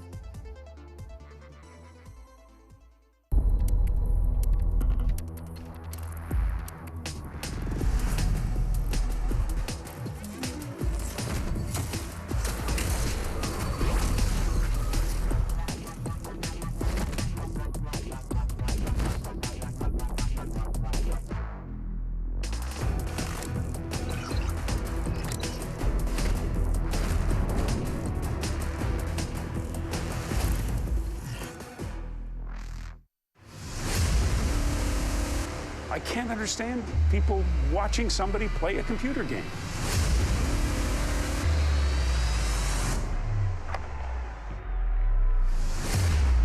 It's still not a sport. It shouldn't be on a sports network. But I don't know if athlete is the right word.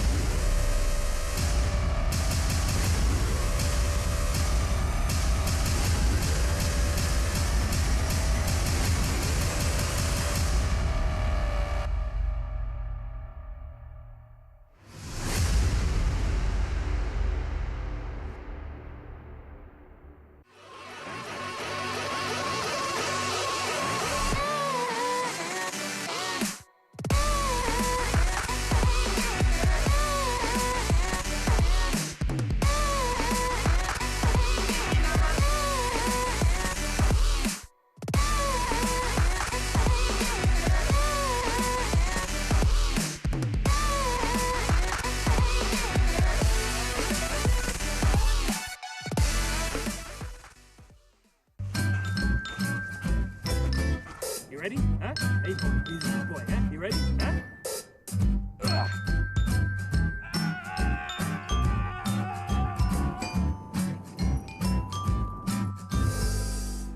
Start your esports career now at play.eslgaming.com. Counter-Strike is sharing incredible moments with us and will return to a memorable place.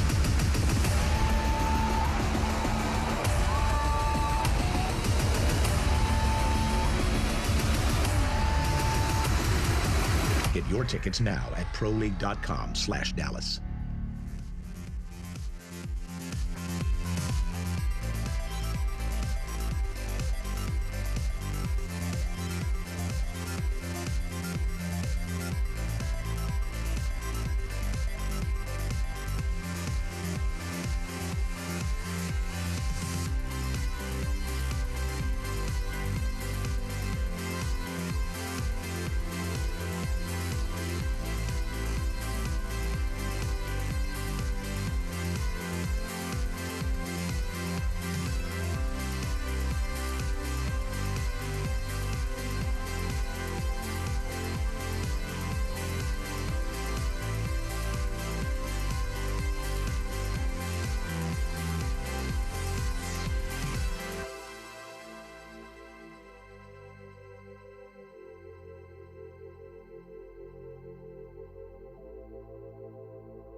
ESL Pro League is brought to you in part by Logitech G, Pay Safeguard, Mountain Dew League, and ESEA.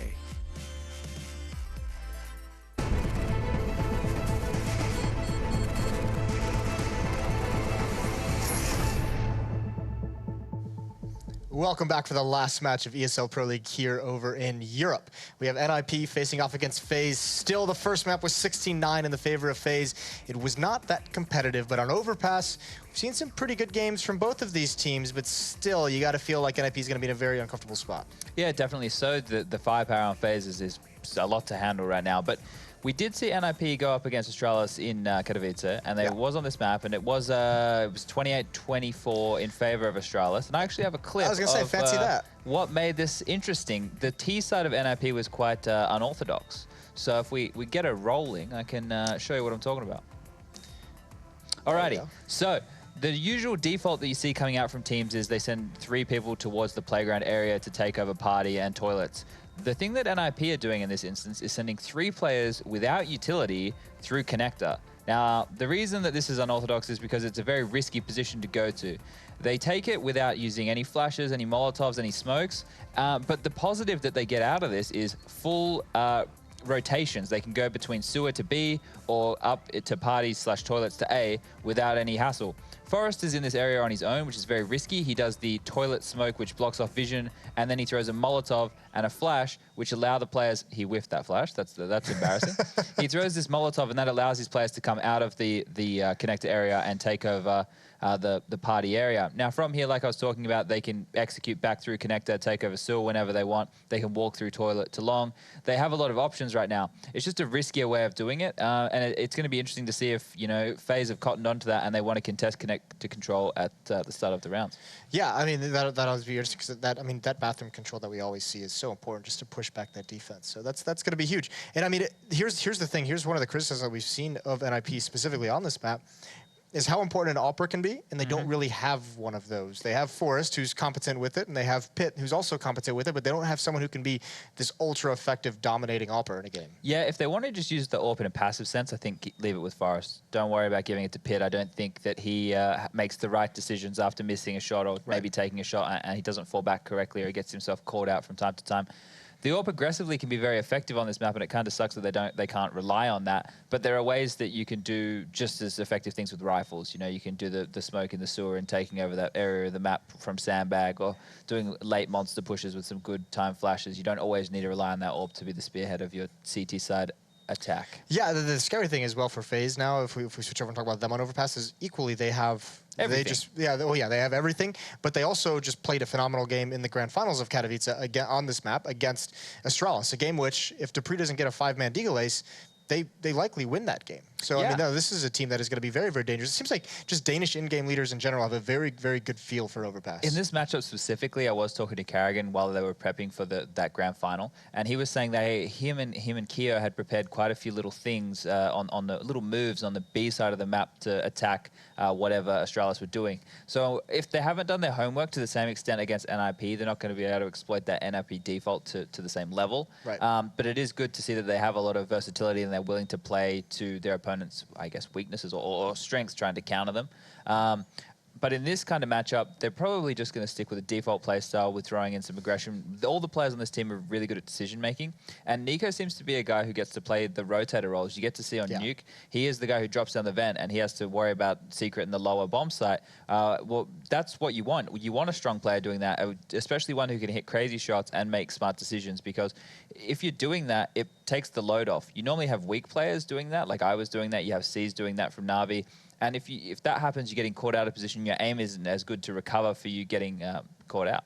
Oh, yeah, and not to mention having your superstar being able to be mobile all across the map, no matter where the point of contact, if he can get involved, that's always huge. So, yeah, I mean, that's just one of the big benefits that FaZe have, and obviously what we just saw in Nuke was the fact that no matter what round it is, no matter what buy they're bringing out, FaZe always has a chance of winning that. So it is going to be a tall task for NiP, still winless on the season, 0-5, looking for their first. I'm sorry to say that, Henry, but we will send over to Henry and Sadicus for this map. Thank you very much. Yes, NiP desperate at this point, I think, is the only way of putting it. And hopefully they can get something rolling soon. I'm sure they've got lots of people around the world hoping that they could. Perhaps none more so than you, Henry G. Yeah, it's true. I would like them to return to form at this point, but after seeing Nuke, I don't think this will be the map to do it. To be fair, they are very good on Overpass. We saw, like we said, going to a quarter overtime against Astralis and unable to pick up the victory, but still it was promising. As we get into the second map for them this evening, after pretty poor showing overall from Nuke. I'm not really sure what they can do to counter FaZe. Other guys said on the desk, whatever weapons they've got in their hands, they seem to be actually running away with every single round and winning all the clutches here, and going up against Aloe as well. It's put up to the job position that CT side. I'm not so sure. Well, I mean, Overpass for NiP has had decent results in the past, but to say that they could do this right now against FaZe, who have been absolutely phenomenal, they've got so much individual skill, that's a whole other story, and I'm not sure that I'm going to give them the reliance of doing so. Definitely Freiburg last year in Pro League, when they were struggling then, or at least seemed to be, was the one to step it up inside of the B side. Yeah, it's right. Him and Exist, very good in that B side together. They're great at using utility and detecting when the final commitment's coming in from the terrorists there.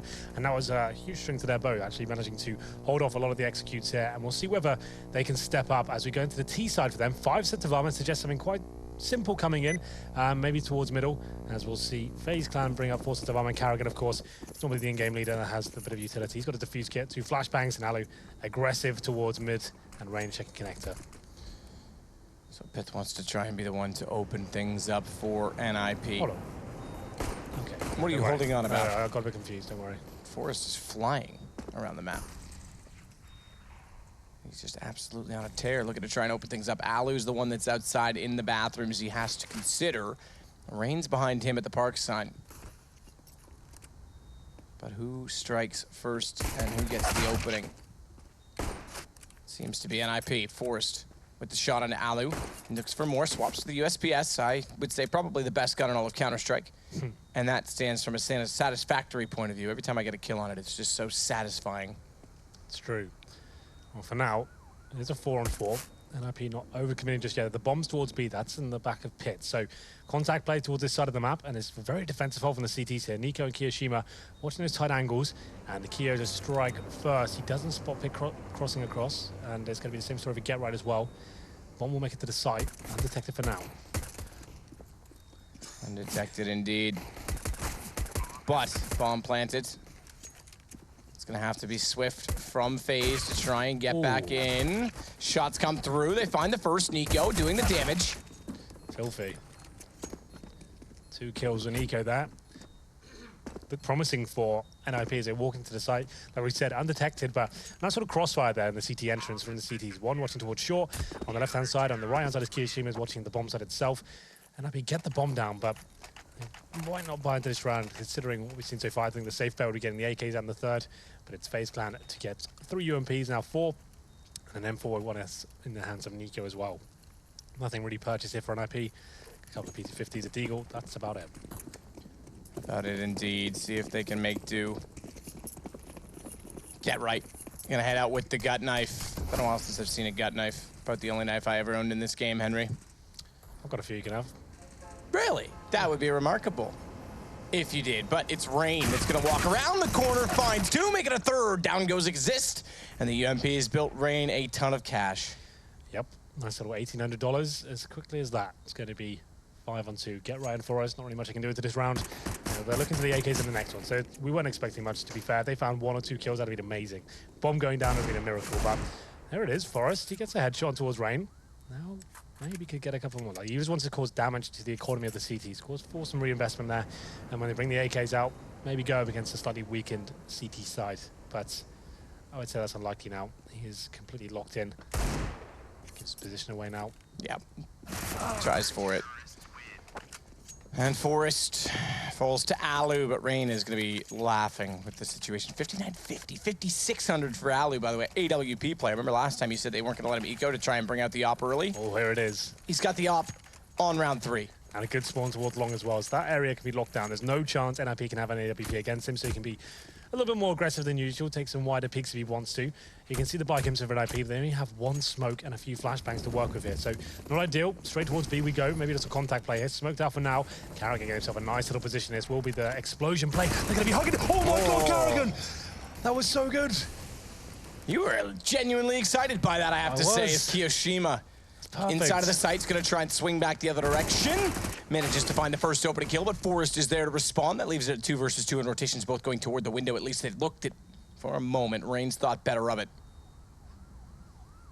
Well, when Carrigan opens things up in an exciting manner there, running through the smoke blindly, holding mouse 1, hugging all the terrorists, and he only gets 2. I was getting excited. I thought he was going to mow all of them down there. It looked like they got to line up for him. But now still a winnable situation for NiP. 2-on-2, but Alu in a great position. And we said the smokes were limited, and apparently not a problem. Alu misses a rare shot there, and the bomb will be planted. And Exist makes it a 2-on-1. Starts it well. Alu has it all to do. Bomb not yet planted. It's going to go down in behind the plywood now. The wide peek from Forrest gives Get Right, gives NiP. Get Right included in that NiP team, obviously. Yeah. Their first round, 2-1. The reinvestment from the AWP from Alu now starts to be costly because they built up so much money, but it's going to be thrown over to him this time. And it's Carrigan that buys it, so leader of the pack going to be the one that sacrifices. Yeah, Orp is so influential in this map. He's happy to go down to a pistol, allow Alu to maybe go a bit more dynamic here, pick up a kill towards middle. That's what he's going to try and do here. That smoke allows him to jump up. But it's normally Rain, to be fair. But that's silenced M4 that tries to take this position. NiP seem to be aware, though. Double nades in towards it, and he goes down to 25 HP. That's going to hurt a lot. So he'll fall back. NiP suddenly done their homework when they see that smoke go down. Rain was causing havoc with that. at Katowice. He was finding out two kills consistently in that position with the Silence M4. Normally that's an AWP play, but it's going to be Exist going down first at the party position as well. This is why they dropped the AWP over towards Alu. And it's a 5-on-4 at the 1:20 mark. So NiP, in terms of their map control, Get Right is making his way towards the end of the bathrooms here. It's a nice little shot to take down Rain. He was the low HP player. Alu looking to return the favor almost instantaneously as he gets flashed off. And he's still hunting to get intel for his team at this point. Kerrigan. Go ahead and work in back toward the water position. Kerrigan's got one. Oh, careful on the quick switch. Goes back. How do they let him live in that situation? Because he nearly does further damage. But Get Right will put him down in the end. He does indeed. But Kiyoshima with the M4. Same story for Nico as well. NiP still have a lot of work to do here. 30 seconds remaining. Looks like the B commitment will come in. Smokes towards the side. Molotovs at the barrels as well, but that's not going to force Kiyoshima out of position. He's playing behind the pillar, and a good shot towards Get Right. He takes a lot of damage, but he can fall back to safety here. Back to safety indeed. Kiyoshima gap to try and look up toward the site. When Forrest crosses back over, the man advantage is what they're hoping will buy them time and space. Ooh. Unfortunately, Alu has now limited again to a 1 versus 2. Dragon Lore looking to try and find its way in. It is. I think he has to save there. That's the better call. Yeah, definitely the better call. With no kit and 2 players final to get into the bomb to defuse, very, very unlikely he does anything there. Still walking and no-scope one of them. Hope the other one's not facing at the same time. There's just no chance, really. So there will be eco next round with Alu on the AWP. We saw on Nuke. We'll have saved him for what FaZe can do. There's so much talent in this team, bucket loads of it. If Alu can get going, maybe goes towards B, Monster Tunnel goes to that first pick, goes back towards A at that point, maybe he can win the round single-handedly. That's what will be required. I don't think they'll force into this round. That'd be bizarre at this point. So early on, it's 2-2. Don't want to throw the money completely away. So Alu, it's up to him. Maybe get some P250s. See if he goes towards B. Looks like he will. That makes the most sense to me, at least. Monster Tunnel pick at the start. Go back towards A. See whether he can make something out of nothing here. Something out of nothing indeed. Freiburg down toward the underpass position, the 8K. Alu with the op is actually getting very close to Monster Tunnel, and he nails Pit. The up-close pick, no chance he saw that coming. Now he goes back towards A. Oh, this connector position as well. This could actually work out for FaZe. He could get 1 or 2 kills there. Unfortunately, Nico taken down, but it doesn't matter because Rain's going to strike back with a P250. Gets an AK as well. Oh, that got very scary indeed. It's still going to be a 3-on-3 advantage towards the Ninjas, though, because they have the weaponry. Alu, the only player on the CD side with a weapon now, the AWP. Quick check into water from Exist. He'll fire in through the tin wall. No one on the other side to receive it. Kerrigan's going to push up as well at long. He could strike opportunistically toward long. Forrest is actually going to rotate all the way back around instead. Just going to hold off the flank. So they're slowing things down at 55 seconds. It seems peculiar that Forrest would run back further away from the objective on the map, but he's making sure there's no flight coming out from B. Also making sure Kerrigan can't push out from long, which the flash will help to secure as they head back over this direction. Alu, though, is waiting still inside of this B site. Oh, he's going to look the wrong direction, though. If he had waited a second longer, he may have had that door open for him. 30 seconds remaining now. They're going to the position where Alu is waiting for them. He's a Monster Tunnel, though. They come short. He's actually in quite a lot of trouble. Kiyoshima desperately trying to back him up. And Alu now in a world of pain. 25 HP, has to hit at least the first shot, which he nails. Back towards Monster Tunnel, and he gets a second as well, but can't find the frag, but it's a 2 versus 1 for Forrest. And the low HP. Forrest has 10 to work with. Bomb down and 10 seconds to work with as well. Alu wins the round on the op alone. We said it was a possibility, and that's why he saves that weapon. It was almost as we predicted, Matt. Towards our Monster Tunnel at the start of the round, he finds the player in T-spawn. I'm not really sure what they're facing an angle, to be fair. That's such a common strategy for an AWP that's saved. That's, like I said at the start of the round, that's where I'd be going with it at the start, and Alu does the same thing. He gets that first pick, goes back towards A. They start getting funneled. They lose a bit of a duel towards Connector as well. It's a 3-on-3, and they have no choice but to walk in that B side. Alu hits 2 shots in a row and finishes off the job as well with the AK-47. It is a force buy from the Ninjas here, but aggressive play from Nico. Going towards the playground, looking for 3, but he can't find it. It's Rain. He steps up, and he gets 3 himself. Round over. Just Pit remaining, and the aggressive play from the Ninjas, I should say FaZe, manages to pick them up. An amazing round here. That's a great response, but Pip, he's not done quite yet. He gets 2 kills with the Desert Eagle, As we calm down slightly, he does have a chance in this one. He picks up the AWP. Bomb's still down. You calm down. I'm trying. Kerrigan is going to work around, though. This is so low for Pitt. He's trying to do what he can with an AWP and head back towards spawn, open up potentially a laneway. Pitt, though, meanwhile, it's faked that he's gone back the other direction. It's back toward A bomb. It's going to be picked up again. 54 seconds. He could slip by Kiyoshima. They need to be careful not to over-rotate. They've got so much information from Kerrigan pushed out by construction, but Kiyoshima, he's going to go out toward top stairs. Pith's just gone by him. If he can actually get it towards the A site, he has a smoke and an incendiary to work with. That eradicates risks, right?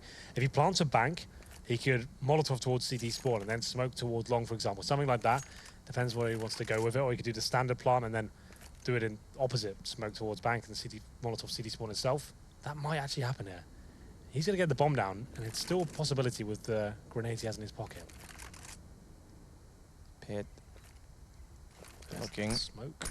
Bomb's going to go default, surprisingly, because he's got no information out toward the bathroom position, but he takes long instead, perhaps. Considers the dumpster. So, the bomb now as well. I wonder if he's going to go Yugi style. What's that? He's planted it straight in the middle and then looks to spam through the box. That's harder to do on the defuse, though. That seems like a risk in a post plant. Well, and the risk is gone anyway. I think you're probably right. That's probably what he was going to go for.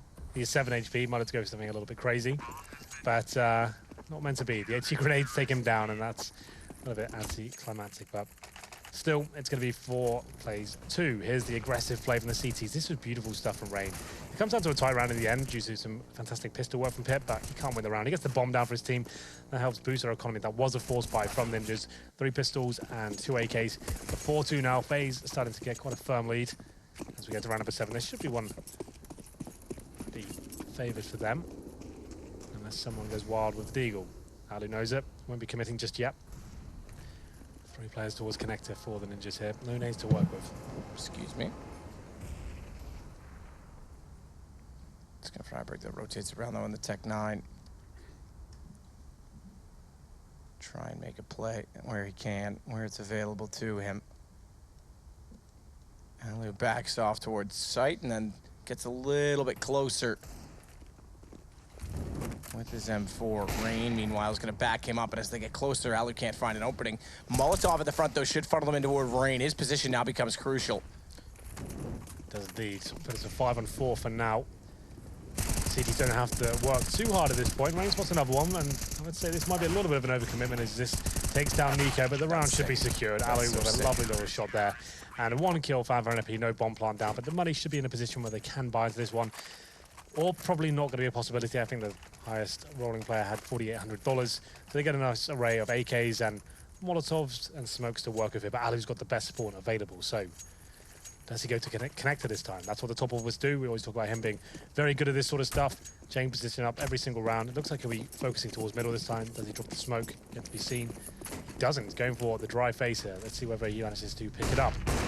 Almost did. Fully blind, pulls the trigger. Doesn't connect the shot just yet. Rain's going to wait at the tree as well and see if anyone's going to walk out toward him. This feels like Nuke, where they're losing that first pick consistently. It's not quite as battering as Nuke. In Nuke, it's explosive, right? So they lose the first pick, but they were losing them all quickly.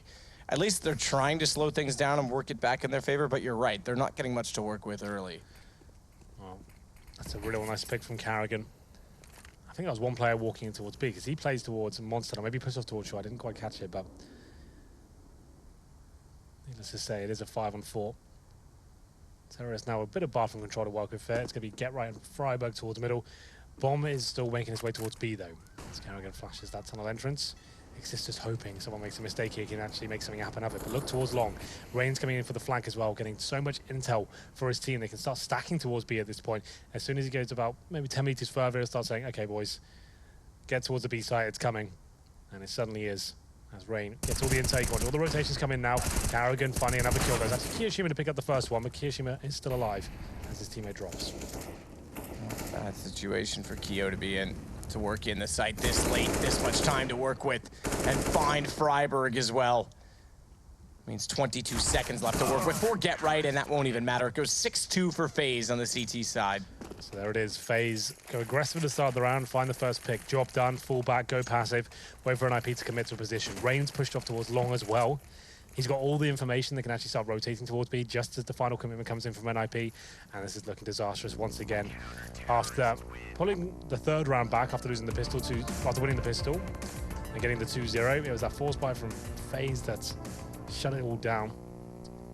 And, going into round number 9 here, Glocks and 3K in the bank. It's not looking too good. I think this is a chance to compose himself and work out what's going wrong here. A lot. I mean, this goes 0-6. That's not great, is it? That's out of the playoffs at that point, And just I'm afraid. to note as well, Mouse Sports just beat North in the first map there. They're currently... What? That means they could actually push through. Yeah, how crazy is that? After losing Nico, they're actually looking better than ever. teams to the playoffs. That's nuts. And no one thought that team would be able to survive after that. But they're proving us all wrong, and I'm happy to say it. Like, that's really cool. Maybe they feel like there's not so much pressure anymore, and they can just play as a little team and not rely on... A little team. Well, do you know what I mean, though? Like, no, I know. I just, the choice of adjective. It's just like the fact that they're not having anyone barking them, they can take a few more risks. Like, I've casted one game of theirs since Nico left, and Dennis actually looks pretty good. He's actually taking peeks and not scared of dying for once. Like, he knows if he dies early in a round, he's going to get shouted at by Nico, right? Yep. So he actually looks like a little bit more confident. Chris J coming back as well. I think they have a bit better spirit overall. So that's quite cool to see them beating North. That's a really big result for them, and they're currently top of the table, if I'm not mistaken, after winning that. So yep, they would be. Especially because North was top as well. They were co-top table. I think it was almost tied. I'd have to look. It changes so quickly, so frequently. It's hard to believe we're week 3 already. Yeah, still early days. How many weeks are in total? Like 12 or something? Yeah, there's quite a few. Quite a few. There's no definitive amount. I can't say there's 12 or there's 11 because if there's a carryover amount of games, right? There's an extra week on the calendar in case it's required. As we already know, G2 and Fnatic played each other, and they had one that had to be rescheduled. So it's designed for that type of purpose. But we're back underway, and NiP. We'll see if the timeouts yielded anything beneficial for the fact that they're on Tech 9s. They will smoke off the Molotov. It does minor damage to get right. They're going to push through. And by pushing through, they're hoping to catch off Kiyoshima, but he gets one flash. He'll fall down inside of the water position instead, and that brings Kerrigan into the equation. Takes down one, nearly lines up the second. He'll go back and forth again, and then back and forth again, and then dancing around a pole like someone who's being paid, and try and do the damage, and finally Exist will go down to Rain. Well, they tried to go very fast towards B. The Molotov shut them down towards short. They had to delay it slightly there. Kiyoshima had a ton of footsteps coming in. Good flashbangs from NiP, but ultimately only find one kill and no bomb plant. That was a partial buy. They were looking to round number 10 here. They've already taken the pause. So 5 AKs once again. I can't think of a round so far in this series where we've seen NiP with an AWP on either side. Nuke, I can't tell you a single round they had it. I haven't seen it so far in Overpass. So question, yeah. So that was a big question going into this one, to be fair. What's NiP going to do with their AWP situation? Those double nades, once again, are quite punishing, but they're still going to commit to this boost. Oh, I saw 2 players! And it's going to be Get Right to pick up that frag. That boost can be very good, but not when the T's are operating that quickly. Rain. Fall away inside of the bathrooms, go into the site instead, and NiP are going to try and beat him down long. Careful, Forest! Careful, Rain. Because Get Right's able to take him down, and Forrest nearly gets a nade pulled out in the wrong moment. It's Kiyoshima, though, that's pulled it back to Get Right. And Freiburg starts to look for the flank. He's got to be very careful of this consideration, this position that he has. And he may have timed this just well enough, because Kerrigan is thinking of it, but doesn't have the information yet that they're committed into the site. When does he elect that he has to go? It's a minute to work with. There's no need for him to overextend. He's got map control by pinching them off, but Freiburg's got a better shot. It's good work by Freiburg there, but still work to do. It's Kiyoshima with 2 kills so far. That plan could be disastrous. No! They knew they opened up. There's a minute. They knew they opened up behind them. They knew Kerrigan was down. As soon as they spotted a bank, you would have expected Pitt to back off. Instead, he commits to the bomb plant. And it's 4 HP, 13 for Kyo. He has tagged it back. Flash goes out. Oh, God! Kiyoshima runs out of ammo, goes back and finds it. This is sloppy Counter-Strike, but it's another round for FaZe. What a horrible way to finish it. Oh, God. And there's the round. Similar scenes to what we saw in Nuke. The blunder comes in. And they're rushing the situation again, Map. Time on the board. They have the advantage. They rush that plant, and you can see Kiyoshima, he's loving it. Okay, well, that's one player out of the situation. You've got to plant the bomb and take you 4 seconds, right? So he knows, okay, if I find his teammate now, I can win this round. Takes the one down at bathrooms. He's supposed to be covering him. He gets his head blasted. At that point, the planting player there, Pitt, he gets tagged by the 5-7 as he's falling back as well, and it was really scrappy 1v1, but Kiyoshima just about wins. He has to reload. How did he survive after reloading his 5-7? I have no idea. That's a good shot from Yeah, I Forrest. have no idea. That's one of the sloppiest rounds I've seen in a while. Jumping around, bullets flying everywhere. 2 blind men shooting in his sight.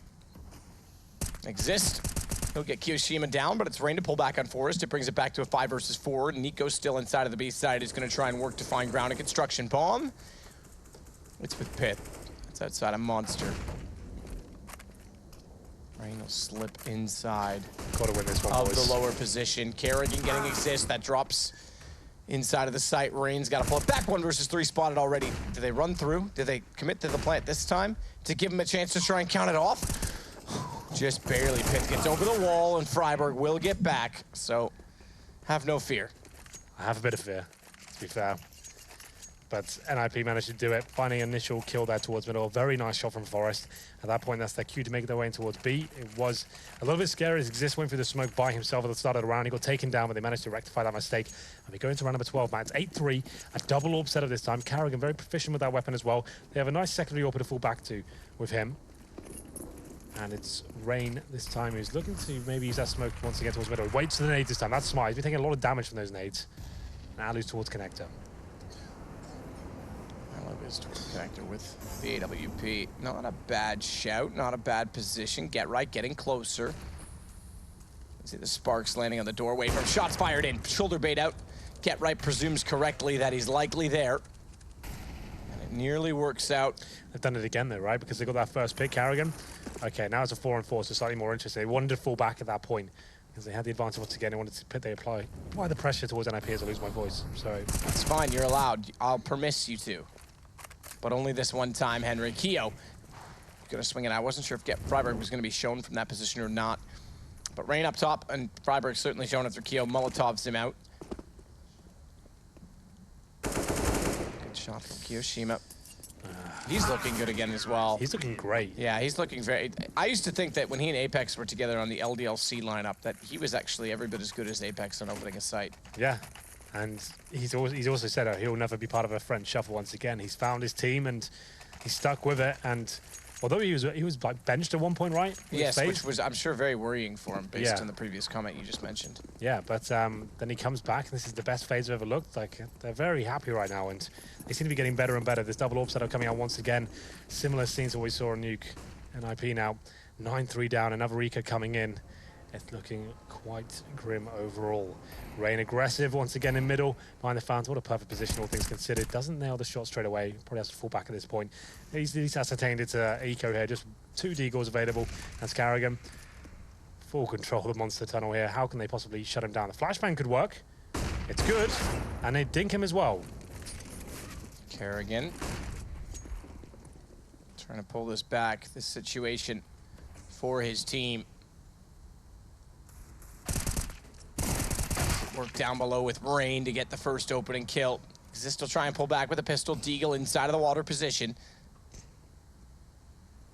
But he and Forrest left alive. This is going to go to 10-3. Another abysmal half for NiP. And again... Already had first stage loss bonus as well, Matt. Yep, that's going to be a reset because they just won the previous. So their money is available. Get right could drop an orb. Obviously, we haven't seen that all even for NiP. There's a buy there. It must be a rough one. A couple of AKs, Galils, maybe a UMP. I think that player with 6k can drop something over. I think he drops the Galil. So something there, but they have to win these last 2 rounds. Like, they're not looking strong enough right now to go toe-to-toe with FaZe in terms of firepower or even tactical depth. Forrest, he gets the UMP. There it is to finish things off. Forrest will rotate around over toward outside position at Park with the rest of his team. Alu's waiting as well with the aggressive push out from CT spawn, but no one's going to be there this time for him to pick up. He'll have to be a little bit more patient, hold off the position. Pick, meanwhile, is waiting to see if there'll be pushes on the other side of the map. NiP needs to find the opening pick this time, Henry. I'm going to say it. They haven't done it multiple times. They're going to have to this time. Well, in terms of their control right now, Party has been taken over. They go towards long. That's one of the orbs are waiting for them, though. It's going to be Alu playing quite passively here, watching the flower bed. Bomb still down towards B, though, so this could be a bit of a ruse coming in. Show some presence towards long. Smoke out Alu's vision at the end there, force him back. At that point, get ready to send the bomb towards B. Alu's looking. trying. Low smoke gonna go down. Does land in front of him. It looks like it might go deep for a moment. Rain, though. This is such a good position Just for done him. him in, hasn't he? Yep. Just wait. Don't shoot. You already saw 2. Just be careful how much you want to run, though, because he gives himself up quite easily in doing so. He's got to be careful as well because his rotation's going in behind him. But it doesn't even matter. Rain strikes. Down goes Exist. Knows now they're on B, but Kerrigan somehow peculiar enough. A bit of an overcommitment toward Monster. Gets caught. Leaves it to a 3 versus 3, which means the bomb plant can go down. And the rotations aren't in, so we're back to square footing despite Rain's position. Nico gonna get aggressive above the smoke, try and hold off to make sure that if they do peek out, he's ready to strike. But eventually has to commit inside of the site. Forest will get Kiyoshima. It's an advantage for NiP. They may find another one here, Henry. Should do. Nico's gonna commit to it. Another smoke goes in. Forest finds him first, but Rain strikes back out. Sneaks in. 1 versus 2. Spots another. Over top of the barrels. It's Forest down at Freiburg. He's got a kit. He's gonna try and bait him out. He knows he's toward the bags, or does he? Second guesses it. Freiburg commits. Down he goes. And Rain, ooh, I think he's just barely got it. I think he's got it. He does indeed. 4 kills. Can you and he's gonna believe make it 11-3. A 3-on-1 map. He does it again. It looked like it was all done for. He had no time to win that round. He gets 4 kills in total, and it's 11-3. They did so well to get back into that round. Such beautiful CS from FaZe overall. The fact that Ray's back slapped him like that, didn't go for the kills, allowed Ali to get information, and then funneled him towards B. NiP get himself in a perfect situation. Forest doing great work with the AWP. 3 versus 1. The round they have to win, and Rain clutches it. Amazing from him, to be fair, but that was so winnable. They just don't give him anything to work with. Just don't challenge at all. Just wait till he touches the bomb. Ooh, and Freiburg does open it up at least this time for NiP. Get right before the smoke blooms. Will get Keo. They're starting to make some of these rounds closer, though, Henry. I will say that. Okay, something, I guess. Stop it. You stop it, man. They can't have 0-6, dude. It has to be 11-4. Still possible with that scoreline. That's possible. But how likely is it all to be? As Exist gets downed by Nico. It's not the situation they needed, not the next result they were looking for. Nico. Kerrigan inside of the site as well, jumping. That'll be heard by Get Right. But does Get Right call their rotating off because Kerrigan immediately runs toward the stairwell. Bomb is going toward A, and Alu has Forest down. A 3 versus 3 with Bomb in front of Bathrooms, 41 seconds remaining. And it's just gonna go back to B now. Finally, they make the call, and they've made a lot of poor calls, I think, with information after having Bomb in a situation where it walks into essentially a trap. Cue the Kiyoshima round. Okay, then Kerrigan, what have you got? Flashbang is poor, but will be punished for it. I thought he was going to miss the shot there, Kerrigan. He's dropped the bomb now. That's bought them some time as the rotation will come in as well. There's a low HP player in front of them as well. Oh, God, this is looking scary, but Get Right pulls the frag back. It's up to Alu now to win the 2 versus 1. The Molotov could deny the plant here. I think it will. Don't think, yeah, just barely. Freiburg gets it in. Now, that means that Alu's best chance is missed. He's got to go full clutch mode with an M4 to work with, and Get Right's going to hold it off 11-4. Henry, they get what you said they need. But can they do better? Can they try and pull this back in the second half? Yeah, it's looking pretty bad so far for NiP, 11-4, but they do win that last round. Not over just yet. We'll take a quick break and see whether, once again, can NiP pull it back.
They say that good things come to those who wait, but I'm sick of waiting and NiP is sick of losing, I'm sure. It's 11-4. They've got a massive comeback they need to achieve in this half.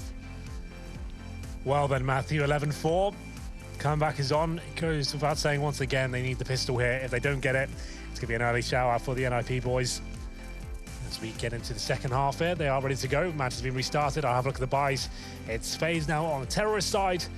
And Carrigan, normally the utility player, should be forced to armor him with a smoke and 2 flashbangs. We'll see whether that rings true. I'm struggling with land death right now. Katowice killed me a little bit. Land death. Yeah. I used to get this all the time when I was younger. I actually used to go to events, used to sleep on the table and stuff. But I haven't really got it in recent years. On a table? Yeah, I used to sleep like on the keyboard. Oh, BYOCs. Yeah. Yeah, dream hack. When they hack your dreams. Yeah. Yeah, I've been there, done that. Woke a few kids up. They didn't like it too much. But to start off, Freiburg goes over toward the B site. No kit on the NiP side. Get right thinks about going in. Kiyoshima's there, ball's back, but that gives them sandbags. They have to find the kills. They manage it so far. So good. Bomb goes down. And a better kill from Get Right as he finds Kiyoshima as well. It's NiKo 1 versus 4. Good job from NiP. A very basic execution towards the B site. One smoke deployed, try and get in there, but close range positioning from Get Right enables him to get 3 kills there. So NiKo now up against it, 4 versus 1. This has got to be a guaranteed round at this point. Don't give him anything. You've got the bomb. Make him pick it up. No one has to challenge. Should be a round where NiP finish with 4 players here. Get Right. If he gets 1. He's gonna try and hold, yeah, 3 peeking. I was gonna say, gonna try and hold off the angle with his teammates, but NiKo's there and walks into it. It does go down, and now they've got a chance. Henry, you said 11-4 was needed. Yeah. Get Right came so close to pushing through, and I think he was trying to bait them in at that point. Yeah, well, it works out very nicely. Pick gets that first shot, and Get Right ends up getting 3. This last one was actually pretty cool. As you can see through the box slightly. There it is. Manages to get Kiyoshima. Good work. Force buy from FaZe, though. Not out of the woods just yet, boys. It's going to be UMP's Famous and an M4 up against these deadly pistols of the FaZe team. As we get into round number 2. CT's only a bit of intel there, smoking off towards middle. Just need to avoid going down untraded here. That's the aim of the game. Smoke out for Forest. Falls back. 3 rather SMGs. But those 3 SMGs could arguably be said to be better than the lovely FAMAS brought up from Pith. Dink does come in, you're right, good call, but it's not much of one because it's 60 HP still for Get Right to work with.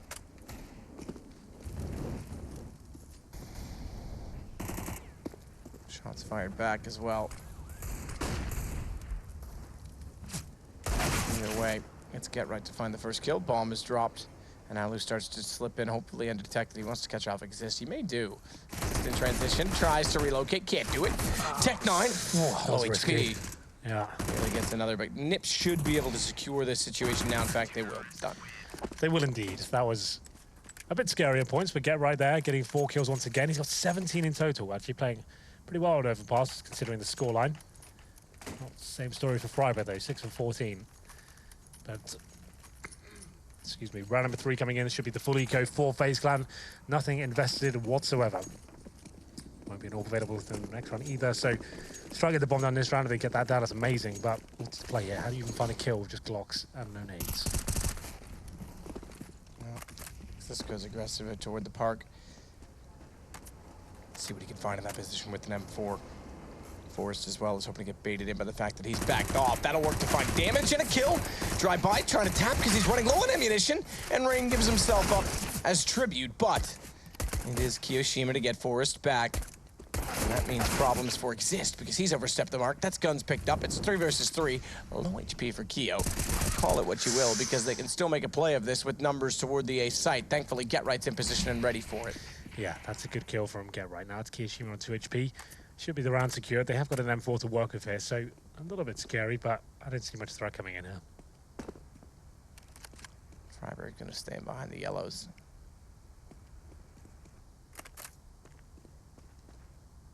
Make do where he can. 2 HP for Kiyoshima.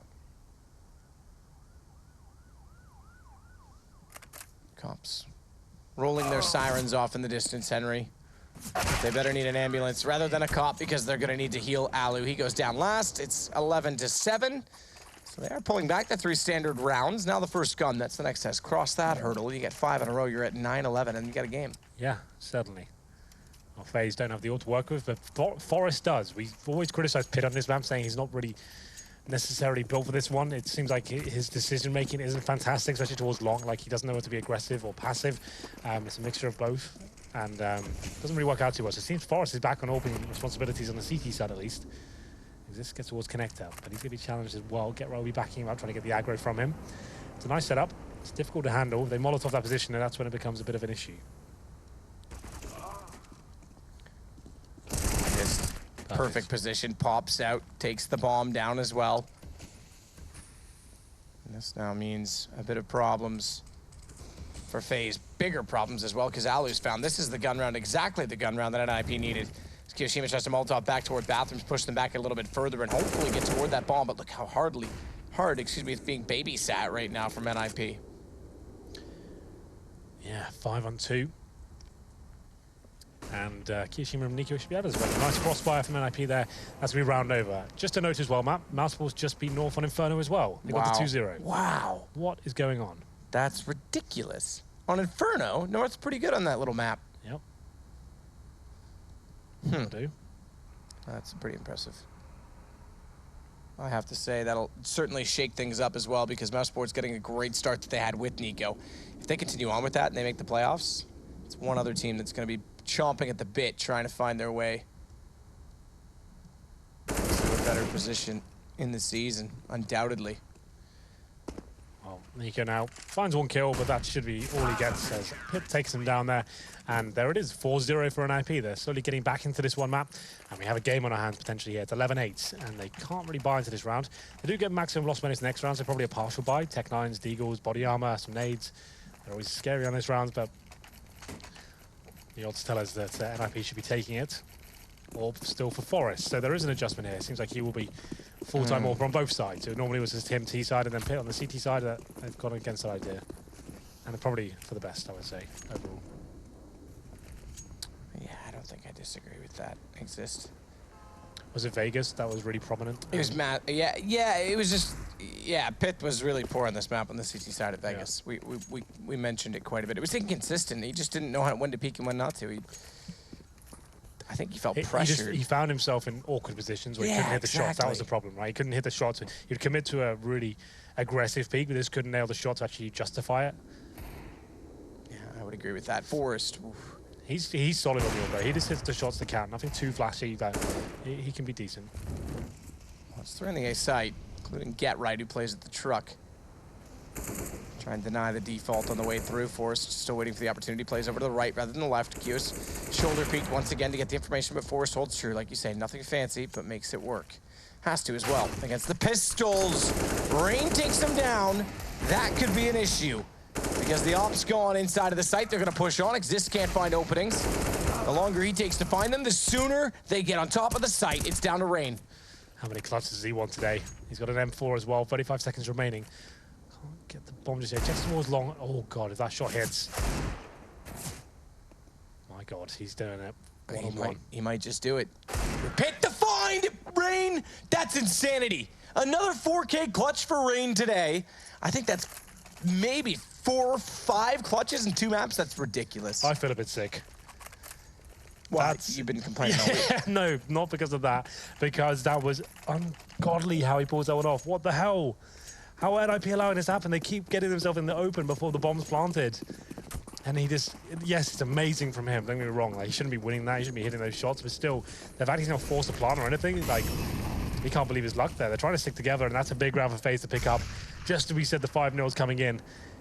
NiP give one away once again. It's the Rain. How many clutches is this guy going to get tonight? Good Lord. Forrest will wait in from the park. Try to look back to find another. Gets a good position. Finds Kiyoshima. Backs up. Oh, checks it right. Thinks about it. But doesn't look the right way at the right time. And Alu is able to get the kill back. What a clutch. What a time for that clutch, too. Just as NiP's getting momentum.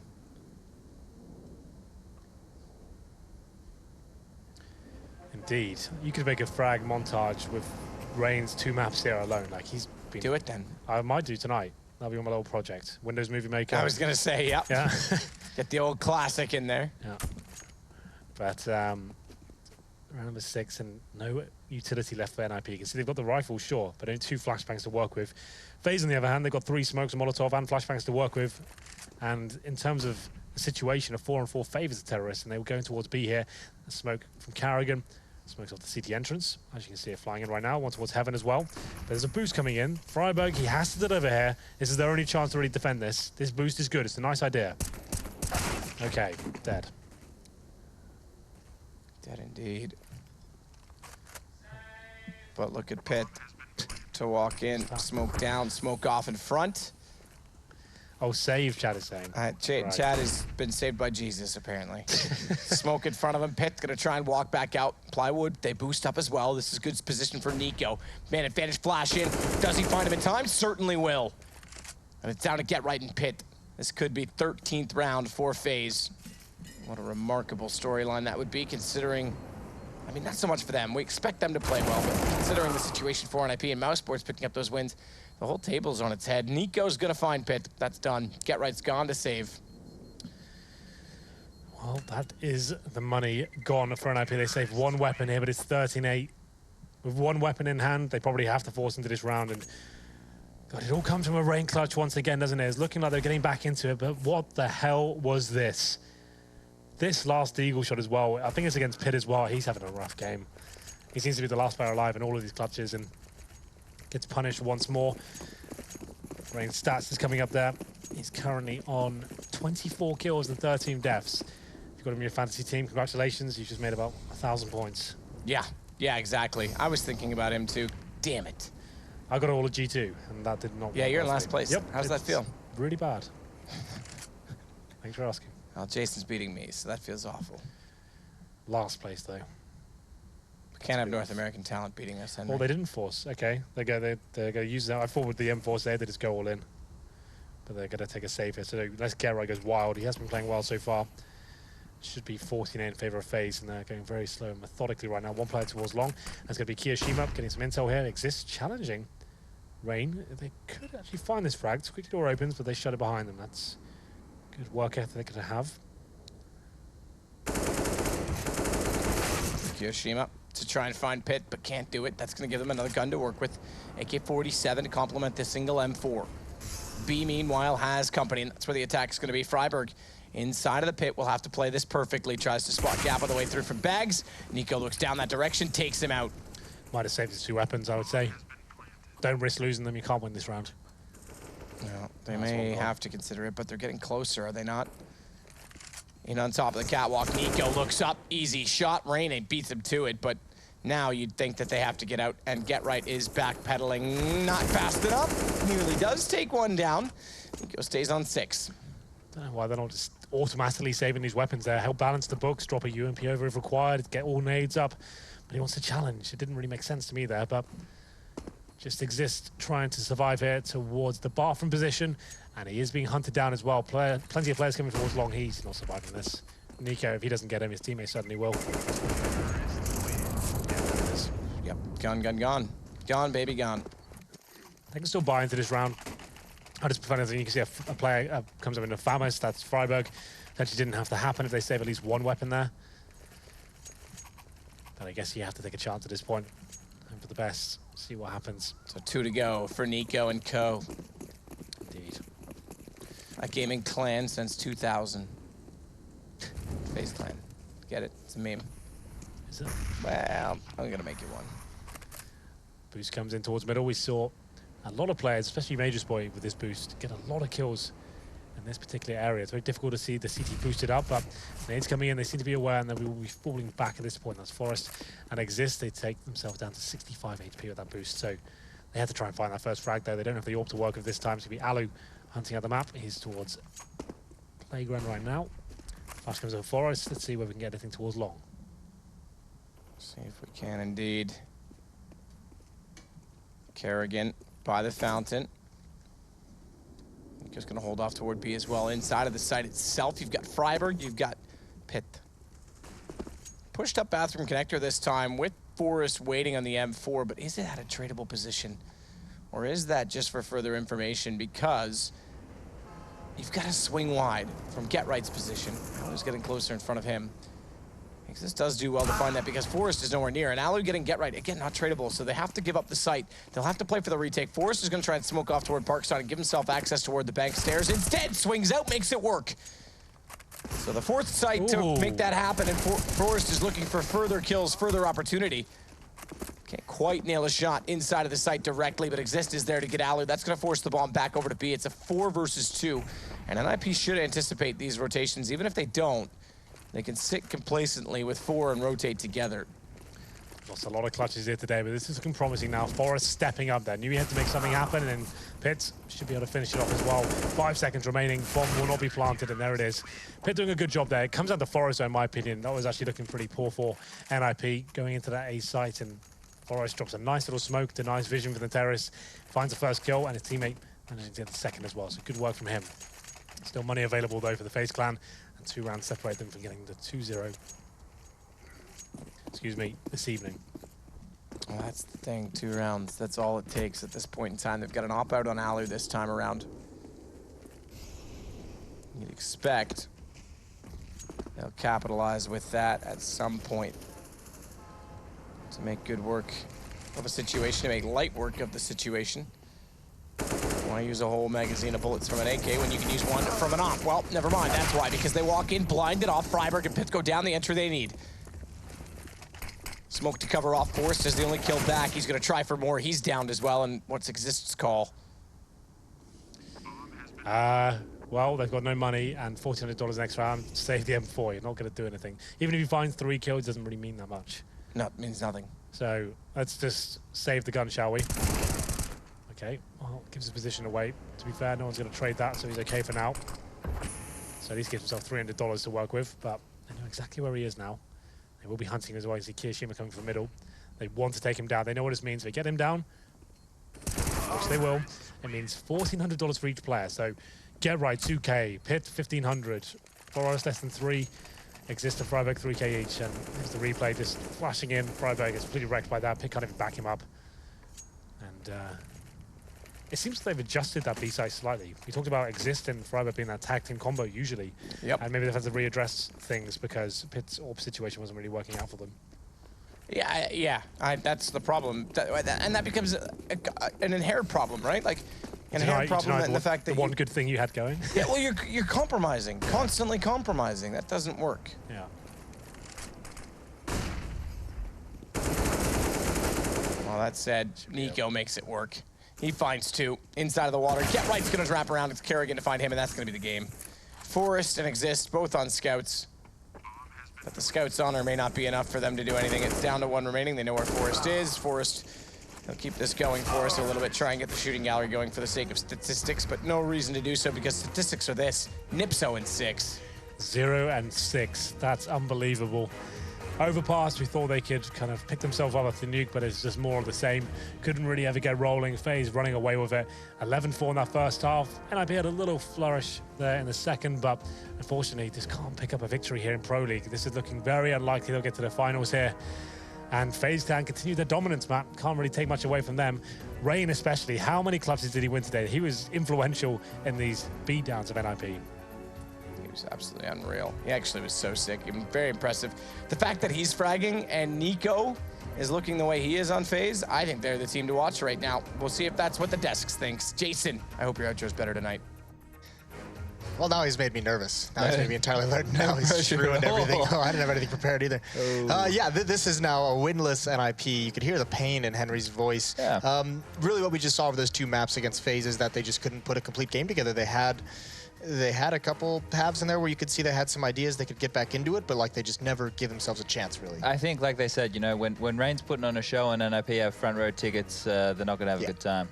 That was so rough. That 1-on-3 is just unreal, and that's the thing with NiP at the moment is that you can't drop those rounds because some of the other rounds do look good. It looks like you are doing some very good things in these other rounds, but you have too many of those heartbreaks where you lose these post-plant clutches.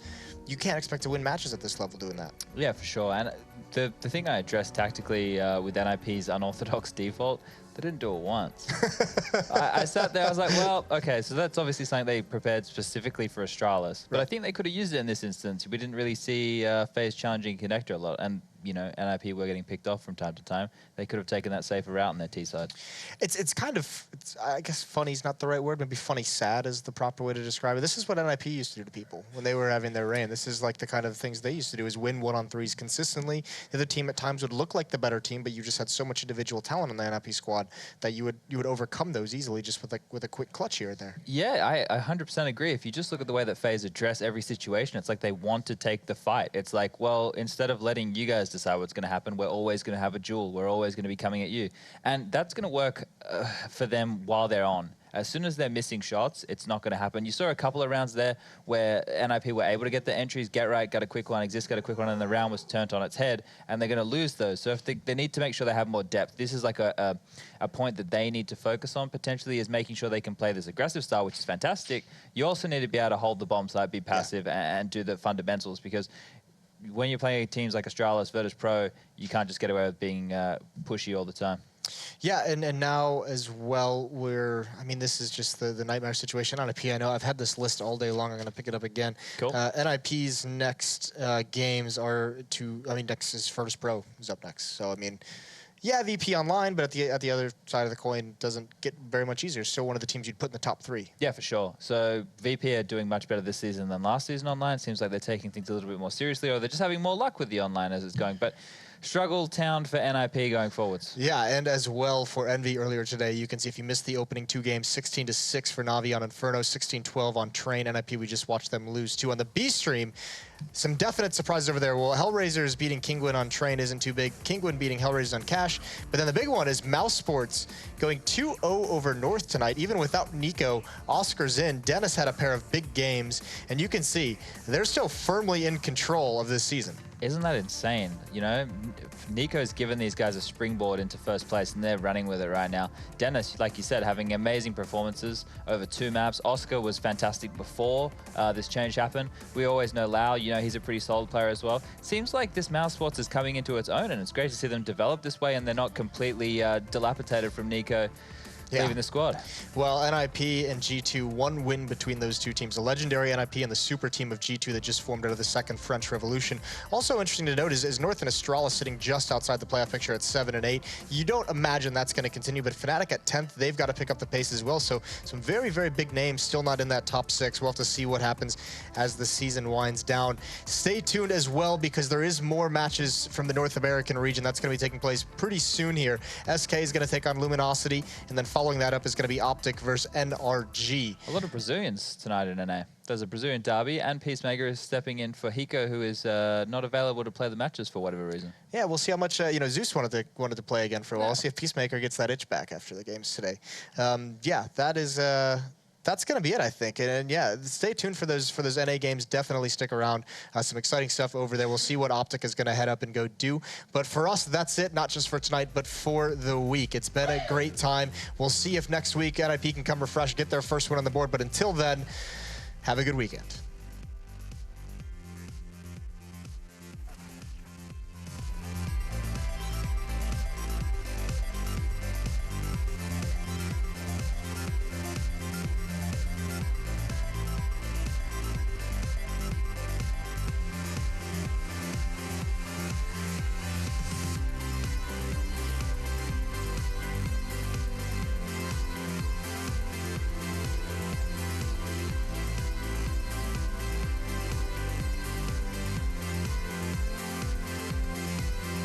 ESL Pro League is brought to you in part by Logitech G, Pay Safeguard, Mountain Dew League, and ESEA.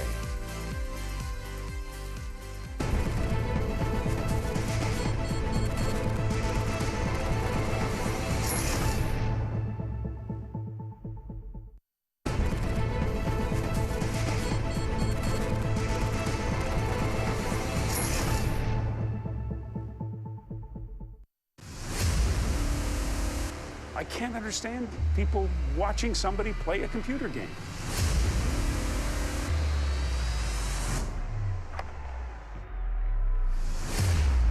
It's still not a sport.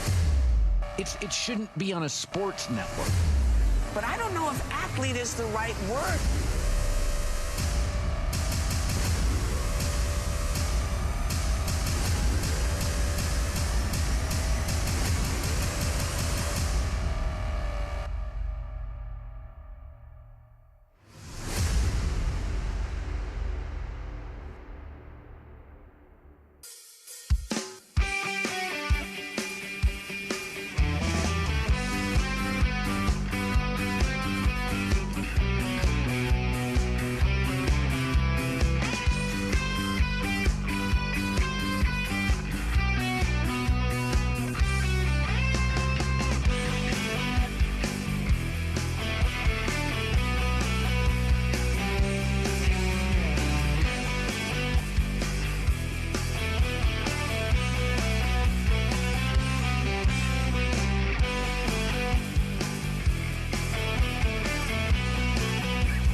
This is your chance to actually make it into the Pro League, be a professional Counter-Strike player. That's the thing that Mountain Dew League provides.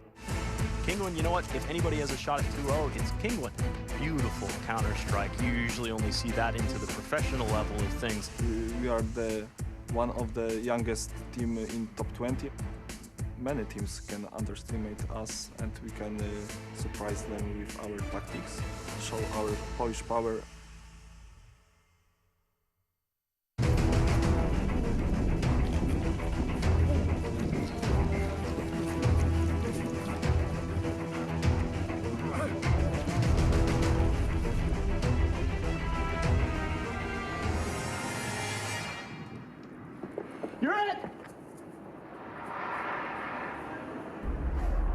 Start your esports career now at play.eslgaming.com. Counter-Strike is sharing incredible moments with us and will return to a memorable place.